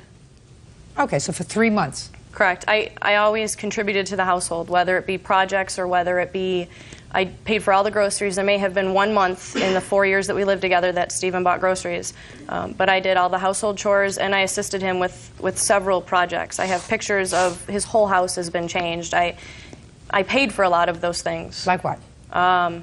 Painting. I helped him paint. We did the whole back patio, and I paid for several flowers to go in the ground, at least $250 a summer. I paid for flowers, and several of those flowers have come back. So you treated the house as if it was going to be your home? That is what Stephen told me at all times. That he offered one of the roommates money, $7 per hour, to help him work on a project. And I questioned, why aren't you offering me money to help you work on these projects? And he said to me that half of this will be yours someday. I'm listening. That part's not true about putting in flowers. I always had told her, don't put flowers in, you can't afford it, you're going to school. She'd also bought clothes for my children, which I told her not to do. So she was a nice person? Yes. When you were together? Yes, she did a lot. Try to hold up her end of the financial bargain while you were together, and then some. That's correct, which I told her all along. So why are you here suing her for rent? Principal. Someone who proposes marriage to a girl half his age while he's still married shouldn't talk about principle. Judge Judy continues in a moment. You lived together for how many years? 4. Get over it. And later today, Your mother never said to you, don't worry, it's a gift. Right? Right, but she did say, don't worry. Oh, did you ever hear the expression, beauty fades, dumb is forever? real cases, real people. Judge Judy. Stephen Burley says ex-fiancée Courtney Belluccio owes for a loan to pay off a credit card. Courtney says Stephen is still legally married. Now let's get to the credit card. April 10th, 2003. I was not aware at that moment. She came to me and told me that she had a credit card that she had, I don't know if it was maxed out, but it was very high interest. It was killing her paying the payments. So I decided to take a bank offer loan that I'd had and pay off that credit card, and it was at 2%. How much did you give her to pay off the credit? $5,176. And how much did she pay back? How much did you pay back? I paid back $3,890. And you claim that you don't owe anything on this because why? When I moved out in November of the end of November 2003, I told Stephen when I was leaving that I'm going to leave some things behind. If I'm going to write my estimated value next to it, I'd like you to write what you feel is a fair value next to it, and we'll agree upon a value, and we'll take that off the balance. And he agreed. Can I please see the list that you prepared of the things that you left behind?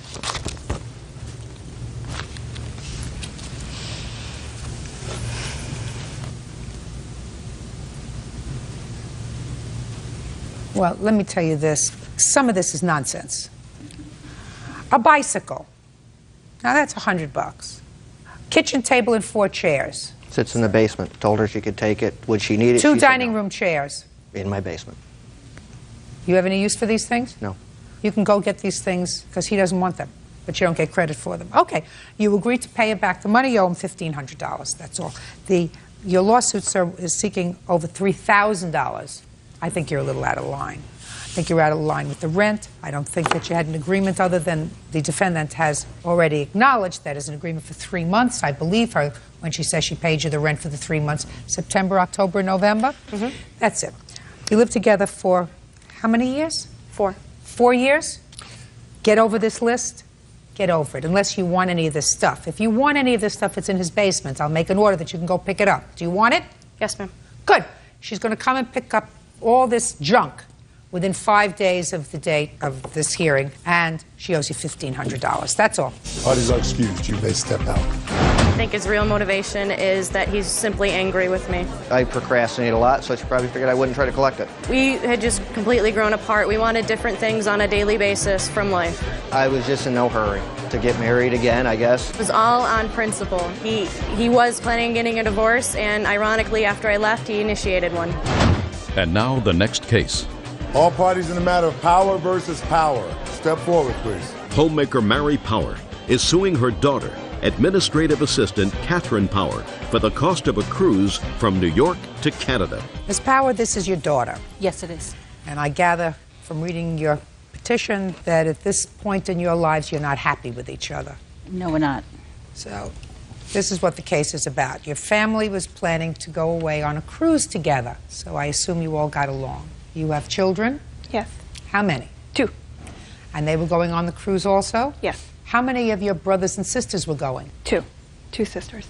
And Mrs. Power, what you tell me in your petition is that your daughter paid for the cruise, and then the cruise company went bankrupt. Correct. And everybody was really disappointed, and according to what you tell me, I read, you made arrangements for a second cruise. Correct. And since the refund hadn't come back yet, you paid for the second cruise. Correct. And your daughter didn't pay you back when she got the refund. Correct. She says that the second cruise was a gift. Absolutely not. That's your defense. Is that right? Yes. When were you planning to go on this cruise, Miss Power? The first cruise on Regal Cruises, we were going June 29th of 2003. And where were you going? We were going from New York to Canada. Kathy, how much did you pay for that cruise for you and your 2 children? Was it 3 people going? I paid $906, but that wasn't a full total. When did you pay that money? Throughout January to May of 2003. Great. When were you advised, Miss Power, that the cruise was canceled? I was advised in May of 2003. And did you rebook another cruise? Yes, I did. For the same period of time? For the same period of time. Just one day earlier, we were going to leave than previously planned. And was that a more expensive cruise? A few $100s more. So what happened? You went on the cruise in June? We went on the cruise. We had a great time. I got a refund back in February of 2004. Did you call your daughter and ask her if she had gotten a refund back? Yes, I was very excited I got my refund, but she didn't seem to be as excited. And she just called me up a few days later, and she said to me, now she didn't say she got her check back. She said that when she gets her check back, she'd like to use it to go to Florida on another vacation. And I said, absolutely no. I want my money back. And she said? And she said that no, she wasn't giving it back to me. Real cases, real people. Judge Judy. Mary Power says her daughter, Catherine Power, owes for a cruise from New York to Canada. Catherine says she's a struggling single mom, and the cruise was a gift. Give me your version of the events that led to your belief that this was a gift to you. The first cruise that we had purchased, actually my mom called me and said, would you like to go on a cruise and I'll help pay for it. And then she ended up paying for my sister Karen's part, but didn't help me. So I was still paying for it because I wanted to go. So I just went on about my time and got a phone call when I was at work, and she said, I purchased a new cruise. So I was like, well, Mom, I don't have money. And nothing came up about the refund check. I don't have the money to pay for it. She goes, don't worry, it's a gift. So that's how I took it as. Kathy, what? Your mother never said to you, don't worry, it's a gift. She said, don't worry. I know that she didn't say, don't worry, it's a gift, and you know she didn't say, don't worry, it's a gift. Right? Right, but she did say, don't worry. She didn't say it was a gift, but she said not to worry. Right. She didn't say it was a gift. How did I know that? Because people don't say that. Sure. They just... Because if it doesn't sound right, it's not true. Yeah. So tell me what happened, Miss Power, when you got back your refund from the cruise line in February. She said she paid for the cruise and that I was supposed to pay her back. And that was not my point of it. It was... Well, was your point of it? Was your point of it that... She bought a trip for the family. It was the last family trip. She felt that everyone should go on it because my father was sick and she wanted us all together. That's what it was. Then, Kathy, would you explain to me, if that's your rationalization for keeping the money, why is it that you testified earlier that from February until May, you were paying the travel agent, and you paid the travel agent $906 if your mother had already said to you, I want to take the family away on a trip? And what I think happened that really annoyed you is that your mother, according to you, chose to pay for one of your sisters to go and didn't choose to pay for you. Because you've already mentioned that once, and that, I would say, might fry you a little bit. But let me understand why your mother decided to pay for one sister and not you. You want to explain that to me? Yes. When my daughter, Kathy, had my grandson, she had to take some leave off from work. She was on maternity leave. And during that time, my husband, Bill, and I helped her with her rent and her car payments to keep her going. And I did ask her at that time to pay me back, but she did not. Okay, just a second. So, did your parents help you? They came up to the house when I had Liam and watched Emerald, my daughter, and then she helped me with diapers and stuff. So you decided to pay for Karen right. to make it even with your children? Right. Okay. How much was the total cost of your trip, madam? $1,206? It was $1,806 altogether, and then minus $500 for my sister. $1,306. Okay, $1,306. $1,306 is what you intended to pay. Is that right? Correct. Mrs. Power, even if you decided to go on a little bit more expensive cruise, I assume you would be perfectly happy if you got $1,306 back from your daughter. If she said to you, listen, I don't have the extra money, but here's the $1,306 that I was intending to pay for the first one. Mm-hmm. I'm going to give that back to you. And I would have been happy. And that would have been right, Kathy. No. That would have been right, Kathy. Nope. Listen to me. You have to stop relying on other people to take care of the problems that you create. You create certain problems. You created a lifestyle for yourself. And it seems to me from listening to your mother, who's a pretty rational lady, that you have relied on other people to take care of the problems that you create. And when you listen to me, and when you turn 30, you just told me that. You just told me a moment ago that your parents came to watch your daughter when your son was born. Correct. And gave you a little bit of money, a little bit of help. Well, that means relying on other people for problems that you create. They didn't have to come. Oh, listen to me. Listen to me. Did you ever hear the expression, beauty fades, dumb is forever? Huh? Mm-hmm. All right. That's all I'm going to say. You owe your mother $1,306. That is the cost of the trip that you had originally said that you were going to take care of. You got a refund for most of it. You should have turned that refund over to your mother by signing over the check to her and saying, thanks for covering the balance. She would have been ecstatic that you did the right thing. You chose to do the wrong thing. And you can't, at your age, do the wrong thing. First of all, it sets a bad example for your children, and that's primarily why you can't do the wrong thing. Because you're supposed to set a perfect example for your children, and then you're not supposed to make your mother come and sue you. Don't say anything. Judgment for the plaintiff in the amount of $1,306. That's all. Step out. Parties are excused. You may step out. Yes, this is case number 395 on the calendar in the matter of Rao versus Cruz. Parties have been sworn in, Judge. You may be seated. Sir, have a seat. Ms. Rao, you and the defendant are next-door neighbors. Yes, Your Honor. And you have adjoining backyards. Yes. Adjoining yards. And it is your claim that Mr. Cruz threw some junk into your backyard and in doing so damaged some of your property. You want him to pay for that property. Mr. Cruz seems to indicate that while he did place some things in your yard, Yes, ma'am. he was merely returning the stuff that you had put in his yard. Correct, Your Honor. So it sounds to me like you people need something else to do. When did the trouble start, Miss Rao, with Mr. Cruz? When I saw that the land was eroding, I put rocks there to hold up the land, and Mr. Cruz came out and abruptly said, "What are you doing?" And I told him, I said, "We got a problem here. The land is going down the hill." I don't understand. Do you have a photograph to show me Yes, what you I do. mean? I'd like to see it. That's the photographs of the damage and the Well, I don't want land. to see the damage. I'll take them all. Let me see if I can find what you're talking about.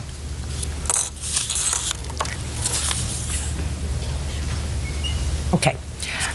I'm looking at this picture. Is this the Is this the area where you were placing rocks? Yes. Okay. On whose property is this?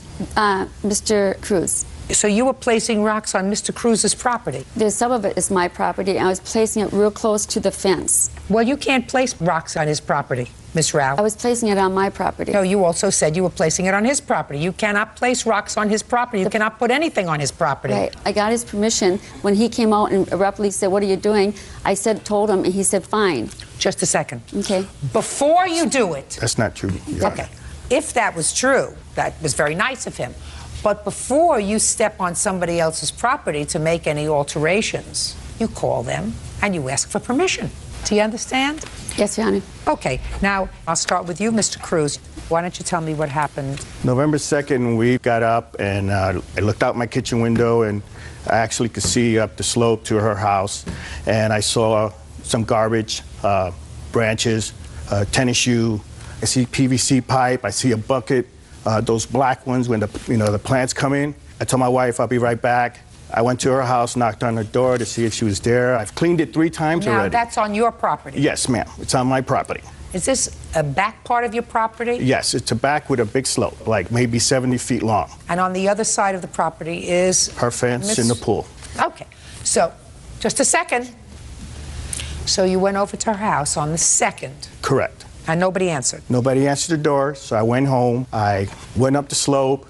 I picked up the black bucket, a couple of root plants, and a couple rocks, and I tossed it over the fence.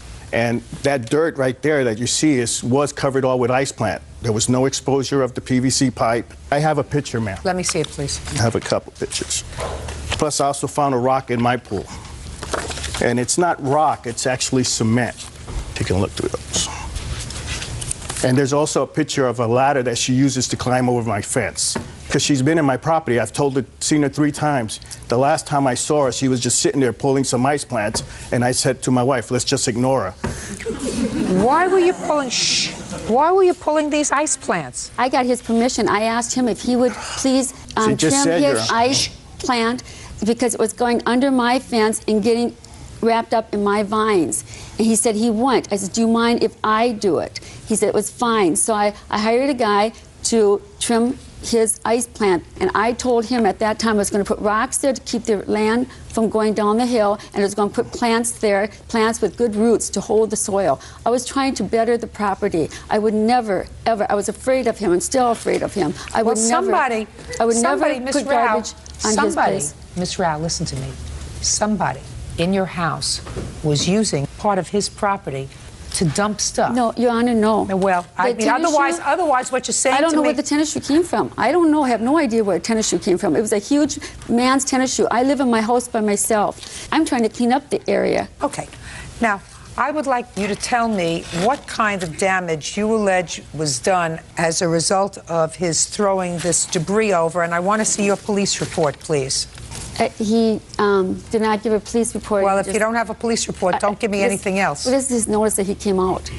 I don't know why they didn't do a police report. I don't know why. He told Ron why he didn't do a police report. Who are you? My name's Ron Filipponi, Your Honor. I'm Mrs. Darlene's fiance. Okay. And I picked up the police report, and the Sheriff's Department did not do a police report on an incident because there was no threats made and there was no physical damage. Well, that's not true because I have a police report here indicating that the alleged violation that Mr. Cruz was complaining of was trespassing, dumping onto property, and repeating violations. Your Honor, anything I did was try to improve the property. I would never... first of all, I'm afraid of Mr. Cruz. Ms. Rao, you cannot elect to improve somebody else's property. It was to take care of my property. It's sliding down the hill. You cannot elect to improve someone else's property. I'm trying to prevent my land from going down. I was just going to put rock there to save the land. I'm going to say it to you one more time. You can't do that. It's not your property. Part of it is. Part of it may be. The rest of it is his. You can't go on his property and put rocks on his property. You can't do that. I put the rocks on the property because I didn't want to step on that pipe. I was trying to protect from stepping on the pipe, and then I could stand on a rock and move the, rather than standing on the soil and sliding down. You can't do that. And when I was doing that, I waved, he was in the window in the kitchen, and I waved to him and he waved back. On my property. She's on my property waving at me. Judge Judy continues in a moment. I've tried to explain to this lady who doesn't seem to get it. Maybe you get it. Do you get it? I get it, Your Honor. Maybe later, in a quiet moment, you give her a glass of red wine. Maybe you can explain it to her. And later today, We need one of those great fly swatters, because there's a sucker here that's looking to meet its ancient relatives. You or me?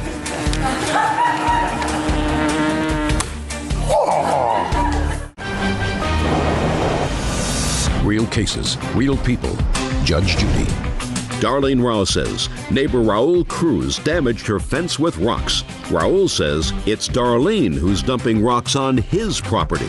Now, I want you to show me what the damage was to your, whatever you say was damaged as a result of his throwing this stuff all the way down here. Okay, you have the pictures of what's damaged. No, I see a lot of schmutz, but I don't see much damage. Well, this is part of the vase statue of the angel that he broke.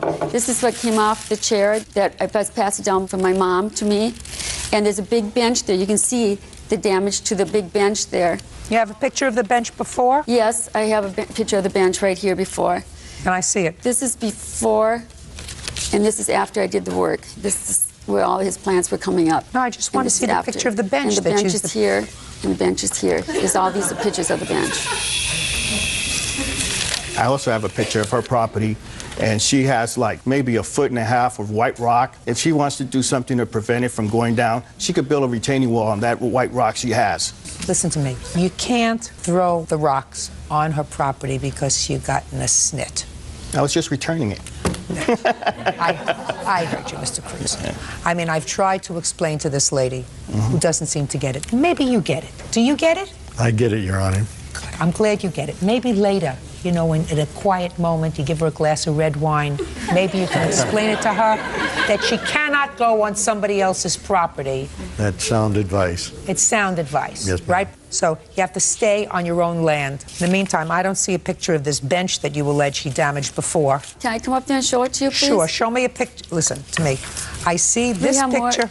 I see this picture of the bench here, right. damaged. And all I want you to show. Here's the bench, right here. I see the bench. I want you to show me a picture of the bench before you say this happened. There's little snapshots here. Well, show me. Sorry, it's far away, but that's the bench. Listen to me. Listen to me. Listen to me. Pay attention. I can't see anything from this picture. Could you see anything from this picture? The answer is yes or no. Yes, Can you I see what the bench looked like in this picture? Yes. Well, I can't. I can't. Step I can back. see it. Mr. Cruz, good luck to you. Thank you. Sir, I need it. You still have a chance. Do you understand? Yes, I understand. Good. You can't throw property like you did. And she may be irritating and she may cause you all kinds of problems, but you still cannot resort to that kind of self-help. Listen, Miss Rao, bottom line is you can't put your foot on somebody else's property. I got permission from him, too, and I swear to God, that's the truth. I will, but I got permission from him. Mr. Cruz, you have $1 in your pocket? Yes, I do. Take it out. Bird, take the $1. Give it to Miss Rao. That's your judgment for the damage that he did, Miss Rao. You don't seem to get it. I want you to get it. That's all. Party's excused. You may step out. He gave me permission to put the rocks there, and I swear to God, that's the honest to God truth. I think she's a good person, and I mean, there's nothing wrong with that. I mean, we have differences, but let's just get along. We're neighbors. He's a con man, and for some reason, I'm a victim. And now the next case. All parties in the matter of Kangas versus Kangas, step forward, please.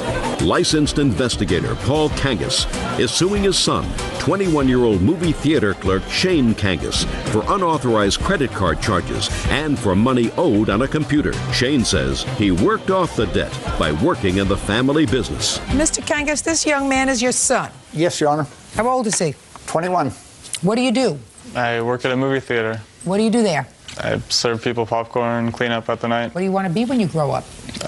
Computer technician. Okay. Mr. Kangas, you say that your son came to live with you, and you also purchased a computer for him, and I understand that the agreement was it was going to be paid for in sort of barter. He was going to put in a certain number of hours working for your business, which is private investigating business. Yes, Your Honor. And that would pay off the computer. Yes. And you also gave him a credit card. I did. And told him to use it, but use it wisely. It's to help him in the business, so when I sent him out to do something like go to the lab to develop film, that he'd have a way of paying for the film, picking up the film. And what about personal stuff if he needed something? Personal stuff, he had to check with me before he spent beyond $20. I have the same arrangement with my daughter, and she honors it strictly with her credit card. That's what makes horse racing, sir. Children Yes. are different. That's for sure. Okay. After several months, he decided he didn't like it anymore, so he decided to sit in his room, play his guitar, whatever. You got annoyed. He left. You wanted to pay for the computer and for the credit card bills that he racked up while he was still using the credit card. That's what your lawsuit's about. Somewhat. It's the reason for buying the computer for him was to motivate him. So I made this deal with him. Look, you pick out any computer you want, and the deal is you'll pay for it out of the amount of time you put in. I'm only asking you to work 4 hours a day. We lived across the street from the courts, so it was easy for him. Well, how long did he work for you after you bought him the computer? Several months. He was doing quite well. He was really motivated. Well, how much did he work off of the computer? About $1,000 of it. That's a pretty nebulous contract that you have with him, Mr. Kangas. Well, he didn't last that long because he got so into the computer. I mean, he'd be up at 2 o'clock, 3 o'clock in the morning on the computer, and I'm trying to sleep. I was trying to motivate him. I was trying to control him. I was trying to exert some parental influence on him. All sounds terrific. Remember, the father knows best? Yes, I do. It's not like that anymore. Well, it's... Families don't sit around in shirts and ties having dinner together anymore. Everything that you did with your son sounds as if you had the right motivation. He was going to work, and he was going to pay off this computer, and he was going to be responsible with the credit card. That's right. Right. But then we got into a dispute over the computer, and then he moved out and started spending the credit card like it was his credit card, and it was free money, and he just started sending me these bills for huge amounts of money. Well, what I would like to see is the bills after he moved out. And then, Bert, you know what we're going to do? We need one of those great fly swatters that we used to have, because there's a sucker here that's looking to meet its ancient relatives. I think I got just what you need. You or me? Oh! Took a nice little nosedive right into your cup. No, they don't. No. See what happens when I get annoyed? Yes, Okay. What date did you move out, young man? It was 14 months ago. Well, give me a month. June or July. June or July. So let me see the bills after June or July. Let's do July. Well, the deal was no crazy expenses. And Mr. Kangas, listen to me very carefully, sir. I raised a lot of teenagers, and they are so creative with a credit card. Yeah. I didn't know for a very long time that when I gave a kid a gas credit card, that they could go in and get enough food for their entire dormitory in one of those gas places. I didn't know that. And I said, how could they use so much gas? The campus isn't that big. Where are you using all that gas? And then I realized that you can buy milk and juice and newspapers and cookies and snacks and eggs. And you can not only buy, listen, and you can not only buy it for yourself, but you can buy it for all your friends, because if you buy it for all your friends, they give you the cash. Right. Do you understand? Listen, Mr. Kangas, I know that happens.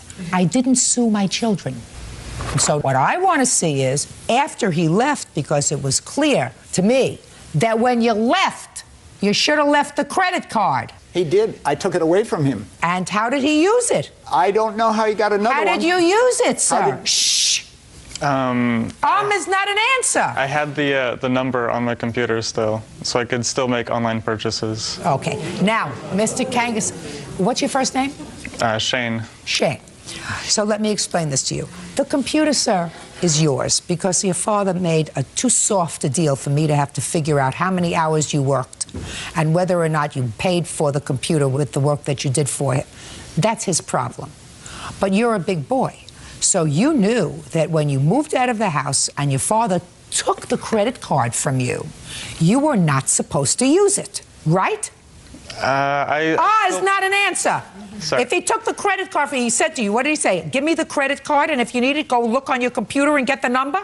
Give me the fly swatter. Let me explain something to you. He's a computer hacker. That's right. And he's going to go into your bills, and if he has your social security number, he'll steal your identity, and all of a sudden you'll find that you bought 9 surfboards. Then he took the credit card out of my ex-wife's purse and went back to spending it again. Well, it doesn't say much for you, sir, that you raised a thief. No, I feel it's the unexpected legacy of divorce. That is a crock.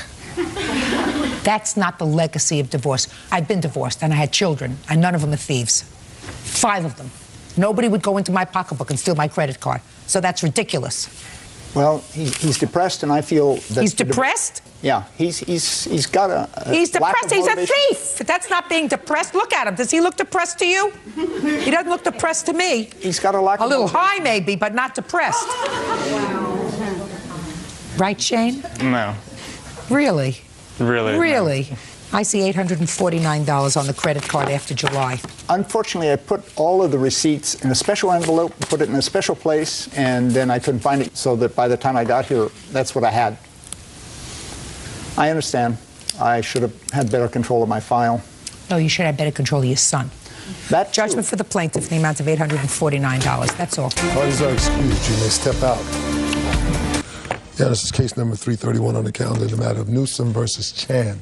Parties have been sworn in, Judge. You may be seated, sir. Have a seat. Mr. Newsom, it is your claim that owing to the defendant's negligence, your dog ran away. I assume this is the dog.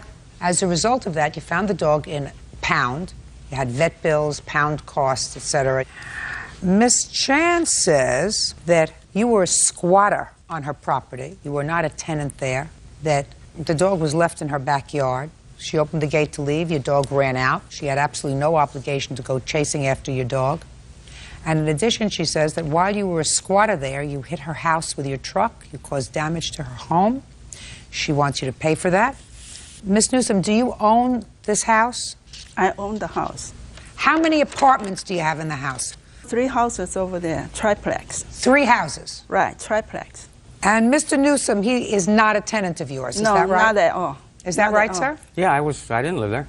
Did you park your truck there at her house? I visited my friend Mario on the weekends because I lived in LA at the time, and then I was working in Yorba Linda, so I stayed in Yorba Linda during the week, and I come in town on the weekends and stay with him on the weekends. So you were staying there with your truck? Yes, on weekends. For how long? I don't know, a month and a half or something, I forget now. He was, until Mario moved out. I don't remember, I wasn't paying attention. Well, let's try to pay attention and get specific. What month did you start to come in to visit Mario? It would have been November 2003 through December of 2003. And when did your dog disappear? I guess, from what I understand, it was 4 days before I came to pick him up, which would have been on the 15th of October, I guess. I realized he had disappeared on the 19th when I came to pick him up. You said you stayed there from November of 2003 till December of 2003. That's right. Your dog disappeared in October. That doesn't make sense. That's right, because I wasn't staying there when my dog was being watched there. I went to Oregon to visit a friend and his mother who was dying. When I came back is when I, at that point, started staying there. And he was watching my dog for me while I was gone in Oregon. How long did you leave your dog there? I don't know, I think 10 days it was. What's your name, Mario? Yes, ma'am. Stand up. Mr. Carmona, where was Mr. Newsom staying when he stayed in your house? He would either stay upstairs, sleep on the floor upstairs, or because I had my aunt, my brother, and his girlfriend at the time, he didn't want to be a further inconvenience. So he said just lend him a couple blankets and he'd go ahead and just sleep in his bed of his truck for the night. I'd tell him to go upstairs and sleep in the... And in what month did he come to stay with you? But he didn't live, like he said, he would come over and visit on the weekends, but that started around November, about November. All right. Now, when he left in October, he says he left his dog with you. Did he leave his dog with you? Yes, he asked me if I could keep an eye on his dog while he went to go take care of some business that he had to take care of up in Oregon, I believe it was. So, did you take care of his dog? Yes, he left all the food that he needed. He left it upstairs with me. How did the dog get away? That is a good question. There was an incident where the dog was running around loose prior to Mr. Newsom leaving to Oregon, I had to call him because I couldn't put the dog back on his leash, on his runner. Why not? He wouldn't listen to me. I called Mr. Newsom. He had to drive back an hour. He put him back on the leash, and I informed everybody in my house, don't let him off the runner. He had plenty of rope, plenty of chains, so he could run around. So you left him in the backyard? He had a big backyard to run around. You left him in the backyard? Yes, ma'am. Did he come into the house in the evening? No. So you left him in the backyard all the time? Yes. Was this backyard solely for you and the 2 other people on the lease, or was it for a lot of other people? It was a shared backyard. Well, what gives you the right to put the dog in the backyard? None, but I did ask Ms. Chan that I was going to be keeping an eye on the dog. There was a doghouse in the back because there was already a dog When back did there. you ask Ms. Chan if you could keep the Before dog? Mr. Newsom left for Oregon, Did he, I asked her. Ms. Chan? No. Of course not. Yes, I did. No, I don't believe you. Okay. Don't believe you, sir. No. If you had a dog that you couldn't control and there were other tenants using that backyard, it is unlikely that a landlord whose insurance is responsible would say, sure, keep a dog that's uncontrollable in the backyard so my other tenants are going to have trouble. Unlikely. Ma'am. All right. Do you know how the dog got away? No, ma'am. All I know is when I left to work that morning, the dog was on the leash. When I came home, it wasn't on the leash. I spoke to Ms. Chan, asked what happened. And what did she say? She said she had opened up the gate to give both dogs because the other tenants that lived on the property had a pit bull that, if Ms. Chan may remember correctly, the first day that I went over there to look at the apartment before I moved in. Just do me a favor. Just tell me what happened with your dog. I asked what happened to the dog. And she said? She said that she let the dogs out to play and she opened up the gate so they could run around and they never came back.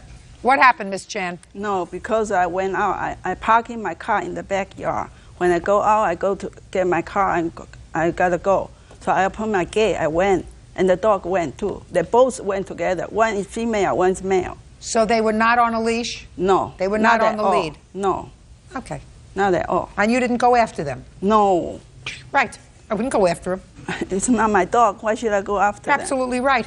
What else do you want to tell me? I would like to tell you that Mrs. Chan was totally comfortable with my dog being there. And once I come back from Oregon and found my dog, took him to the vet, took care of all that, and I still continued to come on weekends and visit. She had no problem with me helping her property. Her property was in a pretty bad state of... what does that have to do with your dog? It's got to do with the fact that she was comfortable with me being there when I was helping her out on her property. She was, before her denying that my dog was allowed to be there, she had no problem with my dog being there. Just a second. You're not following, sir. She has no duty to run after your dog. But she has the duty, if she says it's okay for my dog to be in that yard, to allow it to be there while it's there. Listen to me, sir.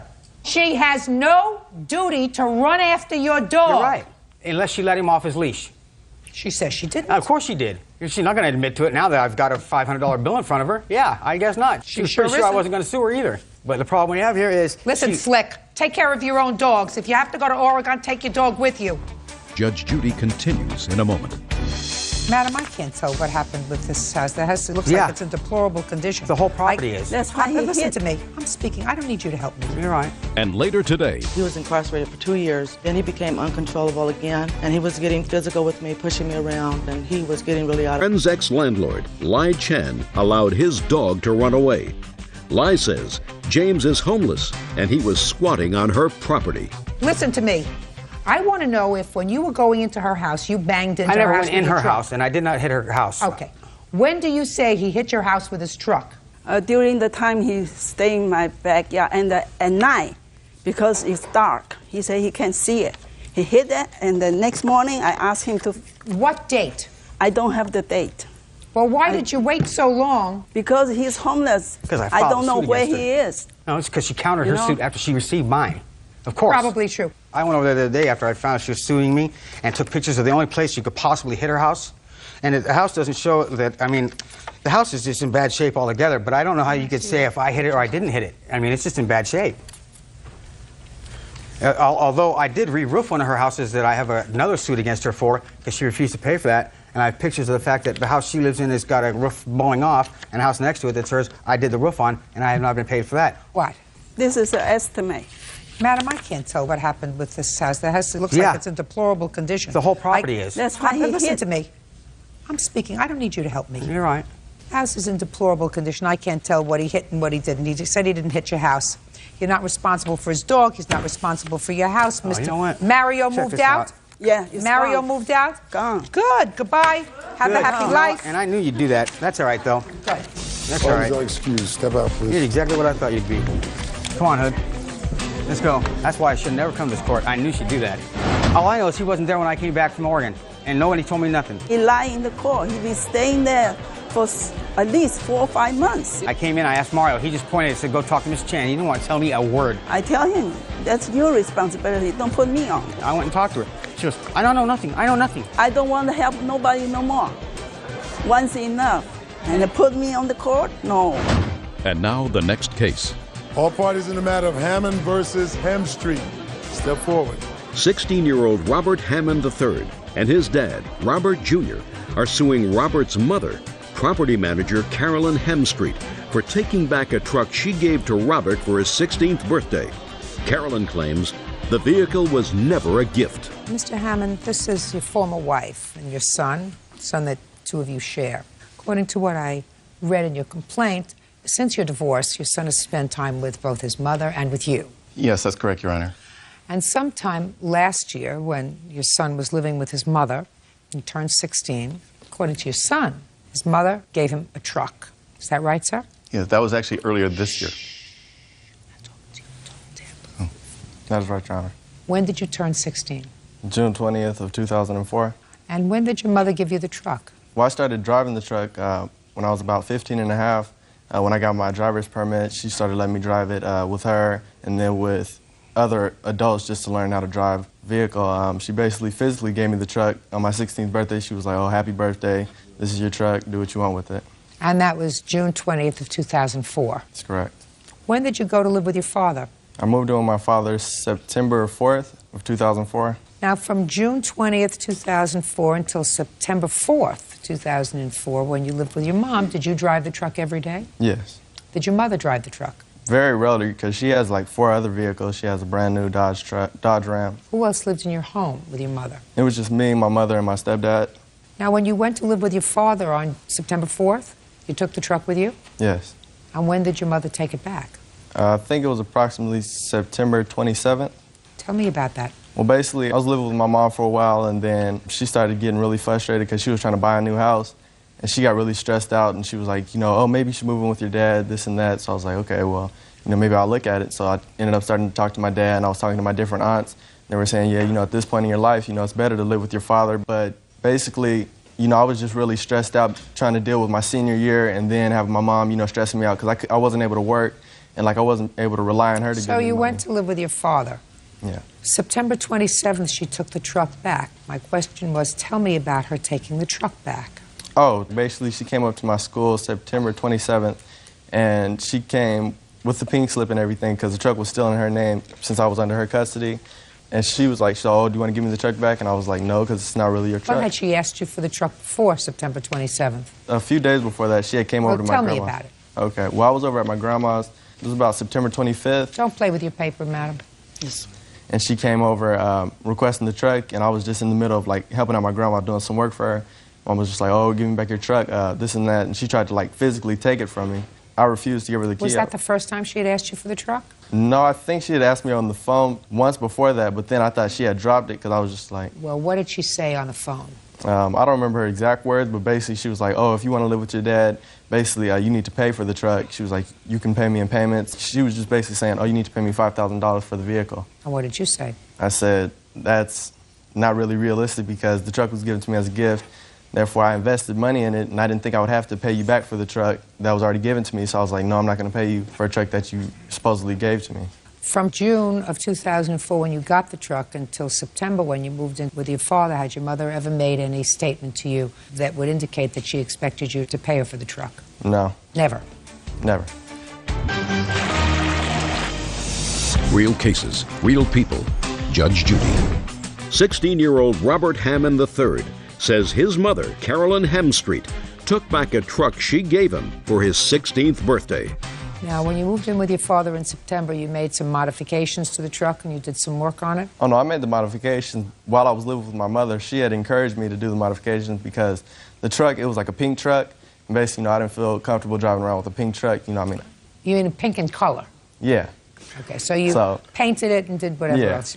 had it lower, it had rims put on it, you know. I'll hear you. Your Honor, I allowed my son to use the truck because we lived 8 miles south of town. Did you ever say to him on his birthday, here's the truck? No, I said, you're authorized to use the truck now that you have a license, because he was cited for driving the vehicle without a license, and he was speeding also. So you're telling me on his birthday you said to him, you can now use the truck. Well, is that what you're telling me? Well, he was using the truck against my better wishes prior to his 20th birthday. 16th birthday. His 16th birthday. Well, he acts like a 20-year-old, excuse me. Were you in favor of him moving in with his father? No, Your Honor, I wasn't. Why not? Well, Robert had just recently been released from a group home where he was incarcerated for 2 years, and he had been with me approximately 3 or 4 months, and then he became uncontrollable again, and he was getting physical with me, pushing me around, and we were verbally assaulting each other, you know, cussing each other out, and he was getting really out of hand. But what kind of work do you do, Mr. Hammond? I work for the state of California. I'm an insurance claims representative. Does your judgment of divorce provide for custody for your son? Yes, I do have sole physical custody. In the judgment of divorce? Yes. Is there an order of support? Yes. Your former wife is supposed to pay support for him? Yes, there's several $1,000s in arrears that she has not paid. Why is that? Well, Your Honor, at the time, I've been disabled for approximately 16 years since Robert was an infant, and at the time... What's the nature of your disability? I'm a bipolar. I stressed out as a result of job-related stress working with the Sheriff's Department at a prison. Has the order of support ever been lifted? Yes, Your Honor. There was a time when I had sole physical custody of my Robert, which was just prior to him being with his father, and also I owed his father child support, and he was also paying me child support. How much do you owe him in child support? Approximately, I figure I owe him about $15,000 in child support. Do you have other children? Yes, ma'am, I do. How many? I have 2. How old are they? 10 and 11. Your disability didn't prevent you from having other children? No, sir. I had the children shortly after I became disabled. Can I see the pink slip for the truck, please? Well, Your Honor, I don't physically have the pink slip because I did sell the vehicle. I sold it to an auto dealer for $1,800, which was below the Blue Book value. Let me see. This is a statement for the sales, and then also... very silly lady, Miss Hamstreet. Well, sir... You are a very, very silly lady, madam. Okay. I don't believe this. That's not the way a dealership, whether it's a used car dealership or anything else, prepares a bill of sale.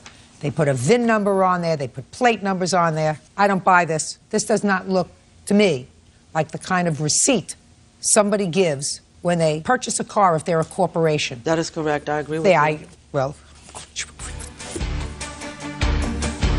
okay. How much did you spend on the car? A little bit over $2,000. Miss Hamster, you are a very foolish woman. You have a son who's 16 years old, who maybe is putting his life back in order, maybe, maybe not. At least he appears to be getting along reasonably well with his father. It is clear to me that you at least led him to believe that this car was his on his 16th birthday, that he invested some money into it, into making it his, giving it lack of a pink tone, a more masculine tone, and doing whatever else he did with it. You owe $15,000 in child support. According to you, you sold this truck, if I believed you, for $1,800. Your relationship with your son is not worth $1,800. No, but I felt compelled to do so because my son almost killed us in a truck once by stopping in traffic. And recently he was involved in another accident, a rear-ended. And so I felt like I didn't want to give my son a vehicle that might ultimately end his life. You gave it to him already. I gave it to him to use, Your Honor. But Robert, physically, he was aggressive, and he took the truck from me, him and his father. No, you told me that you gave it to him. You said you gave it to him and told him. I gave it to him to use because of where we lived. Listen to me. She says she sold the truck for $1,800. I can't tell you whether she sold it for $1,800 or not. I don't think that she would know the truth if it came up and slapped her in the face. In any event, that's what she says, and I think that she had no right to sell a truck that she gave to you. Judgment for the plaintiff in the amount of $1,800. That's all. Thank you. Please, excuse me, step. This is case number 107 on the calendar in the matter of Peasel versus Kronk. Parties have been sworn in, Judge. You may be seated, gentlemen. Have a seat, please. How old are you? 18 years old. What's your first name? Christina. The defendant was an old family friend of yours. Yeah, we were and your real mother's? close. Yeah, she was my mom's best friend. And she did a very foolish thing because she sold you a used car. Yeah. which is always a bad thing to do with a friend. However, in your case, you claim that she sold you the car for $800. Yeah. And you gave her a down payment. Yeah, $400. And then made other payments to her, and you still owed her $100. Yeah.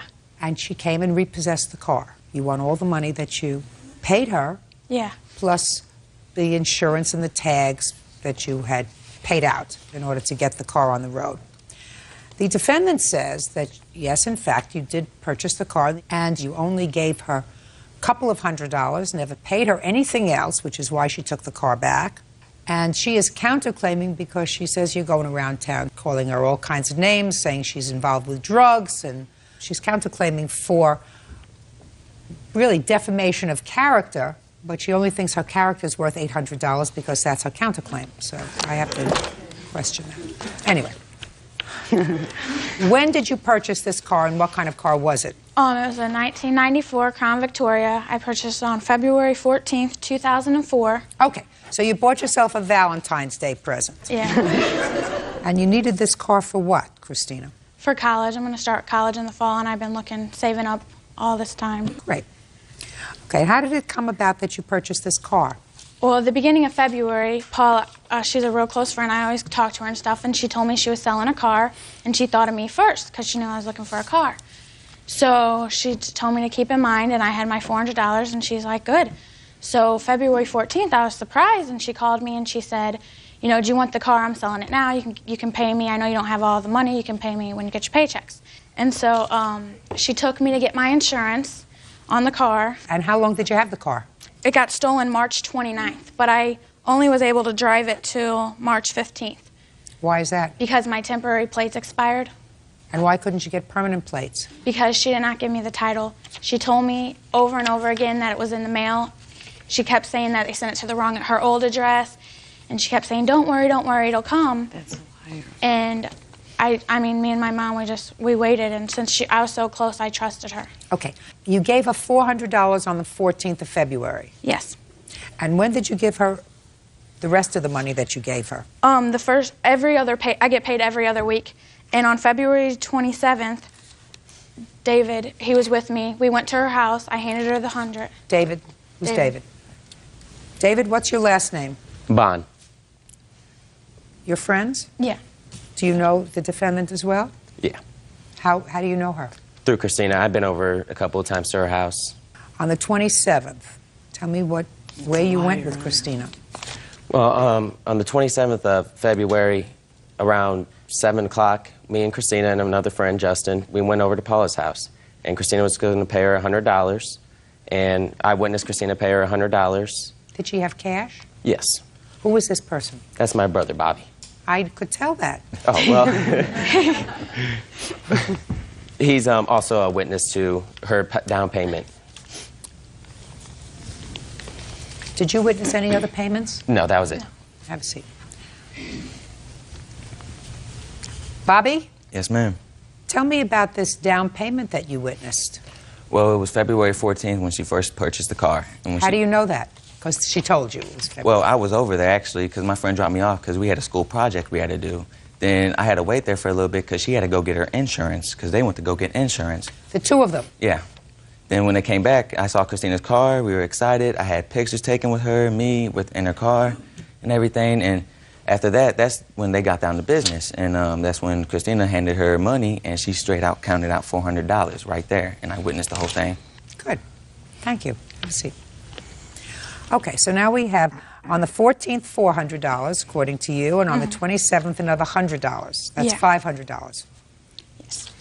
On March 3rd, we made a bill of sale because that's the only way you can get temporary tags, and we got temporary tags.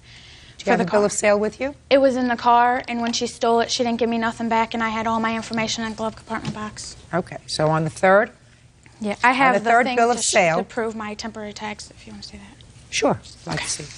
On the 3rd, did you give her any more money other than bill of sale? March 12th. So the next time you gave her money was March 12th? Yes, and I gave her another 100.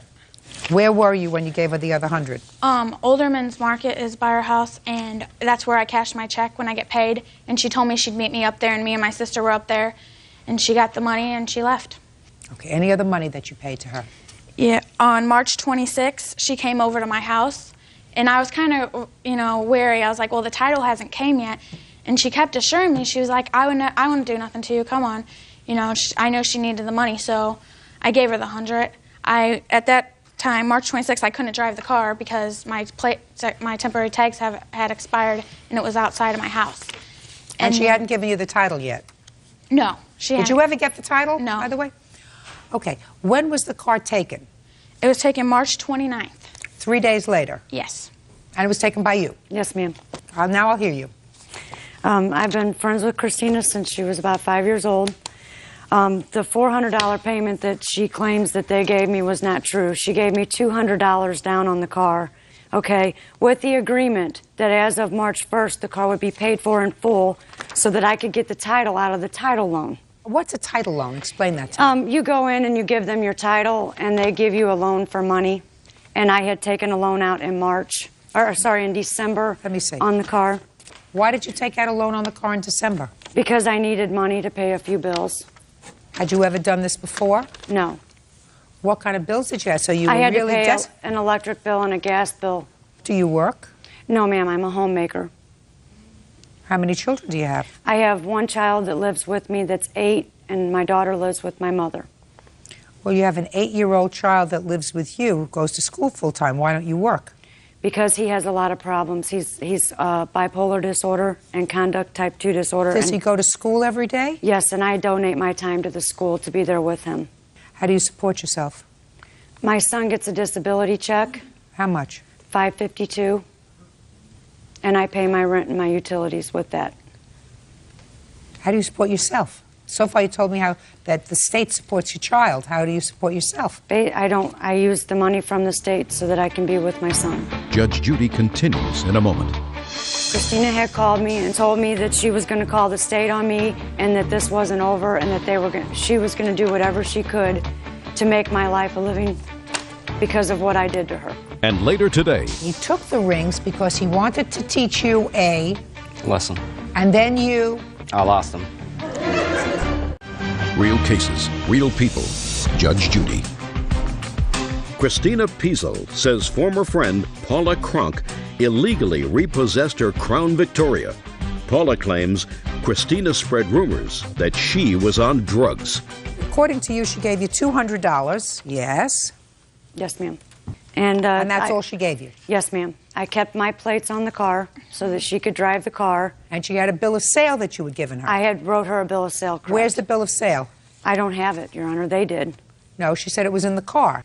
It was not in the car, Your Honor. She had it. I don't know if I believe that. All right, let's hear your counterclaim. Basically, I'm counterclaiming because after I took the car, they had called my mother, my friends, my family, claiming that I was on drugs and that I was stealing from them. That's all hearsay. You have a witness to that? No, ma'am, I don't. I have papers from the state because they had threatened to call the state on me, and the state came in and they called my son's school. Just a second, listen to me. Do you have any witnesses?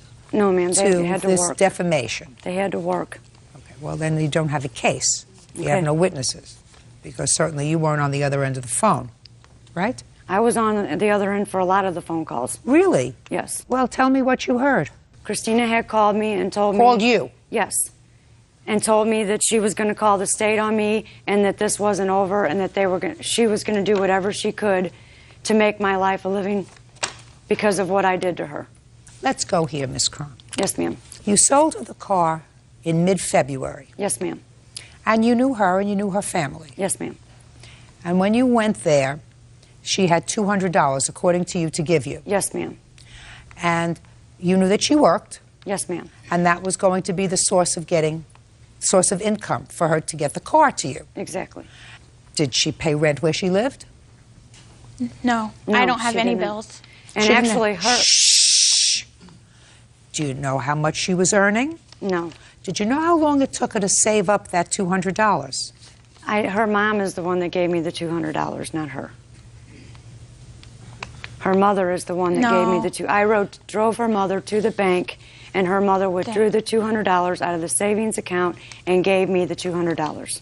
Whose savings account? It was Christina and her mother's. Okay. So her mother took the $200 out of Christina's savings account Yes, because ma'am. clearly it was Christina's money. Yes, ma'am. And did you ask her mother whether or not the savings account had more money in it so that Yes, you could I did. so that you could get more money? Yes, I did. And were you able to get more money out of the account? They didn't no, give me- because they didn't have more money in the account at the time. Exactly. Correct? You explained to me how you expected her to come up with 3 times that amount of money in 2 weeks. Her mother reassured me that they would help. No. Yes, she did. No. That's hearsay, and I don't buy it. I don't buy it. So I have to make a judgment. My judgment is very simple. I have to decide whether a person would give her a car, do all kinds of things, including taking her for the insurance, giving her the tags, if all she gave you was $200. And I find that you were close enough to her and close enough to her mother to know what she was doing and to know that in 2 weeks you couldn't raise $600, that the plaintiff's explanation is totally more feasible than yours, which is she gave you half what she had, which was $400. So you gave her possession of the car with the understanding that every other week she would give you another $100, which she did up until the end of March. So I believe she paid you a total of $700 for the car. You owe her $700. Judgment for the plaintiff in the amount of $700, and I do not believe this slander baloney, and your name, if it were true, should certainly be worth more than $800 to you. Counterclaims dismissed. That's all. Parties are excused. You may step out. I mean, she lives down the street, or a couple streets over. So I run into her all the time, and it's sad. She was lying, and just because she brought her best friends with her, they're lying too. They never seen her give me any money. She didn't give me any money. That's a lot. I work a steady job. I don't have no bills. I'm 18, so I had the money. I have plenty of money to give. I don't talk to her no more. You can't trust anybody. And I loved her like my own mother, and she burned me and took my car. And now the next case. All parties in the matter of McLaurin versus Hoffman. Step forward, please. 27-year-old student Kelly McLaurin is suing her ex-fiancé, 22-year-old product representative Armin Hoffman, for wrecking her car and losing 2 of her rings. Armin says he financially supported Kelly throughout their relationship. Miss McLaurin, you were engaged to Mr. Hoffman. Does your claim that he took 2 rings, one the engagement ring that he had given to you, and the other an engagement ring that someone else had given to you, he took them for whatever reason, and he lost them. You want to be reimbursed for those rings. And in addition, after you broke up, but you have a child together? Yes. He used your car to drive your daughter someplace, and he had an accident in the car. You want him to pay to have the car fixed. Mr. Hoffman says that he took the rings because he wanted to teach you a lesson. And the lesson was? She kept leaving the rings laying around, and she seemed like she didn't even care that she had them. So you wanted to teach her a lesson in responsibility. And then you? I lost them. Lost them.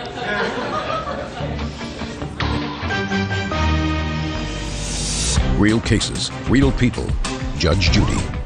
Kelly McLaurin says ex-fiancé Armin Hoffman owes for wrecking her car and for losing 2 of her rings. Does it sound foolish what you did? No, I think my reason had merit during Your reason the time. had merit, but the bottom line was you lost the rings. Yes, ma'am.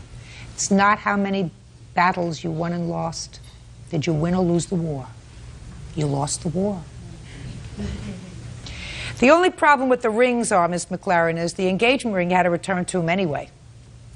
Actually, when we broke up the second time, I gave him the ring back. He said he did not want it and to keep it. And he didn't mean it. The engagement ring that he gave you, you had to give back to him. Now tell me about this other ring that he took and lost. It was an engagement ring from a former relationship. Well, what did it look like and how much is it worth? I picked it out back in '95, and we purchased it for $1,500. Can I see it, please? And that was back in '95. I do not have a receipt. He has the receipts and everything. It was a princess cut ring, 3 stones, a total of a half a carat. And you lost it? Yes, ma'am. When I moved out of Miss McLaurin's house. In the process of moving, I lost the rings. So you have to pay for it. Honestly, I don't think the ring was worth $1,500. How do we know? Just, it didn't seem like it was all that when I've seen it. Well, Mr. Hoffman, the reason you told me you took the ring is because you wanted to teach her responsibility and not leaving it around. I assumed that you would not have taken the ring if the ring wasn't worth very much. What difference did it make if she left it around? Mm-hmm. Thank you. Well, the point was, when we were together, she'd always leave the engagement ring that I've given her. She'd always leave it around. Instead of wearing it, she'd leave it on top of the microwave or on the counter. It just never where it's supposed to be. I wanted to teach her a lesson, but I never intended. Okay, so you taught her a very pricey lesson. You have to pay for the ring. Now let's talk about the car. You had an accident while you were driving in her car. After you had already broken up, you were driving your daughter someplace? Yes, ma'am. Tell me about the accident, Mr. Hoffman. She wanted me to get my daughter's haircut, which I said fine. We didn't want to change the car seat out, which I didn't have the car seat in my car at the time. So you didn't have a car seat in your car. Mm-hmm. She did. Yes. So? We decided to exchange cars. She said, just take my car, and I'll borrow yours. She went to Walmart. I went to go get my daughter's haircut. Got her haircut. On the way back to her house, 2 minutes away from her driveway, I ended up rear-ending another person. So why aren't you responsible for the damage? Well, I don't think I'm responsible for the damage just because for the entire time that I've known Ms. McLaurin, she hasn't worked. I took care of her. I paid the bills. Even after we broke up, I paid some of the bills for her to help her out. That's good. Yes, and also after we split up, I was paying child support, and if she needed anything extra, I would try to help out with it. Well, that's nice. You have to pay child support because you have a child. Who's supposed to pay child support for your child? Me? I'm not Bird? saying He's nothing got his own about, children. I'm not saying nothing about So, child and if support.